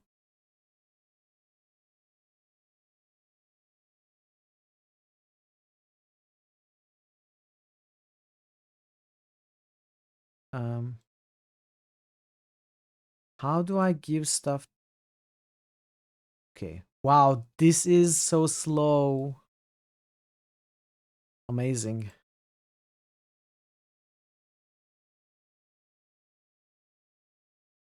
This is gonna be fun. 1 iron spike, 1 rope to Thor. Let's give the candles to Vera and Dude. Yeah, I will equip them. I will equip them. So, missile weapon is the javelin.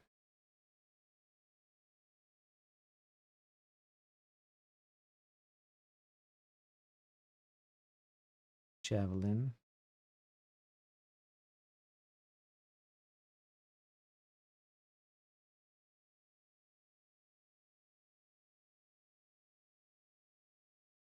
There might be.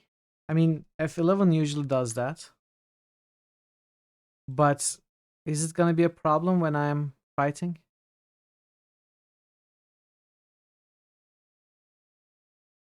I think it's F11 or control. Control F11 slows down the cycles. Control F12 increases. Let's try double the cycle. Let's see how it's gonna work. Oh wow. So the time does not flow in real time, right? Like the time is not passing right now when I'm menuing, is it? I would have to go do something like rests. Okay. So I can take my time, just think about stuff. Okay, that's good. Let me snooze the ads a little bit. Okay, so this is running at double speed now. Who sells items? I guess who sells armor? I guess there's nobody selling armor at this city. What is Hanseatic League Hall? In the rich wood paneled offices of the Hanseatic League, a snotty junior clerk pointedly ignores you for over an hour. But also only 3 hours stream, chattlers. Smile and inquire about any special services required by the Hansa. Rashly proclaim your fame and ability to do great deeds for the Hansa. Chat with the clerks. Let's chat with the clerks. You spend an hour trying to converse pleasantly with the clerks, but they are clearly bored with your prattle. Eventually, you graciously withdraw, having accomplished nothing. What is the Hanseatic League? I have no idea what those are. Can we find it in the manual? In the north, the Hanseatic League was an association of cities that promoted and protected their trade. Although generally mercantile, the Hansa did organize and fight wars, with each city contributing troops or mercenaries. Like the Okay, let me show you. Like the Teutonic Knights, the Hansa was a declining power. It had made unwise choices in prosecuting trade wars with the Scandinavians and Dutch. Their monopolies were crumbling, making the League a power more in name than in fact. Your sound card works perfectly. Thank you for the follow. Welcome. Many of the larger cities in Germany were imperial free cities. Okay, we don't need to read about that. So they're a political and a mercantile power. Okay. So we have no business with them right now. Let's leave. After wasting 2 hours with these. Unfortunately, there's no one.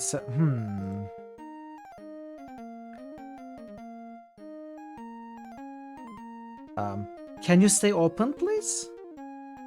Hello? I don't know what's going on. Okay. I slowed it down a little bit. Also, is the music playing faster?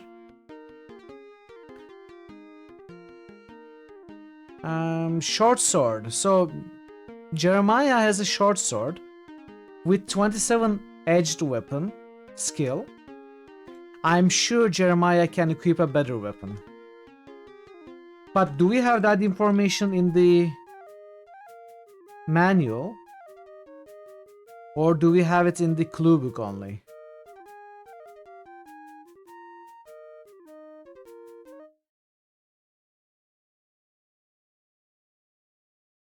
We can equip what? Can we use them effectively?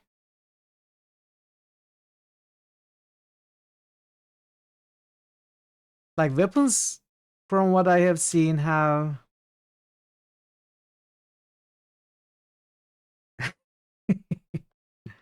From what I've seen, weapons have some minimum skills.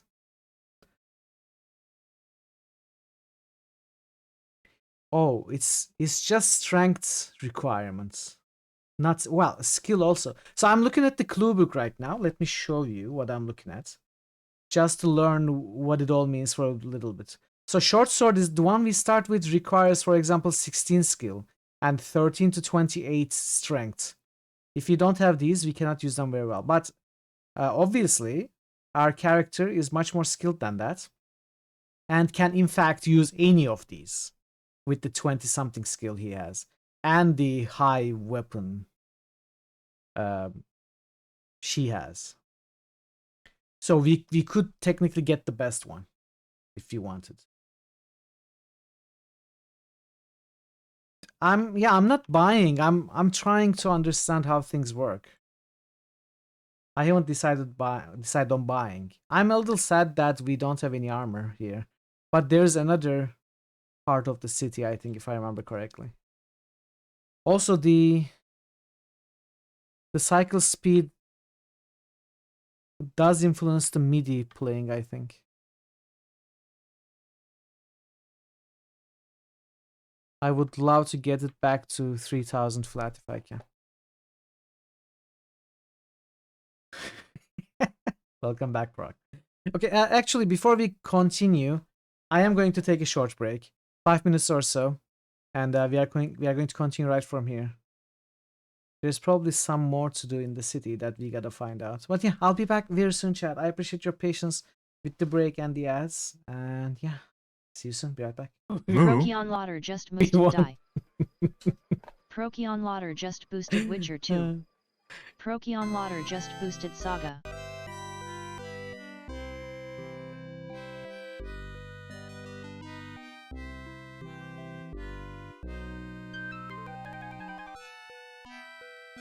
That's how you conduct an orchestra.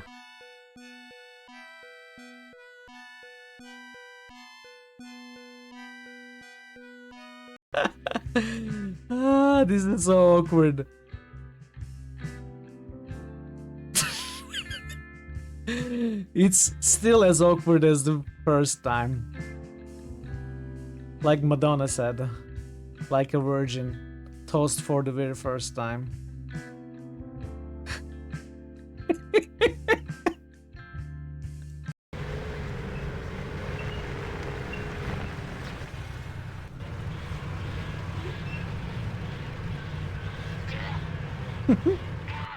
No, Harold. Harold, what are you doing? Harold. Harold, what the heck, dude? Wow.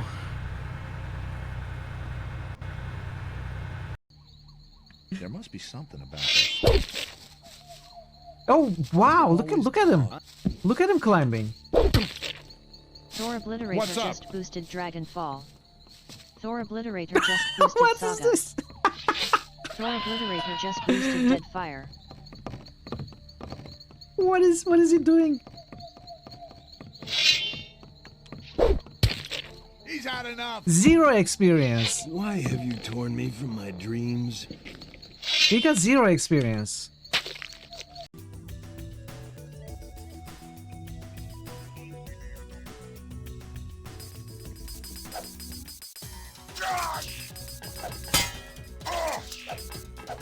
I can never hit these.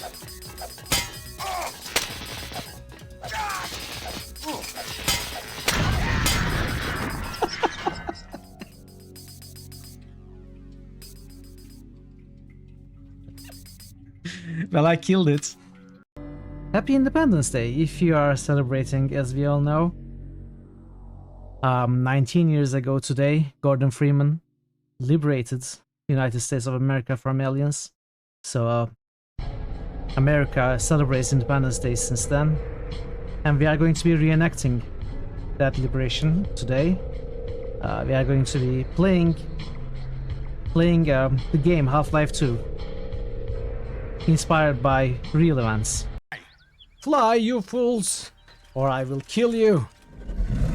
Because I have this urge, you see. Oh, okay, I was joking. I was joking. I don't mean to kill anyone, of course. I'm friendly. Bye! You're funny.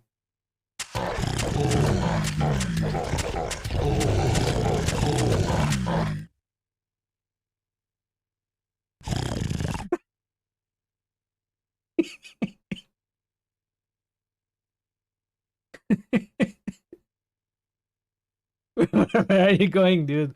Wait.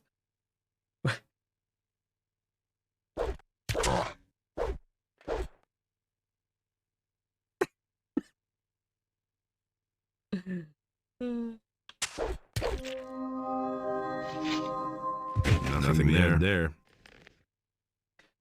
I should probably do this right.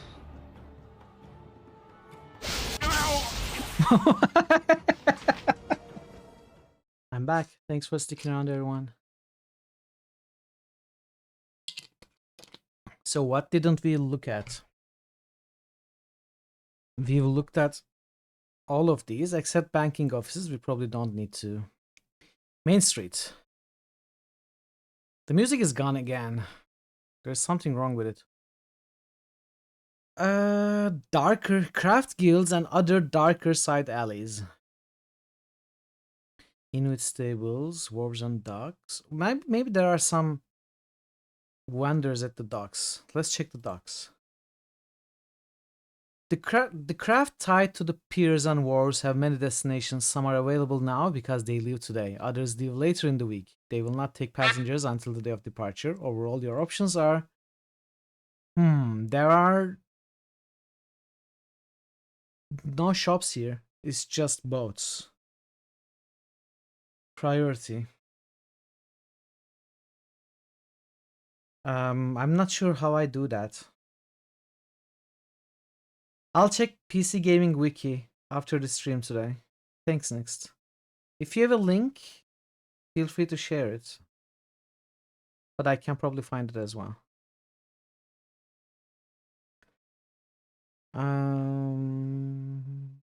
Craft guilds. Darker side alleys kinda scare me. Let's visit the great churches. I suppose the tall spires of a Gothic church arrow into the sky above you. Impressed, you look around and, first of all, I think we make Veru the leader for this.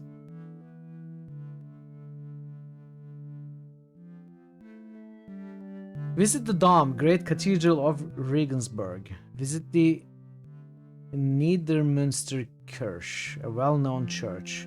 Visit the Regierung Saint Amaram. I'm probably ruining these words. Where monks study church law and administration. Stroll over to Domplatz, the main city square.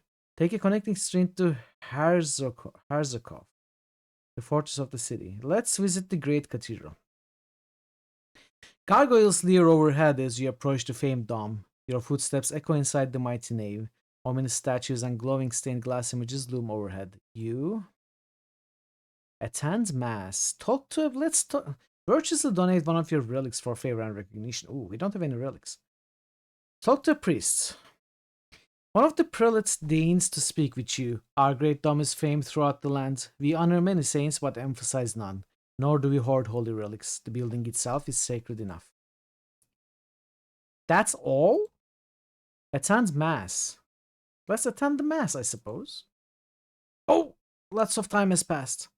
Finding a seat in one of the many pews, you wait a short while until the Holy Eucharist is ready to be celebrated. With impressive ceremony, the mass is sung. When it's over, you feel peaceful and happy inside, as if you had found favor with heaven. Okay. Gargoyles leer overhead as you approach.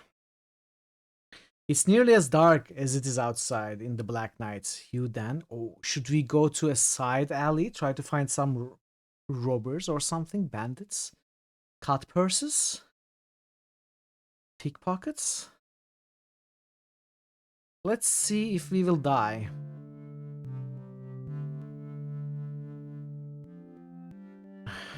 Now empty Main Street.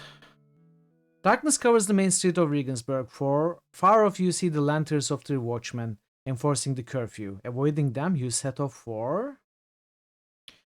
I set off for saving the game. Side streets and alleys. Let's see how we will fare in a fight if we can find one.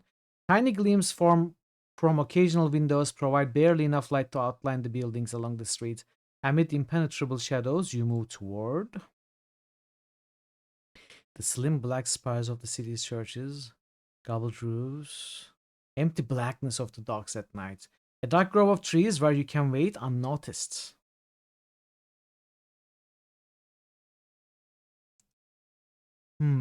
So we did not find anything, like we did not come across any bandits or anything.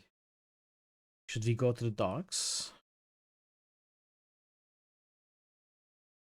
I feel like we wasted our time in the first day. Other locations you remember?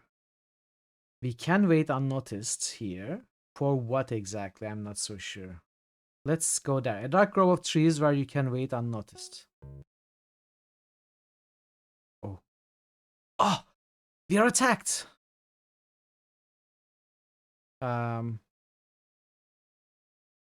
What happens now?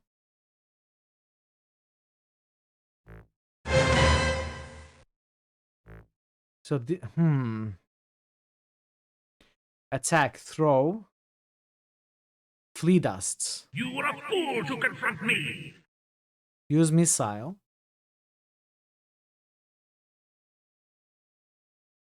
Okay, Veru uses missile. The dude, no. It's still Veru's turn? Wait. I'm confused. How do I do this? Okay. So Veru attacks. The dude attacks. The other guy, no. This guy, no. Moves then. What other things can we do? Walk towards, flee towards, surrender. Attack. STD attack? I don't think that's a very direct way of killing our enemies right now. It may take a while and it's not very appropriate. Oh, standard. Okay. Never mind. Okay.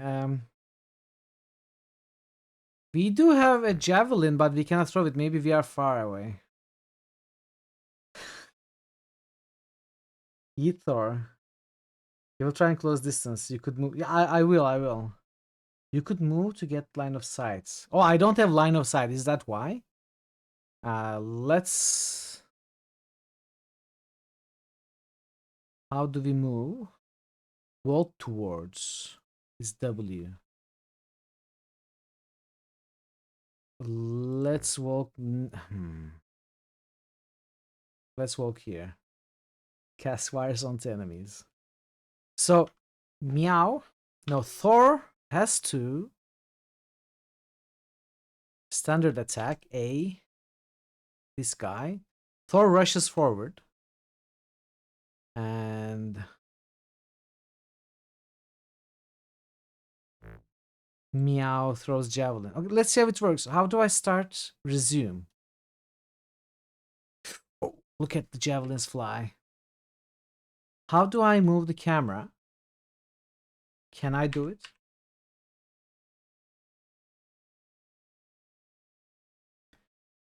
Dude. Missile. This dude. Shifts. Okay, shift arrows work. Oh, okay. Alright, that works too. Meow. Oh, I keep on clicking and it puts me in here. Missile. This guy. Thor. Attack this guy.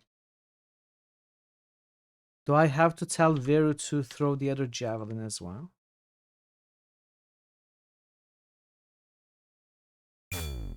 Oh, Thor has taken some damage. Okay, Meow, you need to go in, I think.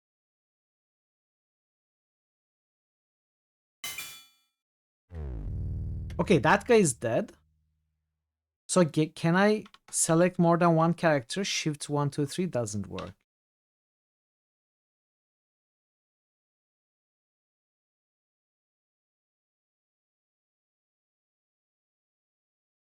Jeremiah, intercept this dude.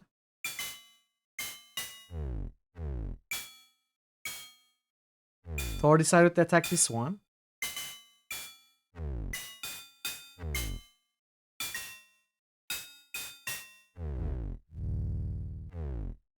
They do pick up new targets. So we are out of missile weapons. Standard attack by dude and Veru as well.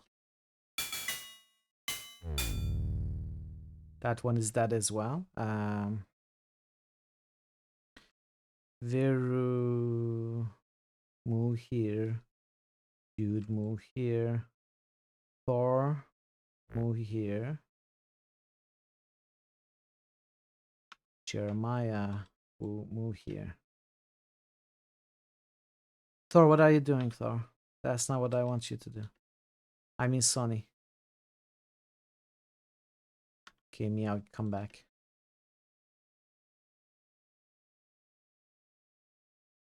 Thor move was invalid, okay. Want the combat tip? Sure.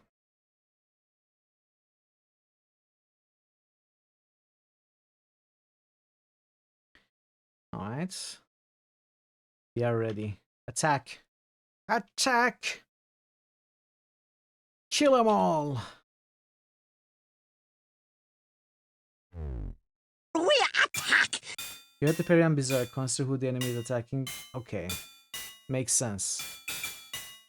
So, the enemy seems to be dying. Okay. This is the whole loot. Kill them all and sort their loot out, exactly. Leather clothing. So let's give this leather to Veru.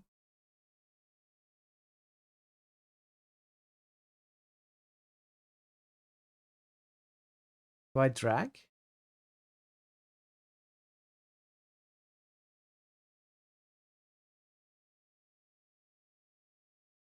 Get an item. Okay. Take the leather.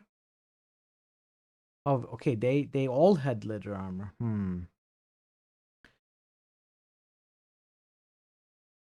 So dude should get back 2 javelins, leather armor, clothing.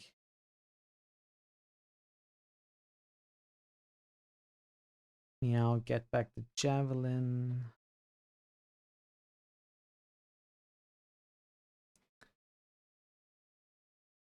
club.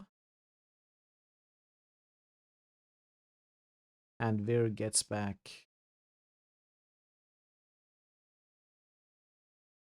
to rests. Impact weapons change from 15 to 18. Ooh. Yeah, I've been pressing G. Edge weapons change from 18 to 19. Battle results, victory.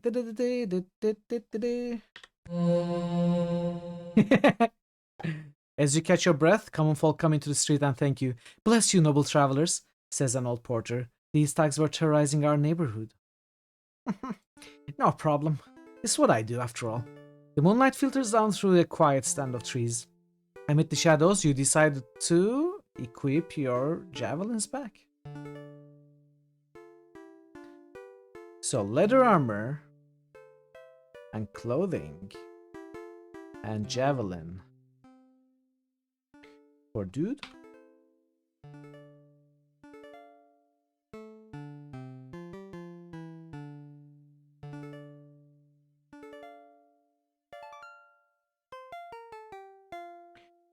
Javelin, clothing, leather armor.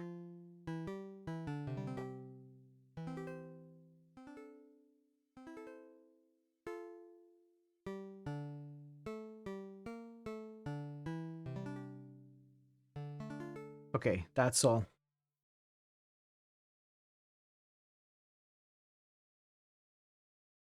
Now, two of our characters are kinda hurt. Not too much. Pause for an hour waiting for greater quiet in the city. Pause for an entire bell, 3 hours. Find the darkest shadows and try to camp here until morning. I kinda feel like we could... Are we the thugs? No. We are heroes. We kill the thugs. Numpad doesn't seem to work. Can we fight some more? Leave by the main street. Slip away down a side street. Let's see if we can find another.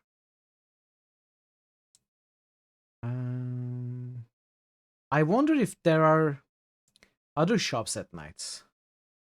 The city marketplace. You stumble and trip frequently, moving through the back alleys, and more than one wrong turn slows your progress. Okay, we are fighting again. Can we look at enemies? Orders. Enemy info. Bandit, leader, none, club, poor. So these are probably the weakest enemies we can encounter.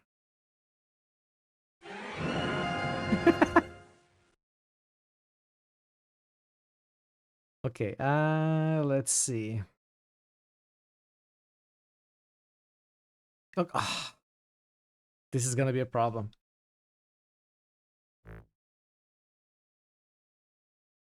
And Jeremiah, just go here. Thor.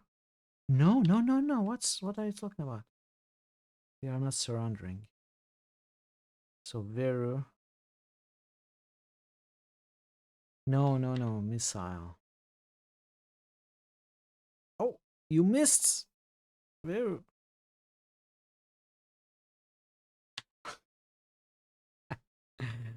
Thor. Throw those javelins.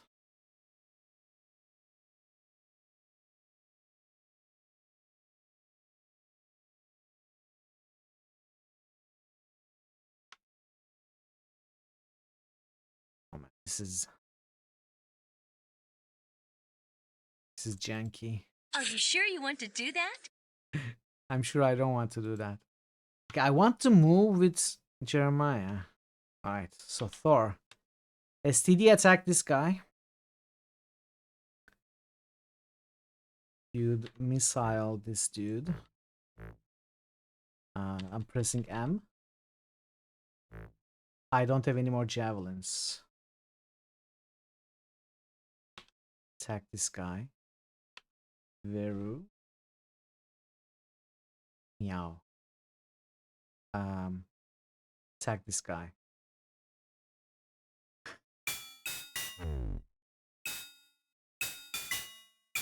Oh no. This guy passed. Okay, dude.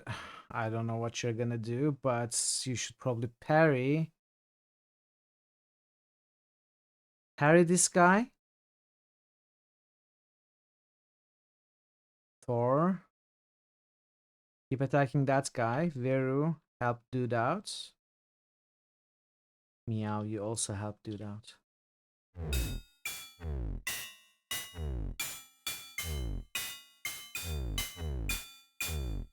I think they are dying.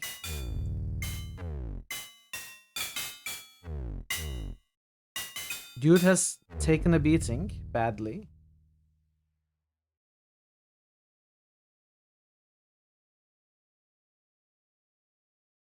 I don't want to parry anymore.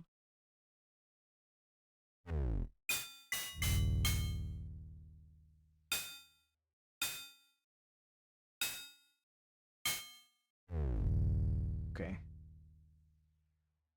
Not too bad, not too bad. I mean, it's pretty bad. Get 2 javelins back. Do the monkey dance. Hey, Thazen, welcome. The biography of an ex-soul setting. How are you, Thazen? Good to see you. No, I want Dude to get the javelins. And the rest, Meow can take the cell. New channel SFX request by Thor Obliterator. Okay. A companion to the other one. That's good. That's good. Is that good? That's very good. I mean, that's not very good. No, I didn't want you to be the leader. I forgot to change it. Edge weapons from 27 to 28. Thrown weapons 15 to 18. Impact weapons 18 to 21. Thrown 12 to 15. They really increase quite fast. Battle results victory. And Dude seems to have healed. Now healed even more. The thieves lie motionless at your feet. You feel strangely content, as if a higher power intended them to meet such a fate. Okay, corn markets. Oh.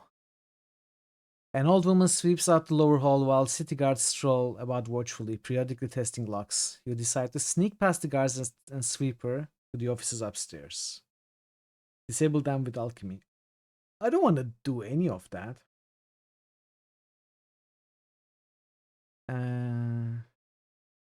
Let's set you back as leader. And Dude needs to equip the javelins again.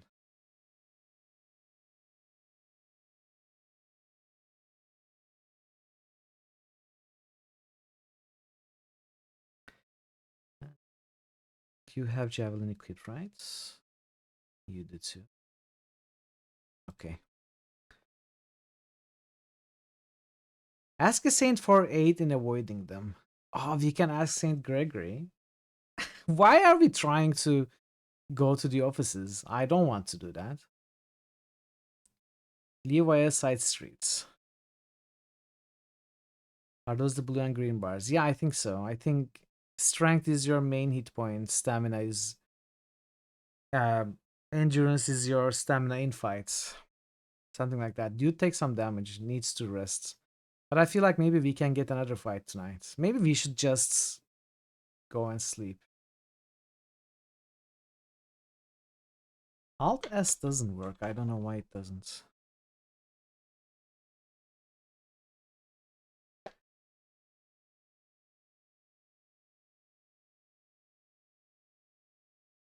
Okay, let's leave via side street.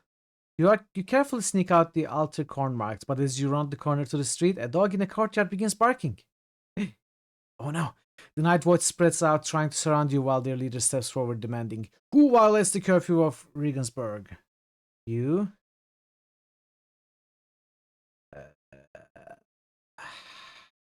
You reload the game.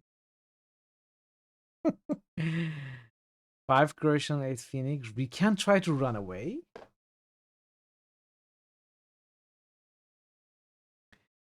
Okay, so we shouldn't be out during the curfew time. But I was, you know, I was being vigilante. Hey, Exploit, welcome. I was hunting robbers and thieves. I was helping them. Yeah, we can try running, but the problem with running is maybe they will know it's me later. Like maybe I will lose some local reputation. Can I see my reputation? Party info.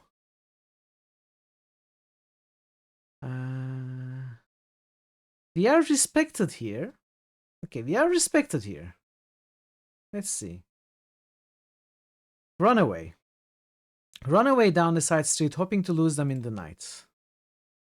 Dashing off down an alley, you realize Thor has fallen behind. Rather than abandon him to the night watch, you all stop and confront the pursuit. You decide to... Okay, we couldn't do it, chat. We will have to reload. Thor, it's solved because of you. Let's do the reload.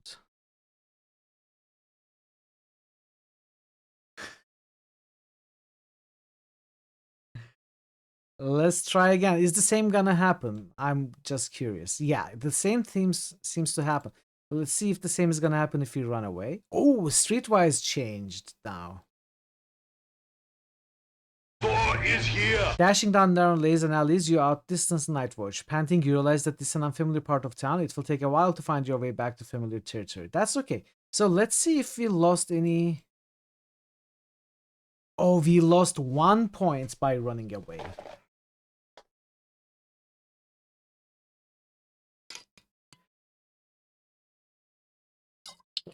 I don't think we want to lose reputation. So that was experiments, so it doesn't count. I'm going to reload and do my actual choice. But yeah, good that we learned that running away is sometimes possible, but costs you reputation. So can we just leave at Main Street? You carefully sneak out the outer corner mark as you're on. Again? It happens again?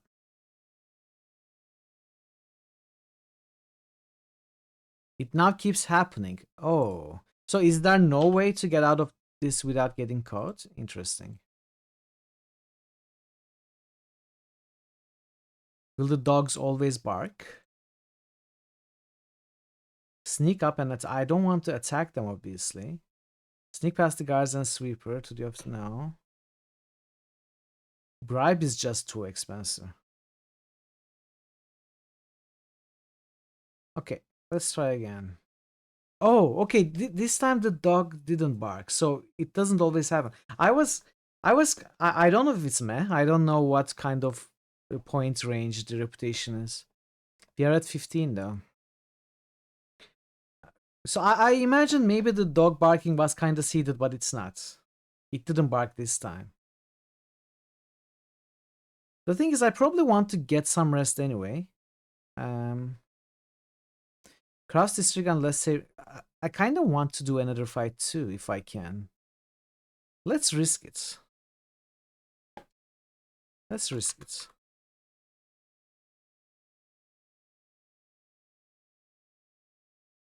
I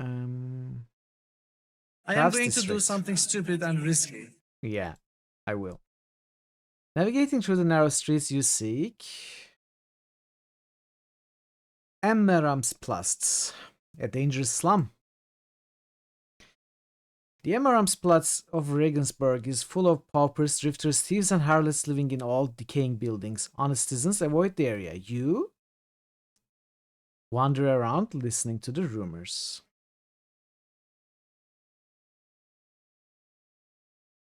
Eyes and ears open, you try to discover special jobs or interesting adventurous tasks. After a few casual conversations, you learn that...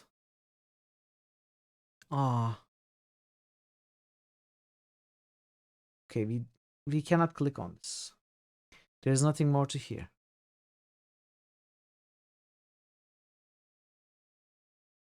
Ask about affairs elsewhere in the Empire. You pry for rumors and information, but nobody has any traveler's tales or personal experience of interest. Read the official notices posted on doors and walls. By order of the Schultheiss. Schultheiss? Schultheiss.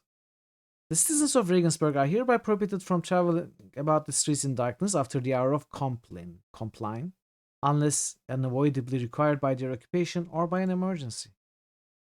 Okay. Gossip about the situation here in Regensburg. Everyone here freely admits that nothing remotely interesting happens ever.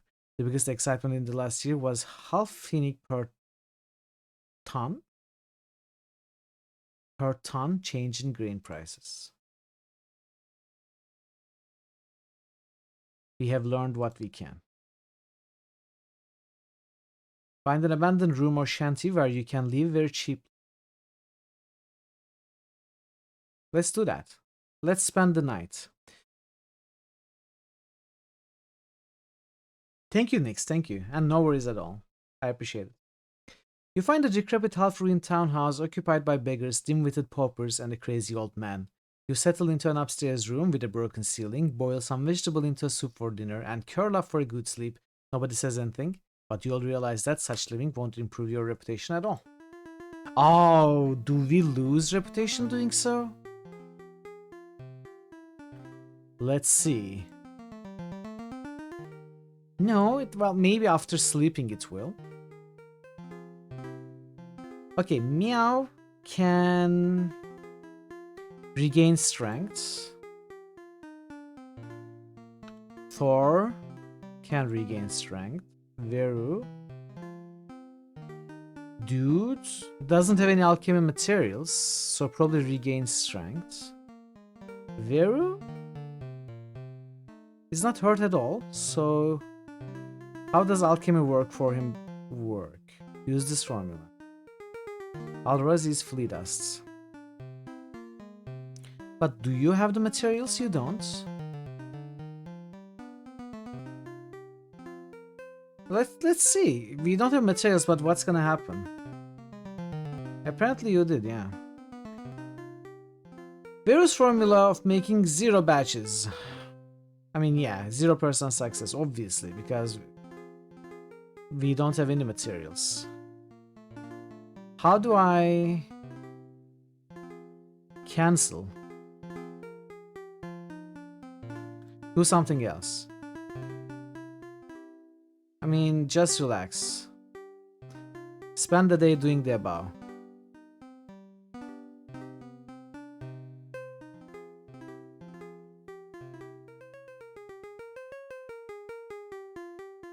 We lost reputation by staying here, chat, so that is good to know. Okay, so if we leave cheaply, it hurts us. I'm gonna add a reload and try to go to the inn. I don't want to lose reputation. I don't know if 1 is a big number or not.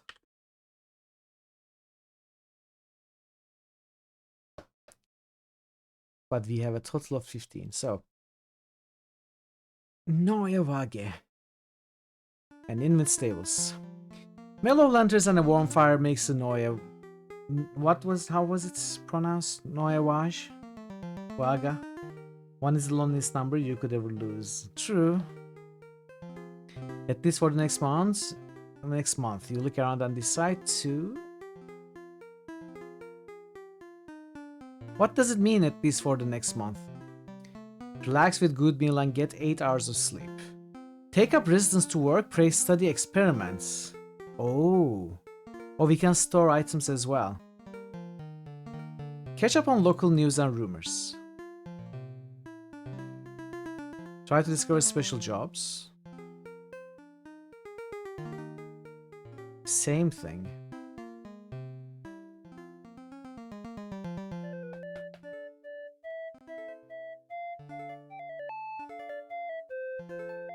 Visit the stables where you might buy or sell horses or mules. Let's see how taking up residence works. Earn a little money. Okay, Veru can earn a little money. The dude should regain strength. Thor is fine. Meow should gain strength.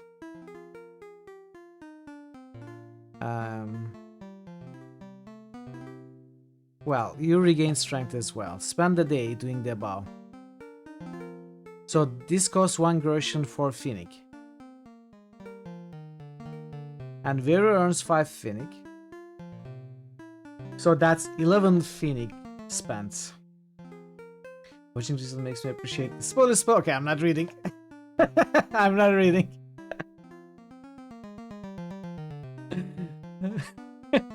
Spend the day doing the above.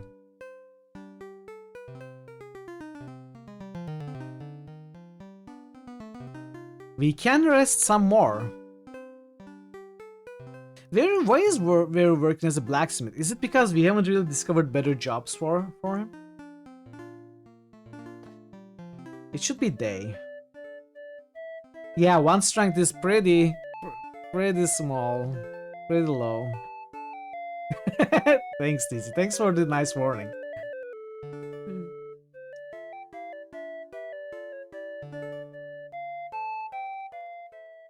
Oh, what about when he's spoiler? That was just a spoiler.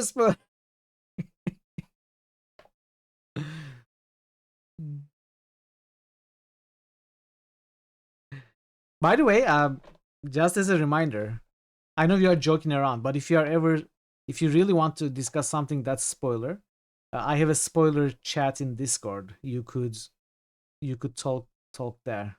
I never look at that channel. I never visit that channel, so feel free to speak about anything that's spoiler in there. So where I haven't been to?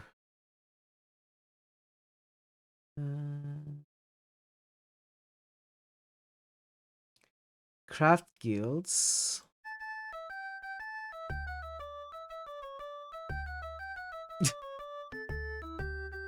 Guilds and craftsmen specializing in arms and armor.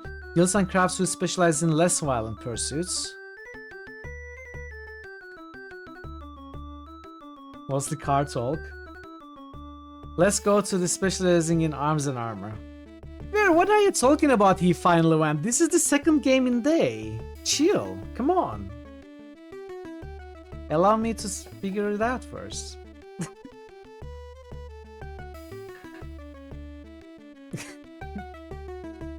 As you walk, you look down each cobblestone street. At ground level, signs with pictures portray the various guilds and crafts you turn toward.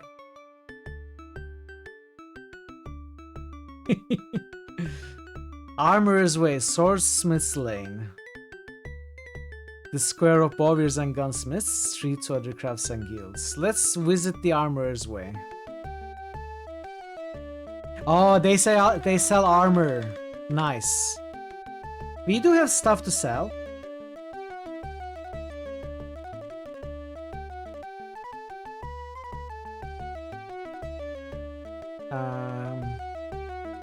Sell all of these.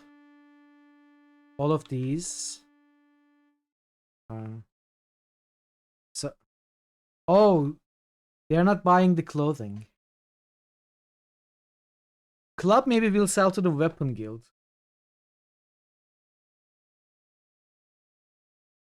So what can we buy? Some good armor.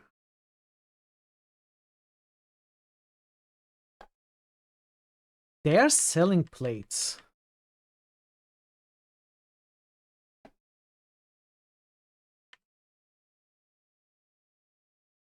I think maybe we buy one of these to our 3 characters.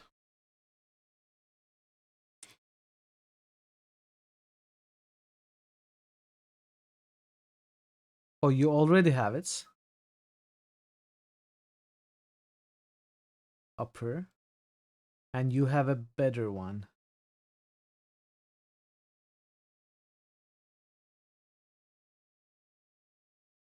Chain is too expensive.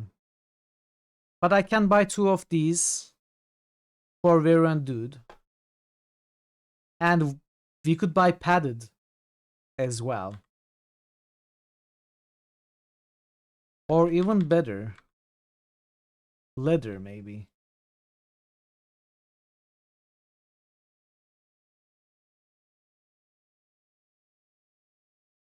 I'm not sure, Parrot. I thought maybe it was the weight somehow. So dude needs better lower armor. Veru does also. Thor probably does not. Chainmail lower. What about Jeremiah? Jeremiah also. No, leather. Okay. So we could buy 2 leather lower and 2. What is this? I don't know how to read it. I forgot. So that would cost us almost all our money. Might be worth it though. We can fight more easily. I think I'm gonna do it.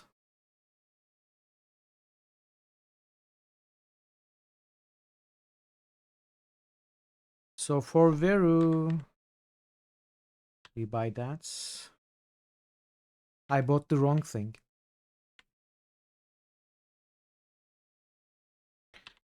That's fine.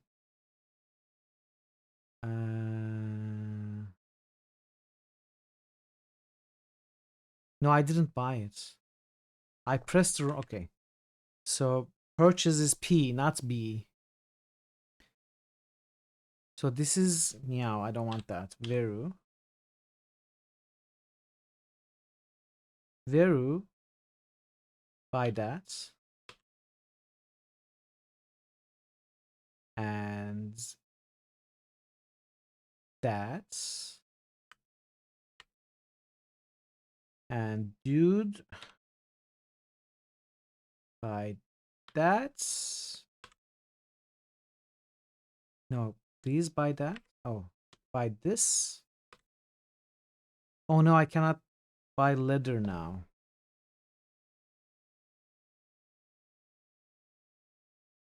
Wow.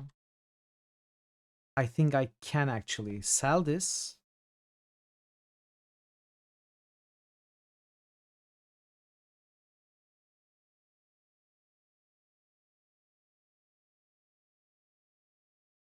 And this.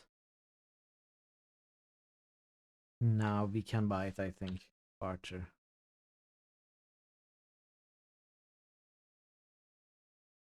Purchase. Okay. Purchase, yes. So Veru. We can equip this. And this. Some good armor for you. Get rid of that. And dude.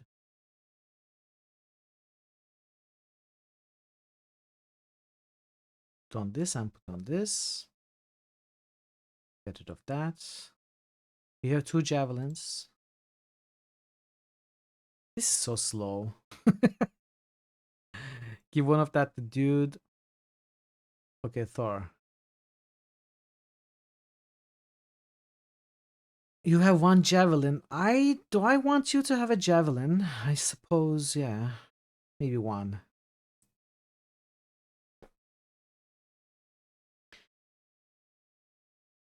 Press the wrong thing. Okay. Oh. We are gonna have to move that lower Kerbuli to meow. Or however you pronounce it.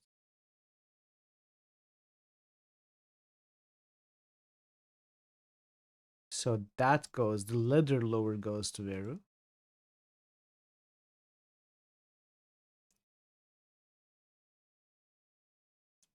Okay. Now it's good.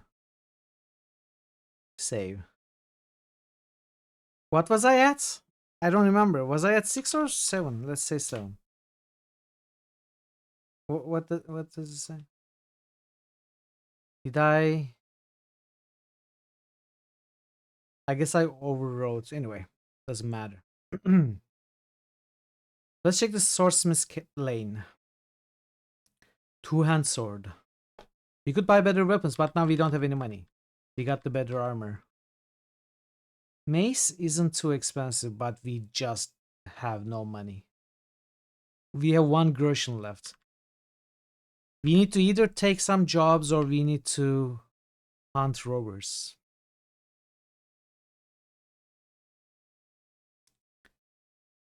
I guess we can... Let's check the other crafts and guilds. Looking down the twisting streets, you can easily spot the picture signs that proclaim Regensburg guilds and crafts. You go to... Oh, townhouse of a respected physician and healer. Among various guilds and merchant townhouses, you find the home of Martin Meisterlin, a respected physician. You are shown into a dignified consulting room. After an hour, he has time to see you. So... Thor takes a few hours to discuss healing treatment, trying to determine his skill. So why is it Thor? Because Thor has the highest healing skill, is that why? That must be why. So even though Thor is not the leader, the game picks the highest healing skill, I think. That is good. I don't have to change leaders for this kind of task at least.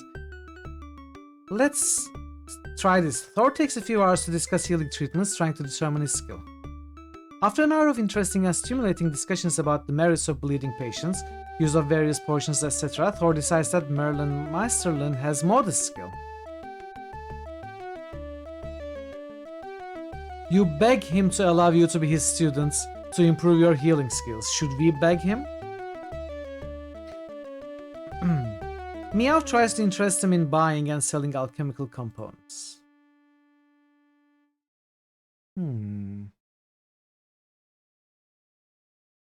I don't have anything. I have 1 groschen, that's all. But I thought maybe if we begged him enough, he would train us for free. I think I'm gonna sell these, Flea Dust and Strong Edge. That's some money for us. Now we have some more money. I don't want to spend time or money training healing, so we are gonna look for something else. You leave. I mean, I kind of want to see what happens, so... Let's try begging, see what happens. No, I didn't want... Okay. Let's reload.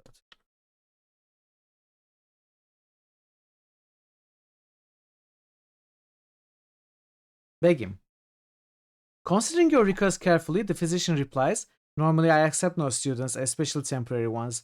However, my surgeon left recently and his replacement is not due to arrive for weeks. Therefore, I will take some of your students for 1 groschen and 3 phoenix daily, provided you act as my assistants too. Loving love, you thank him for his kind consideration. Well then," he concludes, "I will call upon you daily while you rest at Neue Waage, where I'm sure you are staying." Okay, so I think this is going to be an option when we rest to train, an option to train. You could send Thor over there when he doesn't need to rest.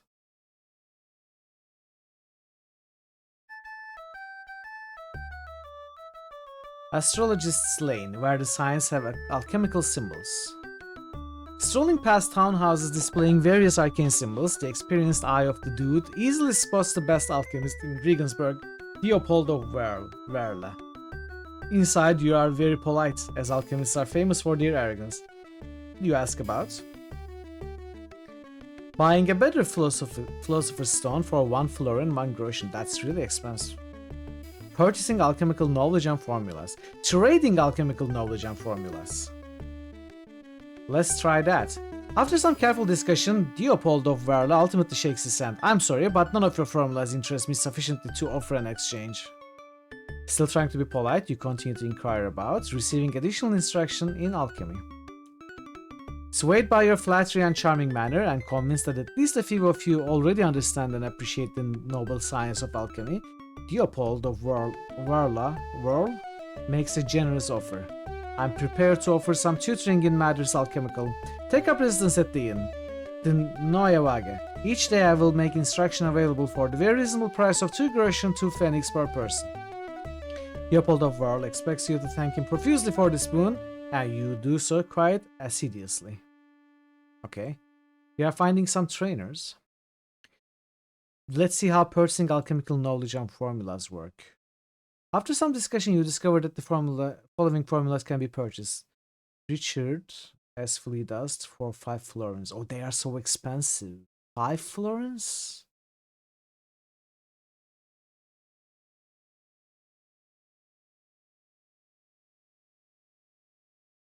You don't have the money. Politely thank him and take your leave. Tinker Square, where the shops of fine artisans and are half concealed by tinker stalls and wagons.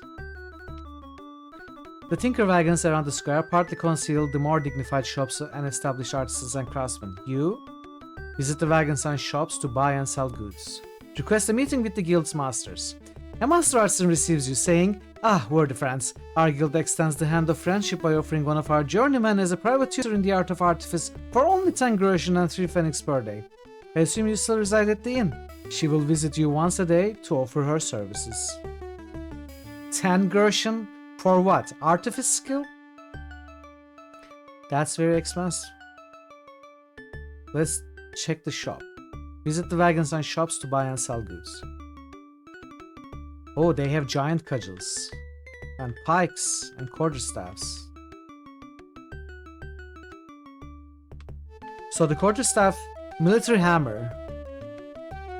You could get a nice impact weapon for Thor. Thor has a lovely club.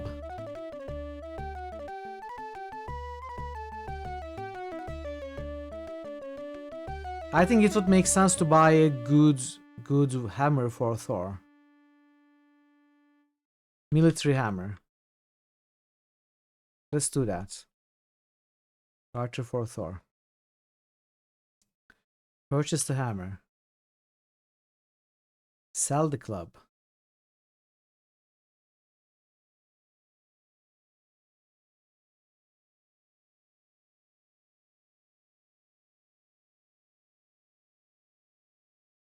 Military hammer. Okay, great.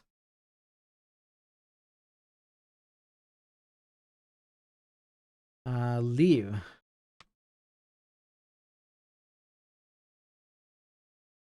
Leave again. The Clothmaker Street, an important guild in any city. The pungent smells of tanning and dye mixed with the dust from wool and flax here on the Clothmaker Street. You leave. That's all we can do here. We can only leave. An alley to the arms making guilds. We came from there. Side streets leading elsewhere. Let's explore the side streets. The side streets of Regensburg are full of people, dogs, cats, pigs, and occasional carts. Moving through the crowd, you turn toward.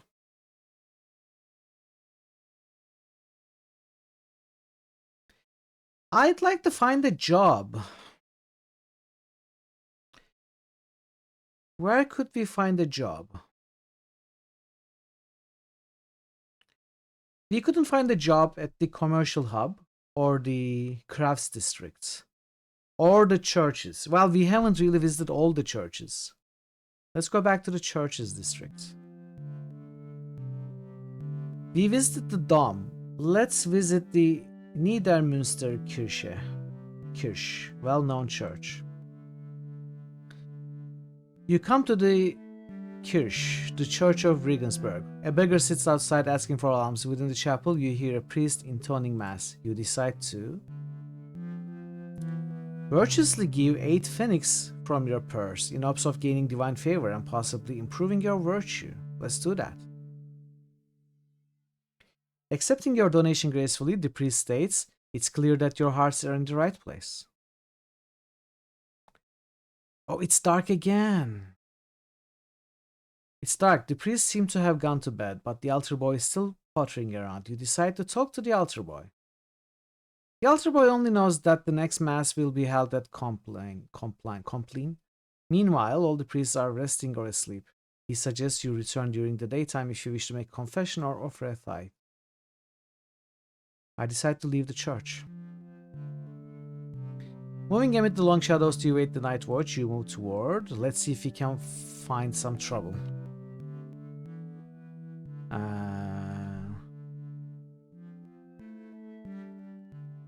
What did I don't know what I clicked.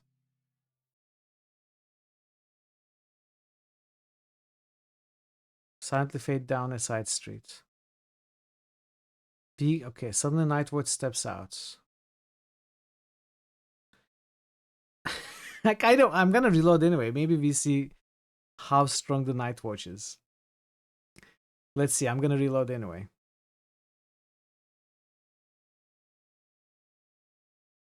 Oh, there are 6 of them.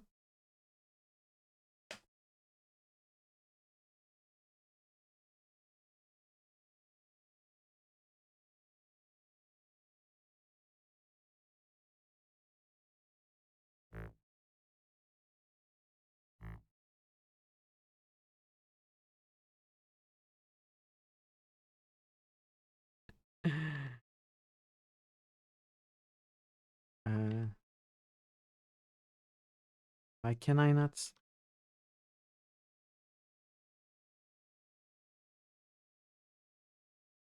Okay, we dealt some damage.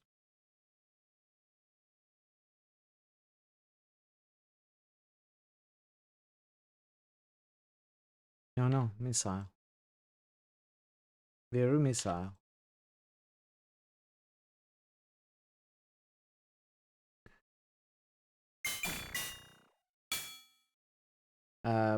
Dude, what are you doing?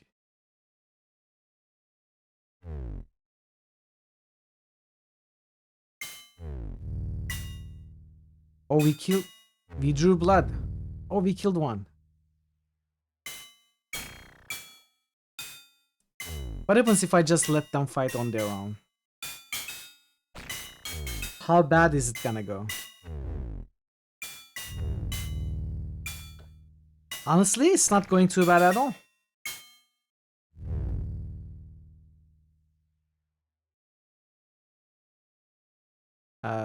Except that we seem to be watching the guy.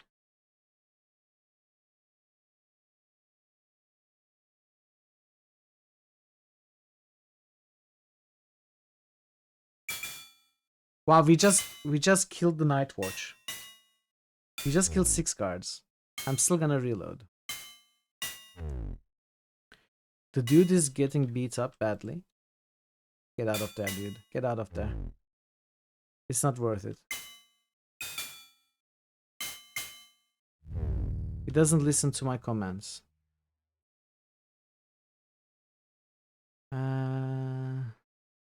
Take everything. Ooh, look at those armor, longbows, medium shields. Wow. That's a lot of money. Oh, ads are coming. Okay, we are gonna pause the game for a little bit. You look with regret on the unkind sun bleeding Nightwatch. There goes our reputation here in Regensburg. Meow remarks. You nod agreement and walk away.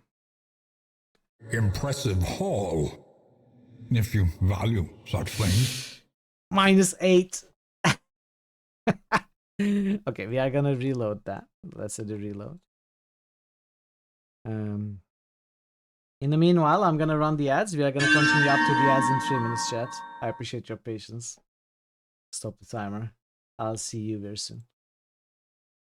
Okay.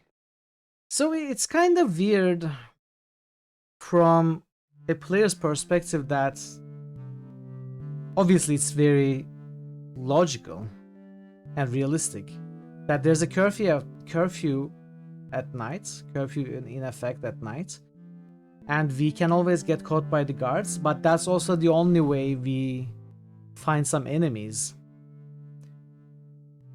to fight. I suppose the alternate way would be to leave the city. Maybe if we leave the city, the outskirts. Zon just moosted Deltarune. Maybe it's Zon a just better moosted thing Jade to do. Umpire. Spirits of the swamp and mire, aid me in what I desire. Dragon Age, Witcher, Saga.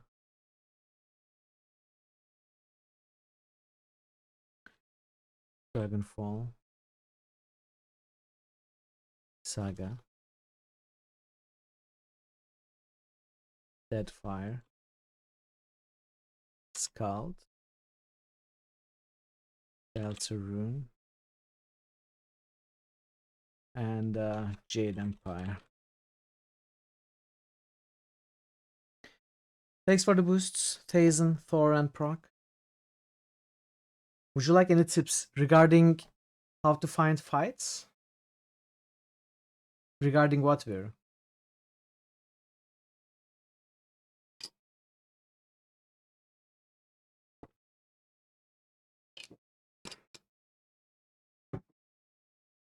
If it's not too big of a spoiler, sure.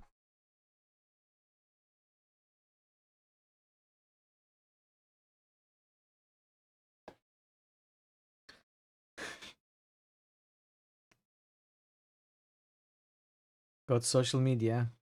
It's a little early for that. It's the 15th century. Oh, which areas tend to reliably have bandits? I mean, it's probably the least protected areas.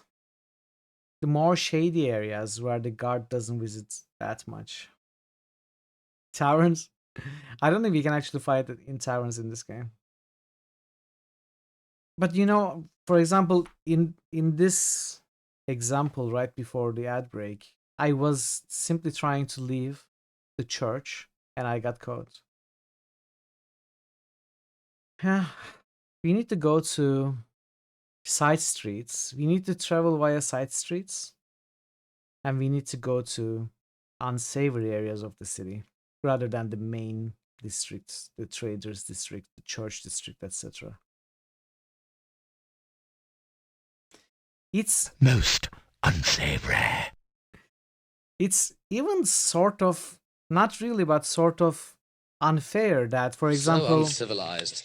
We attend mass at the church and it becomes night and we want to go back to the tavern to rest, but we can get caught while going from the church to the tavern. Like, there's no leniency with the guards. We can't tell them that, oh, I was going inside the inn, you know, I was traveling from the church. We are not allowed to. See you in a bit, Vera. And welcome back from the ads, everybody. Did I load? I don't remember if I loaded. I think I did. Yeah, I did. Okay, a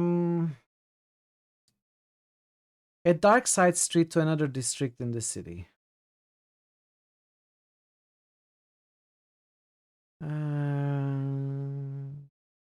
The slim blacks, no.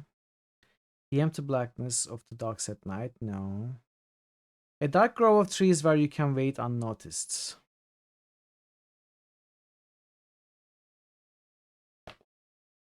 A long deserted stretch of city wall.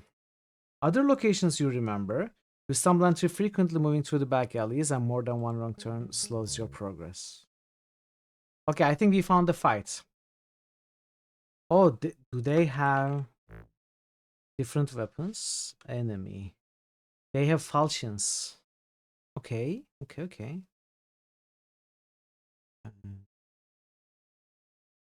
The dude.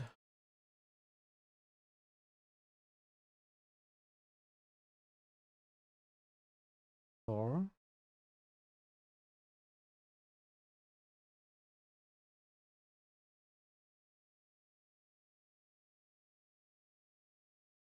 Okay, attack.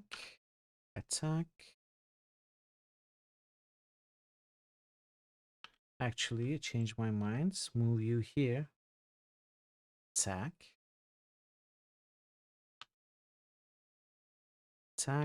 Veru also attack.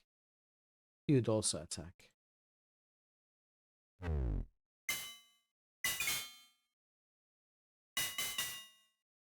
This guy has broken the back line, which is not great, so...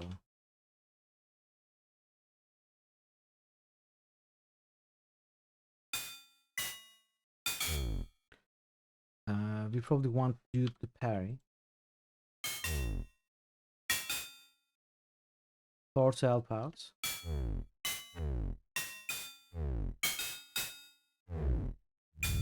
Right, that guy is dead. Focus on this.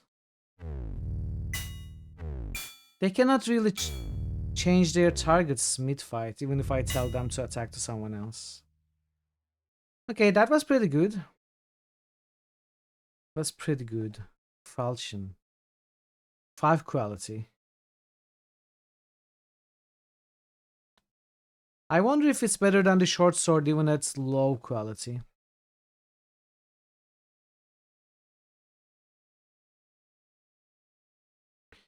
Edge weapons change from 28 to 31. Only Jeremiah got. Okay, Jeremiah is really hurt, by the way.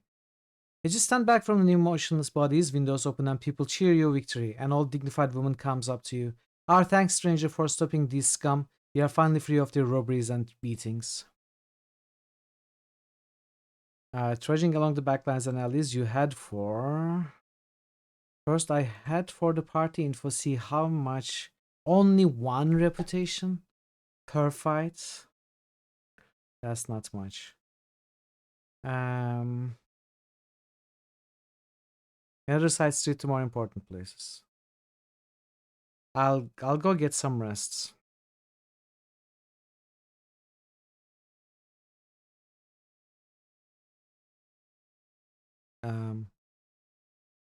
Central, was it at the Central City Square?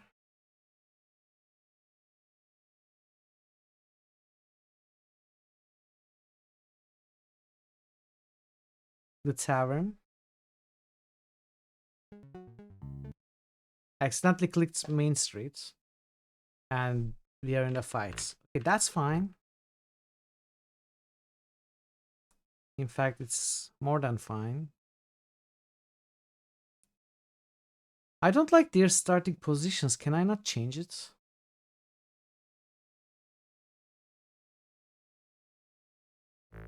It's fine. It's fine. It's fine.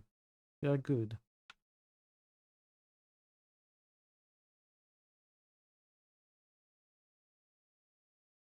I kind of want all of them to focus on Thor.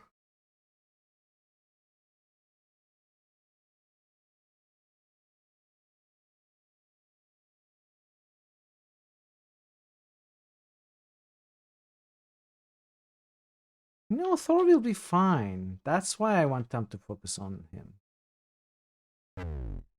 Obviously, it doesn't work that way. Okay, Veru, you tank this guy. Veru.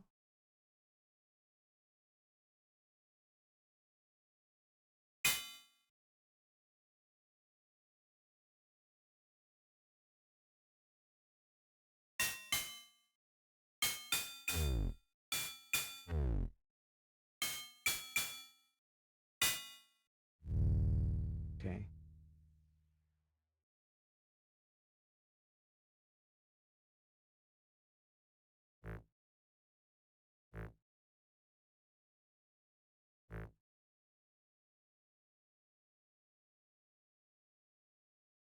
I cannot click on everything I want to.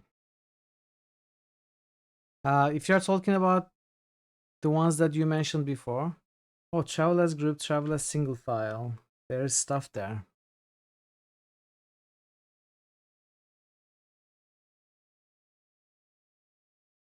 You were talking about vulnerable, berserk, parry, etc. before. I haven't used them yet. But yeah, sure, mention in the mechanical details. I'm still having trouble trying to, understanding which of my party members they are focusing on. Okay, I know, for example, that they are not focusing on berserk.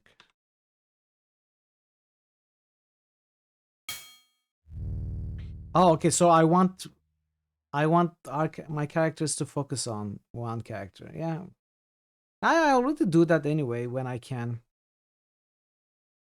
Not at the start of the fight, because positioning is pretty tough.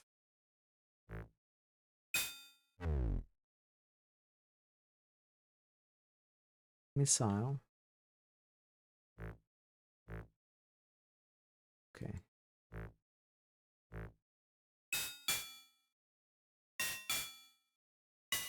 I mean, Thor is doing very well. 1v3, 1v4. See, for example, dude is not moving right now. Why exactly is that? Is it because he doesn't have passage? Is Meow blocking him? I'm not so sure.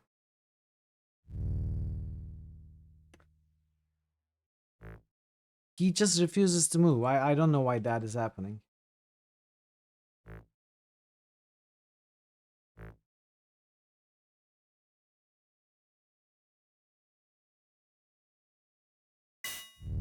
That's what we do here. We annoy Thor.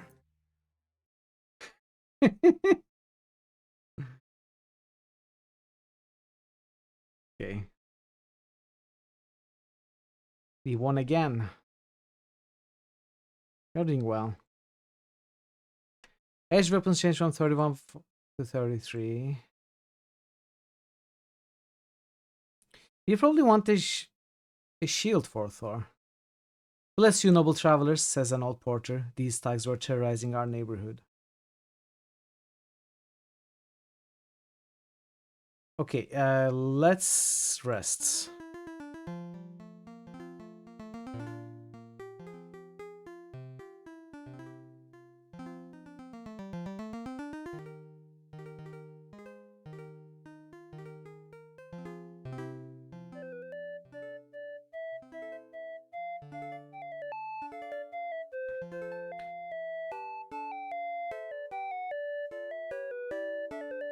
Let me run this faster so that it loads easier.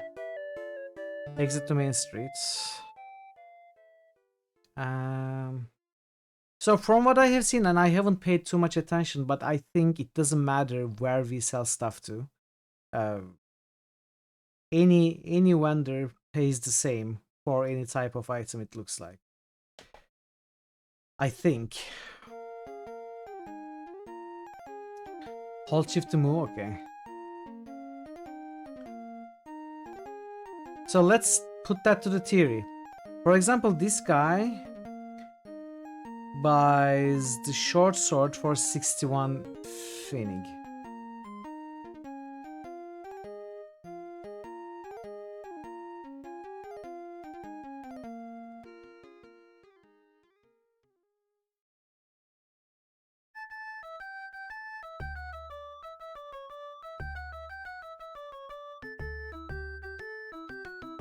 And the weapon shop also pays 61 pfennig. So I feel like the prices are fixed.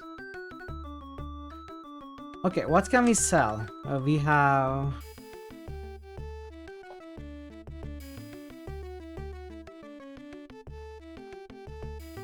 We have the clubs.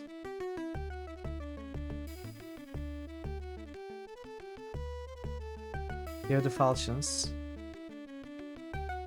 And these.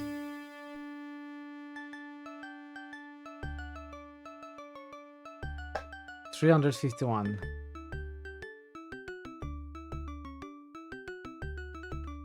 Two-handed sword for Meow. That could work, but we don't have the money.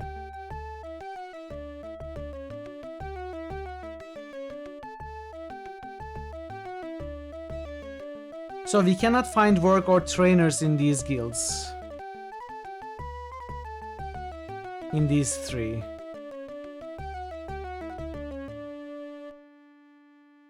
But we could find trainers at the physician, astrologist, tinker square, clothmaker. There was nothing. Okay, Main Street. Go back to Main Street. So where didn't we go? We didn't go to the fortress. We didn't go to one of the churches. There isn't too much to do at this town. Maybe I should just rest, heal up, and leave the city. I don't know. I wish we could find like a quest or something. A mission. Let's go to the fortress.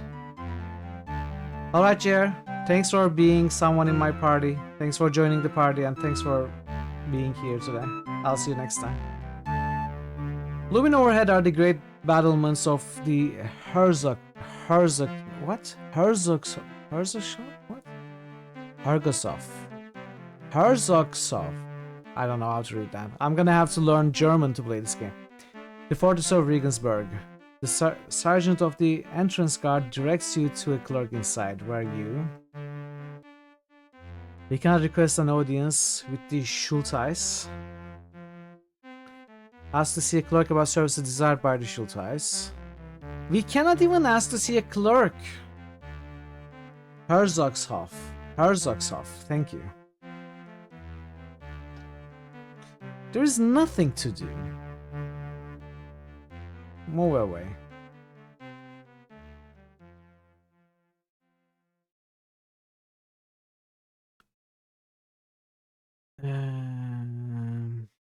A side street where you are less visible. What can we do in a side street where we are less visible? Nothing really. We can just go to other places. A scenic grove where you can waste time. You got a quest this early, you would have been irked. It took you. Oh, really? Speaking of going, you're going to have to go sleep. Alright, Thazen, no worries. Go get some sleep, get some rest. Thanks for stopping by. I'll see you next time. Yeah, I guess if we cannot get quests... I mean, it doesn't look like we can. No one wants to talk to us. No one cares about us. This game seems to be a very, very slow burn. So I guess we just have to... You know, go out at night, try to kill 1 or 2 groups of robbers, and then spend a week at the tavern, resting up, healing up. The thing is, that's not sustainable. We won't have the money.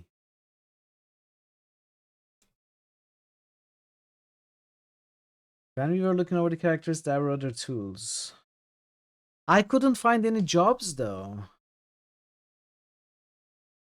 What's on your mind, Veru? See, I visited the political center, I visited the fortress, I visited the churches. There was no jobs. Check your saints. Well, yeah, there... I suppose we could raise our reputation using the saints, but how much does it raise anyway?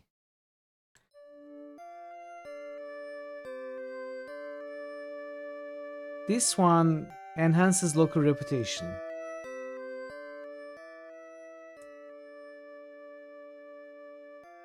We can give it a try. Let's see how it works. Can we do it at all if we spend divine? I don't know. Let's try.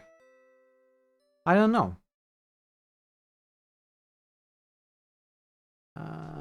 11. Save number 11. Let's try this saint thingy. More divine. More. All of it. Give me more. 0 success. It's not working. More grog! Not enough virtue it is, yeah. More grog! I guess I'm not gonna pray right now. What about this? Great increased artifice.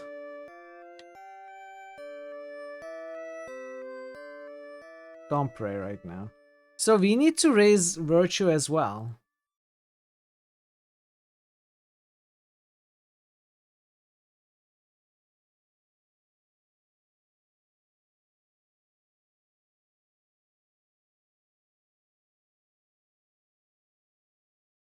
I thought shift click gave you information about things.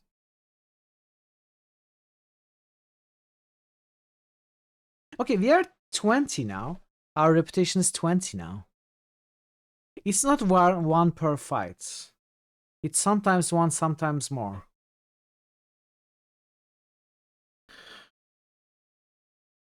I guess there is no reason to travel. Because if we travel, we are just going to reset our reputation, local reputation. It's gonna make it harder for us to get more quests. So I guess we need to train here. Rest, sleep, get health up, fight robbers, despite the curfew. Though I'm curious to see if we can fight but even if we fight something outside, we are not gonna gain reputation. Maybe we will gain skills at best. And that is also useful, obviously. But I think we want reputation most.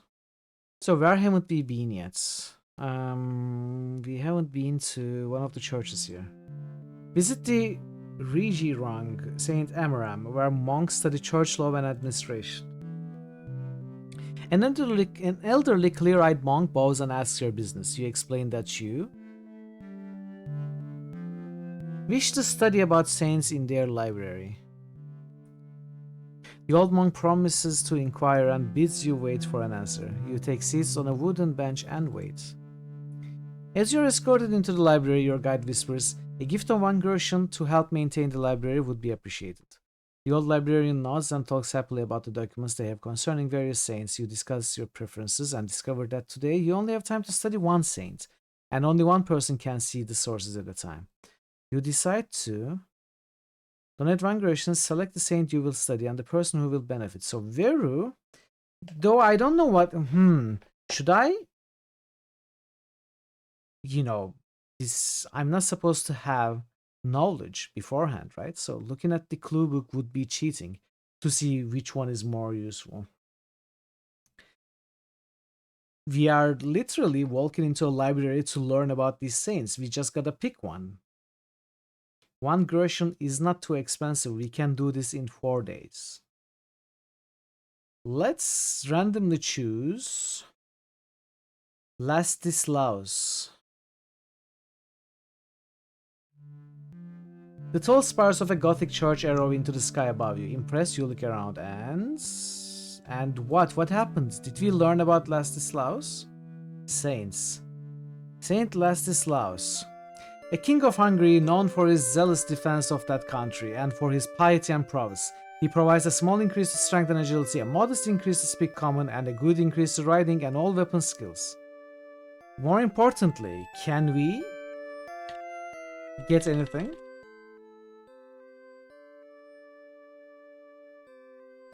No.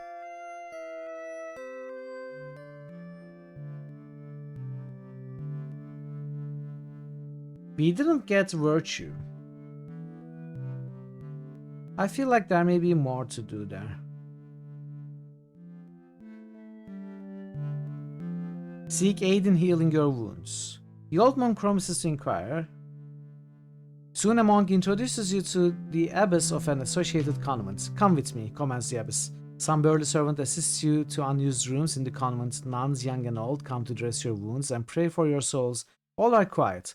The nuns here are under a vow of silence. Still, you see from their demeanor they are delighted to aid you. At a quiet period during the day, the clerk of the abbess visits you. I regret to say that the poor abbess sometimes has an extravagant sense of charity, he explains. This convent can barely afford to buy food in the market, much less dressings for your wounds. Please help us to help you by contributing 1 pfennig toward our holy task. 1 pfennig? Implore him for the sake of Christian charity, your great poverty, and your holy deeds to allow you to stay without cost. Now I'm gonna pay you 1 pfennig. Give him the money and rest here until tomorrow. Oh. Well, let's see. The clerk takes your money swiftly. Rest well in our care, brave warriors, he says. You won't refuse sincere. So we spent the whole day. We healed up more than normal, I think. At a quiet period during the day, the clerk of the abbess visits you. I regret to say that the poor abbess sometimes has a... What? No, I don't want to... So this is just for spending the time. And we didn't lose any local reputation by resting at the monastery. Okay, so we can rest here and heal up very cheaply.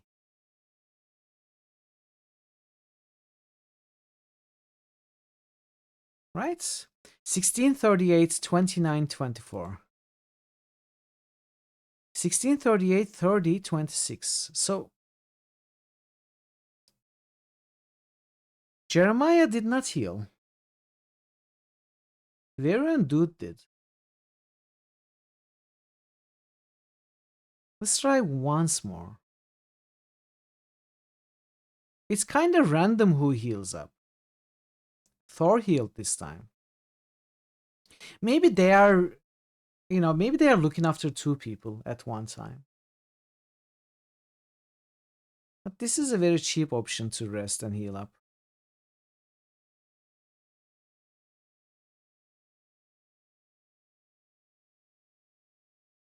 Once more. Okay, now Meow healed. It's sort of random. When you stay at the tavern, it's much more expensive. But everyone heals by 1 point.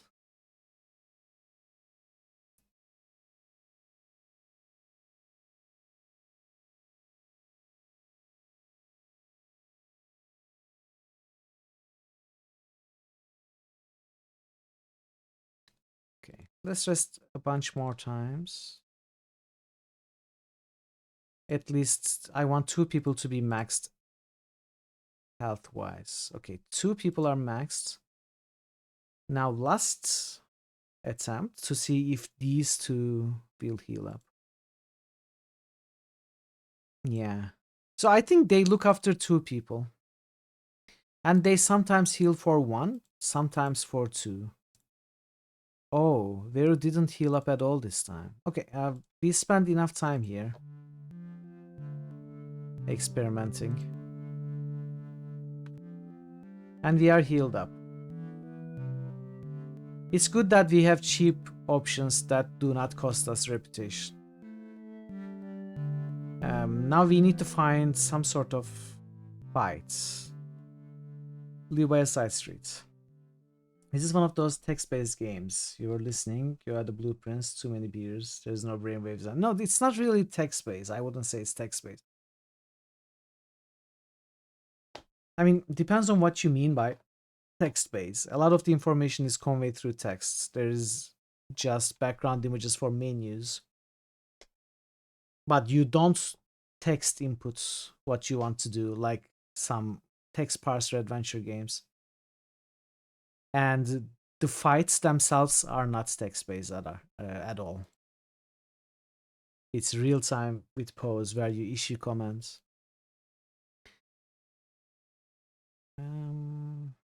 So we want it to be night. Let's check the city walls. You are near the great outer wall of Regensburg. You decide to... We can leave this city here. Look for a gate. The gate is heavily guarded, but most of the guards are watching for people trying to get into the city legally, not for those trying to leave. You decide to simply walk out the city right past the guards. Well, I don't understand. Is it forbidden to leave the city? Hide among the people leaving the city and sneak. Oh, it's because if we are wanted, we would worry about being seen. Otherwise, it's okay. I don't want to leave the city just yet. Return to the streets. A scenic grove where you can waste time. You pause in a small grove of trees in a quiet corner of Regensburg. Here you decide to...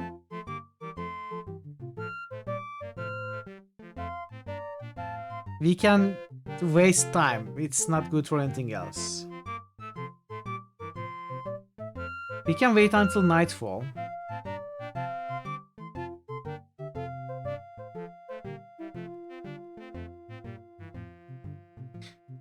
Okay, it's night. You awaken 8 hours later. You all feel refreshed and awake, as if you'd had a regular night's sleep. Of course, you're a bit dirtier too. The moonlight filters down through a quiet stand of trees. Amid the shadows, you decide to slip away down a side street. And empty blackness of the docks. Okay, we found the fights. Bandits, they have leather armor and poor clubs. Should be easy.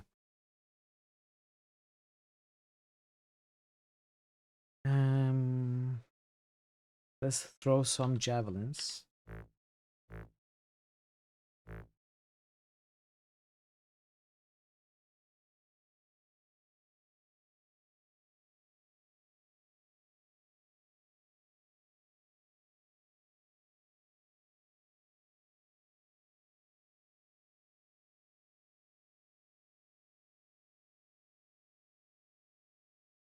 Okay, Thor, normal attack. Meow, normal attack. Attack this one. Attack this one. Continue throwing your javelins if you have any left. No, attack. No, don't attack that one. Attack this one. Everything is dying. How are we so strong?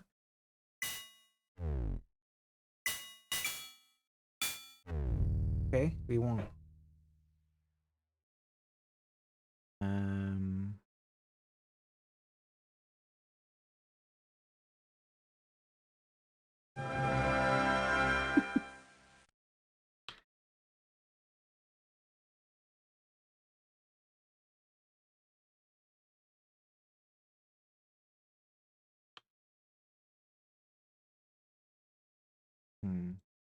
So shift G doesn't work. Maybe shift click does to pick up a whole stack. Edge weapons to 35, impact weapons to 26, impact weapons to 23, thrown weapons to 19. Those stacks were terrorizing our neighborhood. Okay. Party. 21. Let's say. Escape the city by abandoning your mounts, your armor, and all weighty objects. Why would we escape the city? It looks like fast gains for weapon skills, yeah. Invisibly disappear down a side street.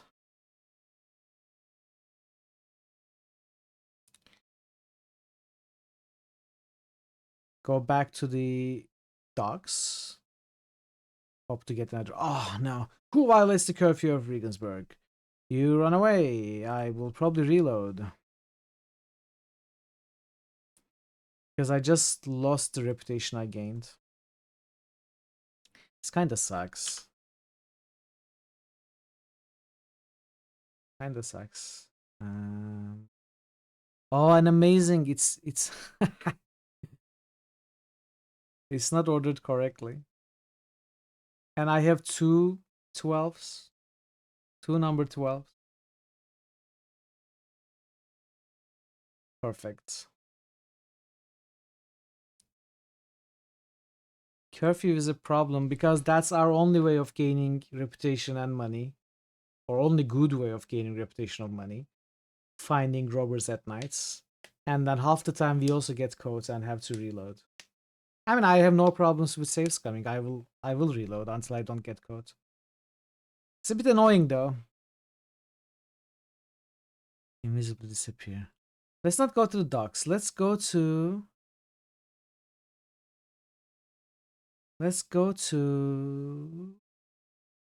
a long deserted stretch of city wall. Other locations you remember. Okay. Falchion bandits.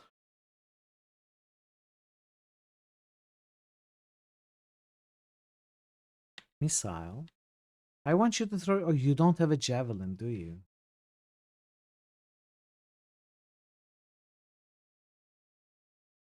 Because I did not equip.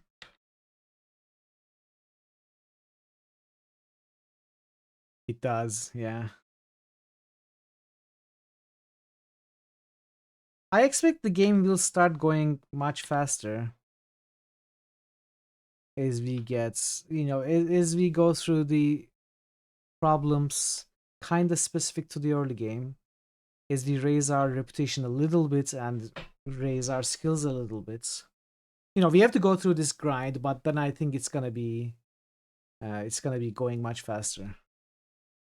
It's not gonna be like this the whole time. I also think this is a good game to kinda farm off stream a little bit. This might be a game where I do some fights off stream, as I sometimes do with certain games. I believe DC, you were also telling me that you did some off stream grinding for this. It does make a lot of sense. Because you never progress the story more than you want to. You can simply grind some weapon skills and money, chilling while watching something else in your own time.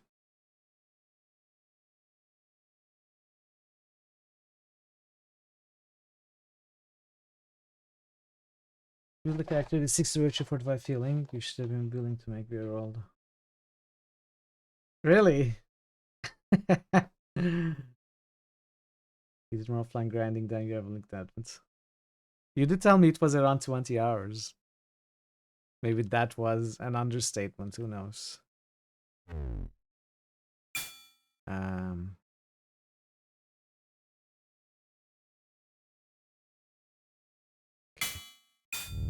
Kill them all. Okay,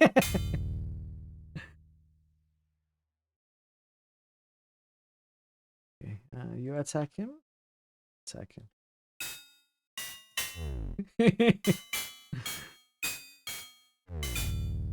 No, it's fine. It's fine. I mean, I'm used to playing games that take a long time. Javelins. Veru. And one to dude.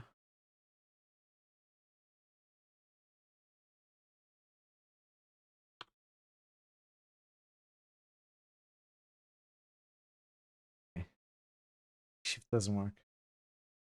No skill to get high enough, that fights will be trivial. Yeah, I imagine. We just have to go through it. Go through this, as I said. You know. Edge weapons now 38. We are like gaining 2-3 points every fight.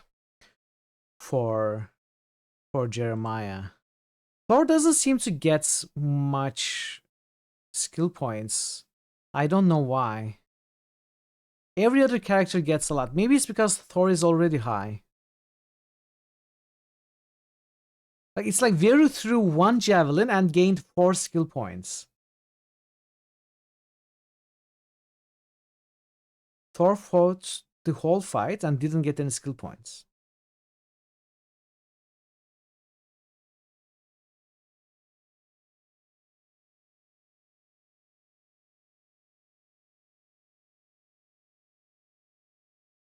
Respected.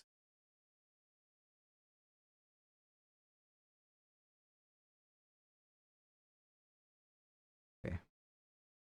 Side streets.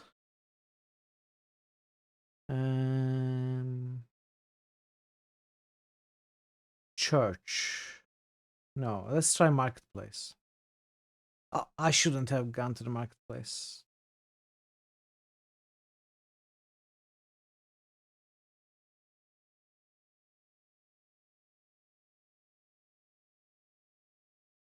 Side streets. So I found the fight at the docks. I found the fights. I'm not sure where it was. Other locations. Oh, that is good. Okay, I can keep clicking on other locations. Maybe it's safer from the curfews and more reliable to fight fights in. So far, it has always worked.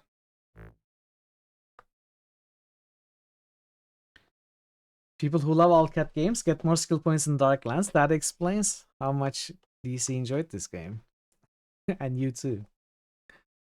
So I need to find change the marching order, but you know, it's like I wanted. It's Thor, then Jeremiah, then Veru, then Dude. But the way they are ordered, it's like Thor and Veru are in the front, and Meow and Dude are at the back. I don't want it to be like that.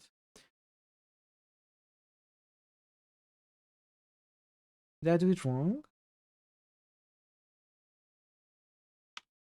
Thor is first.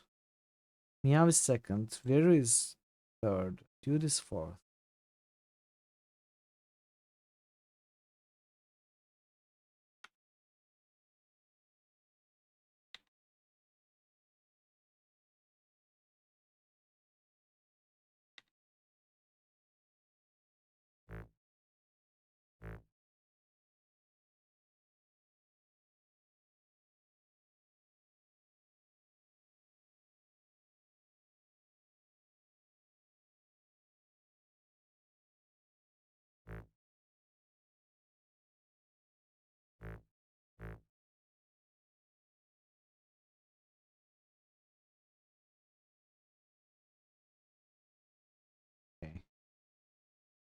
Can you throw your javelin now? I don't understand what's going on. Okay, just walk up to them and attack them.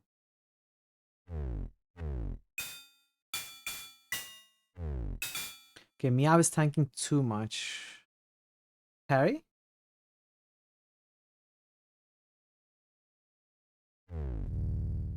And the dude isn't doing what I'm telling him to do again.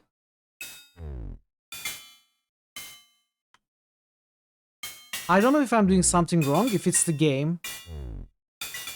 But I just cannot get them to do what I want them to do. Sometimes.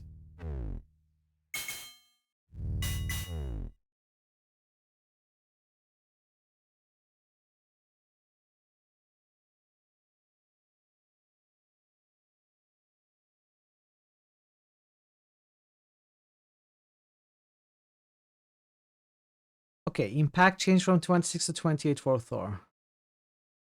Some nice gains.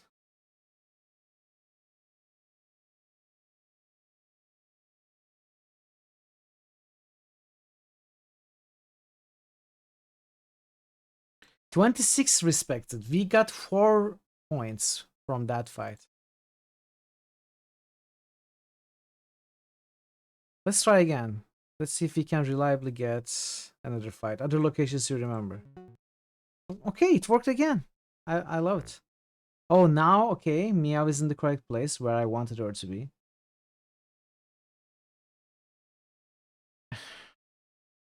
So...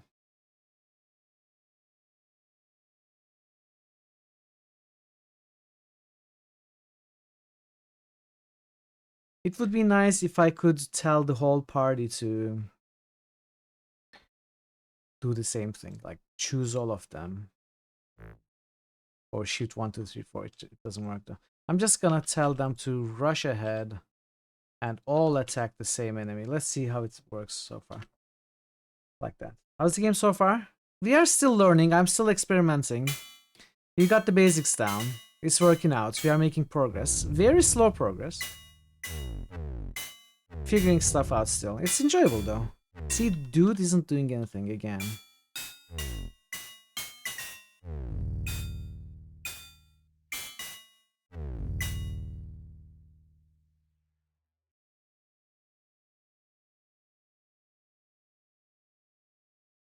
Yeah, yeah. It's great. I love it.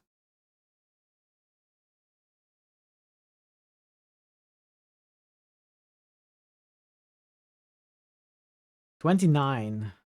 Okay. I'm gonna save again. But I feel like we have found a good loop here. Another side streets. Other locations you remember. Another fight. Great. And then we just tell everyone to attack.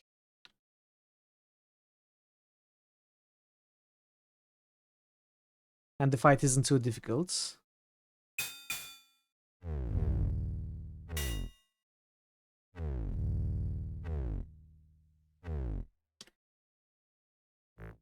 Everyone continues, dude stops. Why?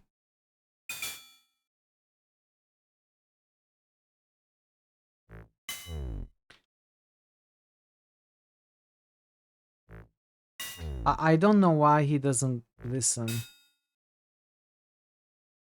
Can he not pass? There is a lot of space here. He should be able to. And I cannot click on that enemy. It's really janky.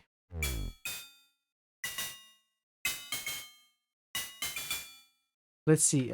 Meow with Berserk attack. Can we do that? Berserk.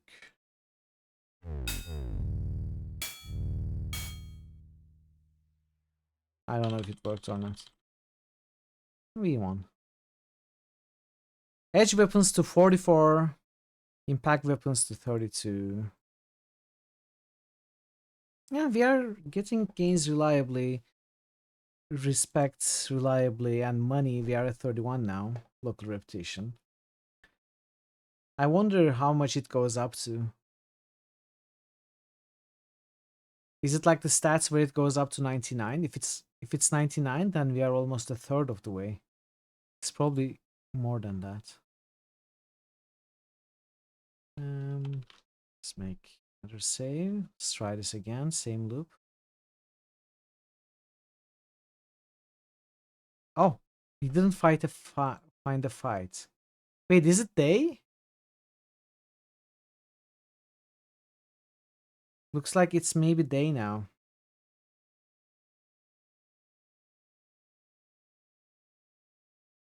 Main streets. We spent the whole night fighting. Let's sell our loots.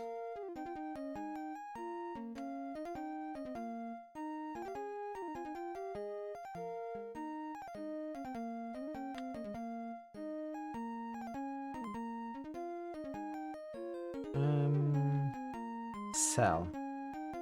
Clubs are 1 Phoenix each. The armor is good, 14 Phoenix. Falchions aren't terrible. Okay, we are at 802 Phoenix. So who sold javelins? I want to maybe buy more javelins.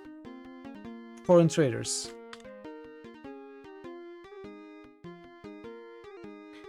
Okay, let's buy like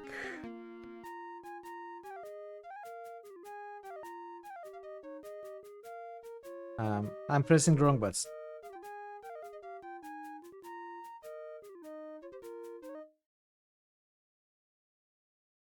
That's 20.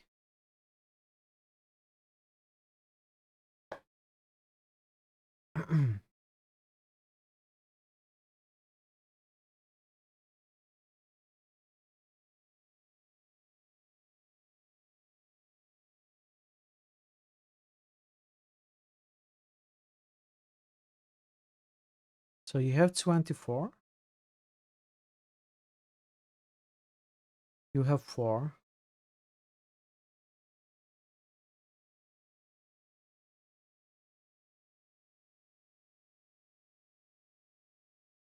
Four to Thor.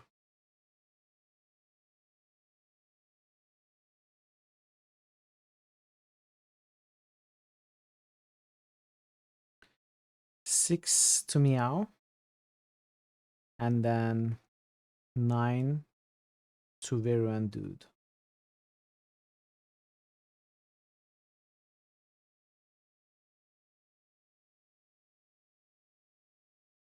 Actually, 10 to Dude, 8 to Veru.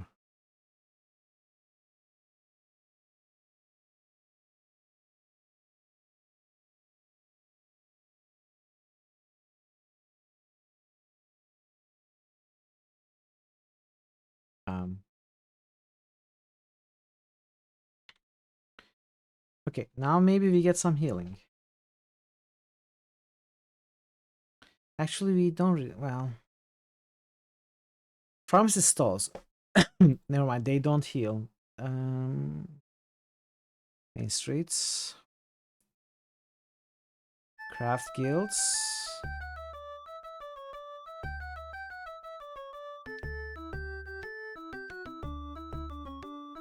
Physician. Ask his aid in healing wounds. The physician examines the wounds, then says, "These wounds will heal faster with my professional treatments. I can treat you now, and since 4 of you suffer, the overall cost will be 4 Grecian and 8 Phoenix. If you are still feeling poorly, you may find it wise to take a room at the local inn to rest and regain your strength." Let's try paying this.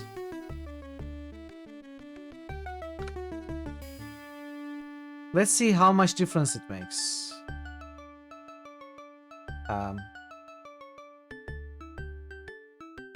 You spend 4 Grecian 8 Phoenix for wound treatment. After the wounds are examined and dressed, the physician uses leeches to draw out the wild humors, then asks you to swallow a noxious smelling physic intended to renew your strength and good health. That wasn't much at all. It was like 1 or 2 points each. It was like one night at the inn. I feel like we've been duped. Yeah, we've been scammed. Who knows we drank there? I don't.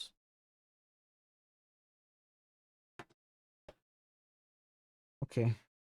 Well, we fully believe that we had a good treatment. Our characters think so.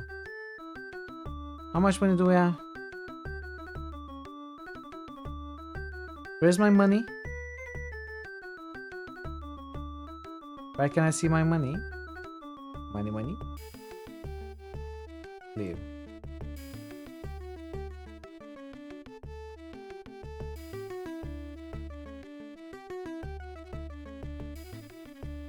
I have 266. I need to get better armor. That's very important.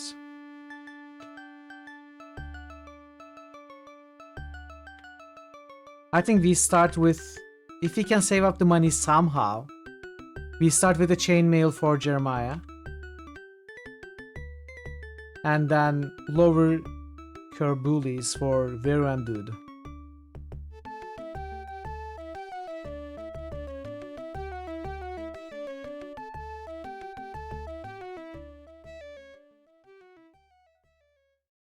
Let's go to the tavern. Get a good rest. Take our business to study, work, pray, experiment, etc. So you need to regain strengths. Regain strengths. Regain strengths. Regain strengths.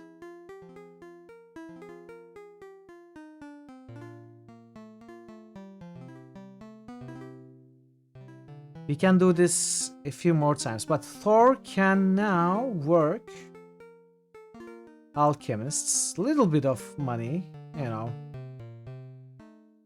Makes it up a little bit. This is a very expensive way to heal up.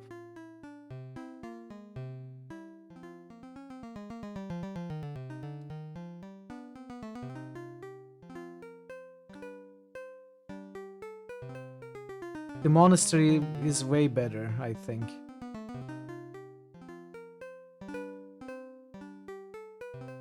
But I'm trying to experiment with something specific. If I can heal up fully, I'm going to put the other ones to work as well. See if I can make some money that way. Oh, we are losing so much money. Okay, now Dude and Meow can also work. Let's see how much money they can make. Earn a little money. No. Earn a little money. Ooh, 7 Phoenix per day as a clerk. And Meow? 6 Phoenix. So that's 13, 18 Phoenix per day. That's actually more than we spent staying here. We spent 16, we make 18. So we actually make money while resting. At least Veru is resting and healing up.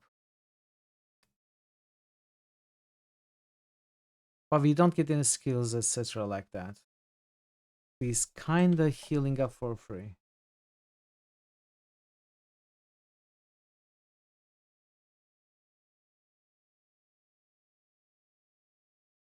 We'll let Veru heal fully.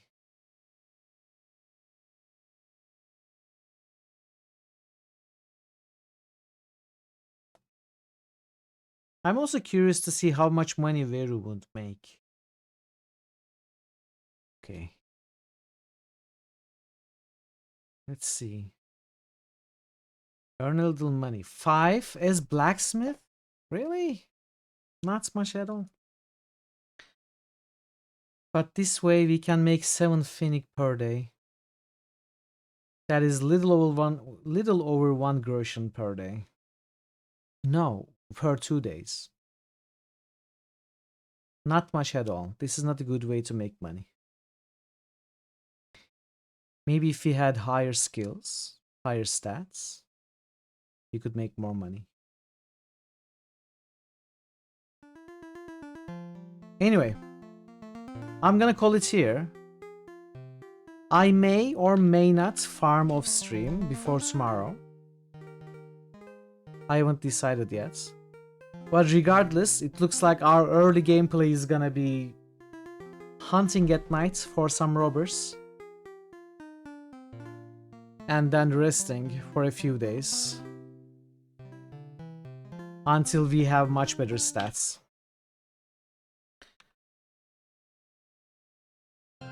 Let's see who we can raid.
Let's go say hi to Zoo.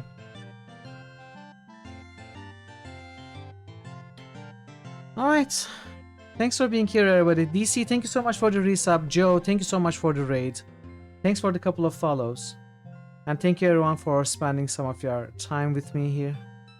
Hope you enjoyed Darklands. The starting to it. It's gonna be a journey. Probably a long journey. We'll see how it goes. But I feel like we had a good start. Figured out the basics. Figured out the early game. We gotta go through it. Thank you for chatting and lurking and doing what you enjoy doing here, whatever it is. I'll hopefully see you tomorrow with more Darklands. So until then, take care of yourselves, be well, and goodbye for now.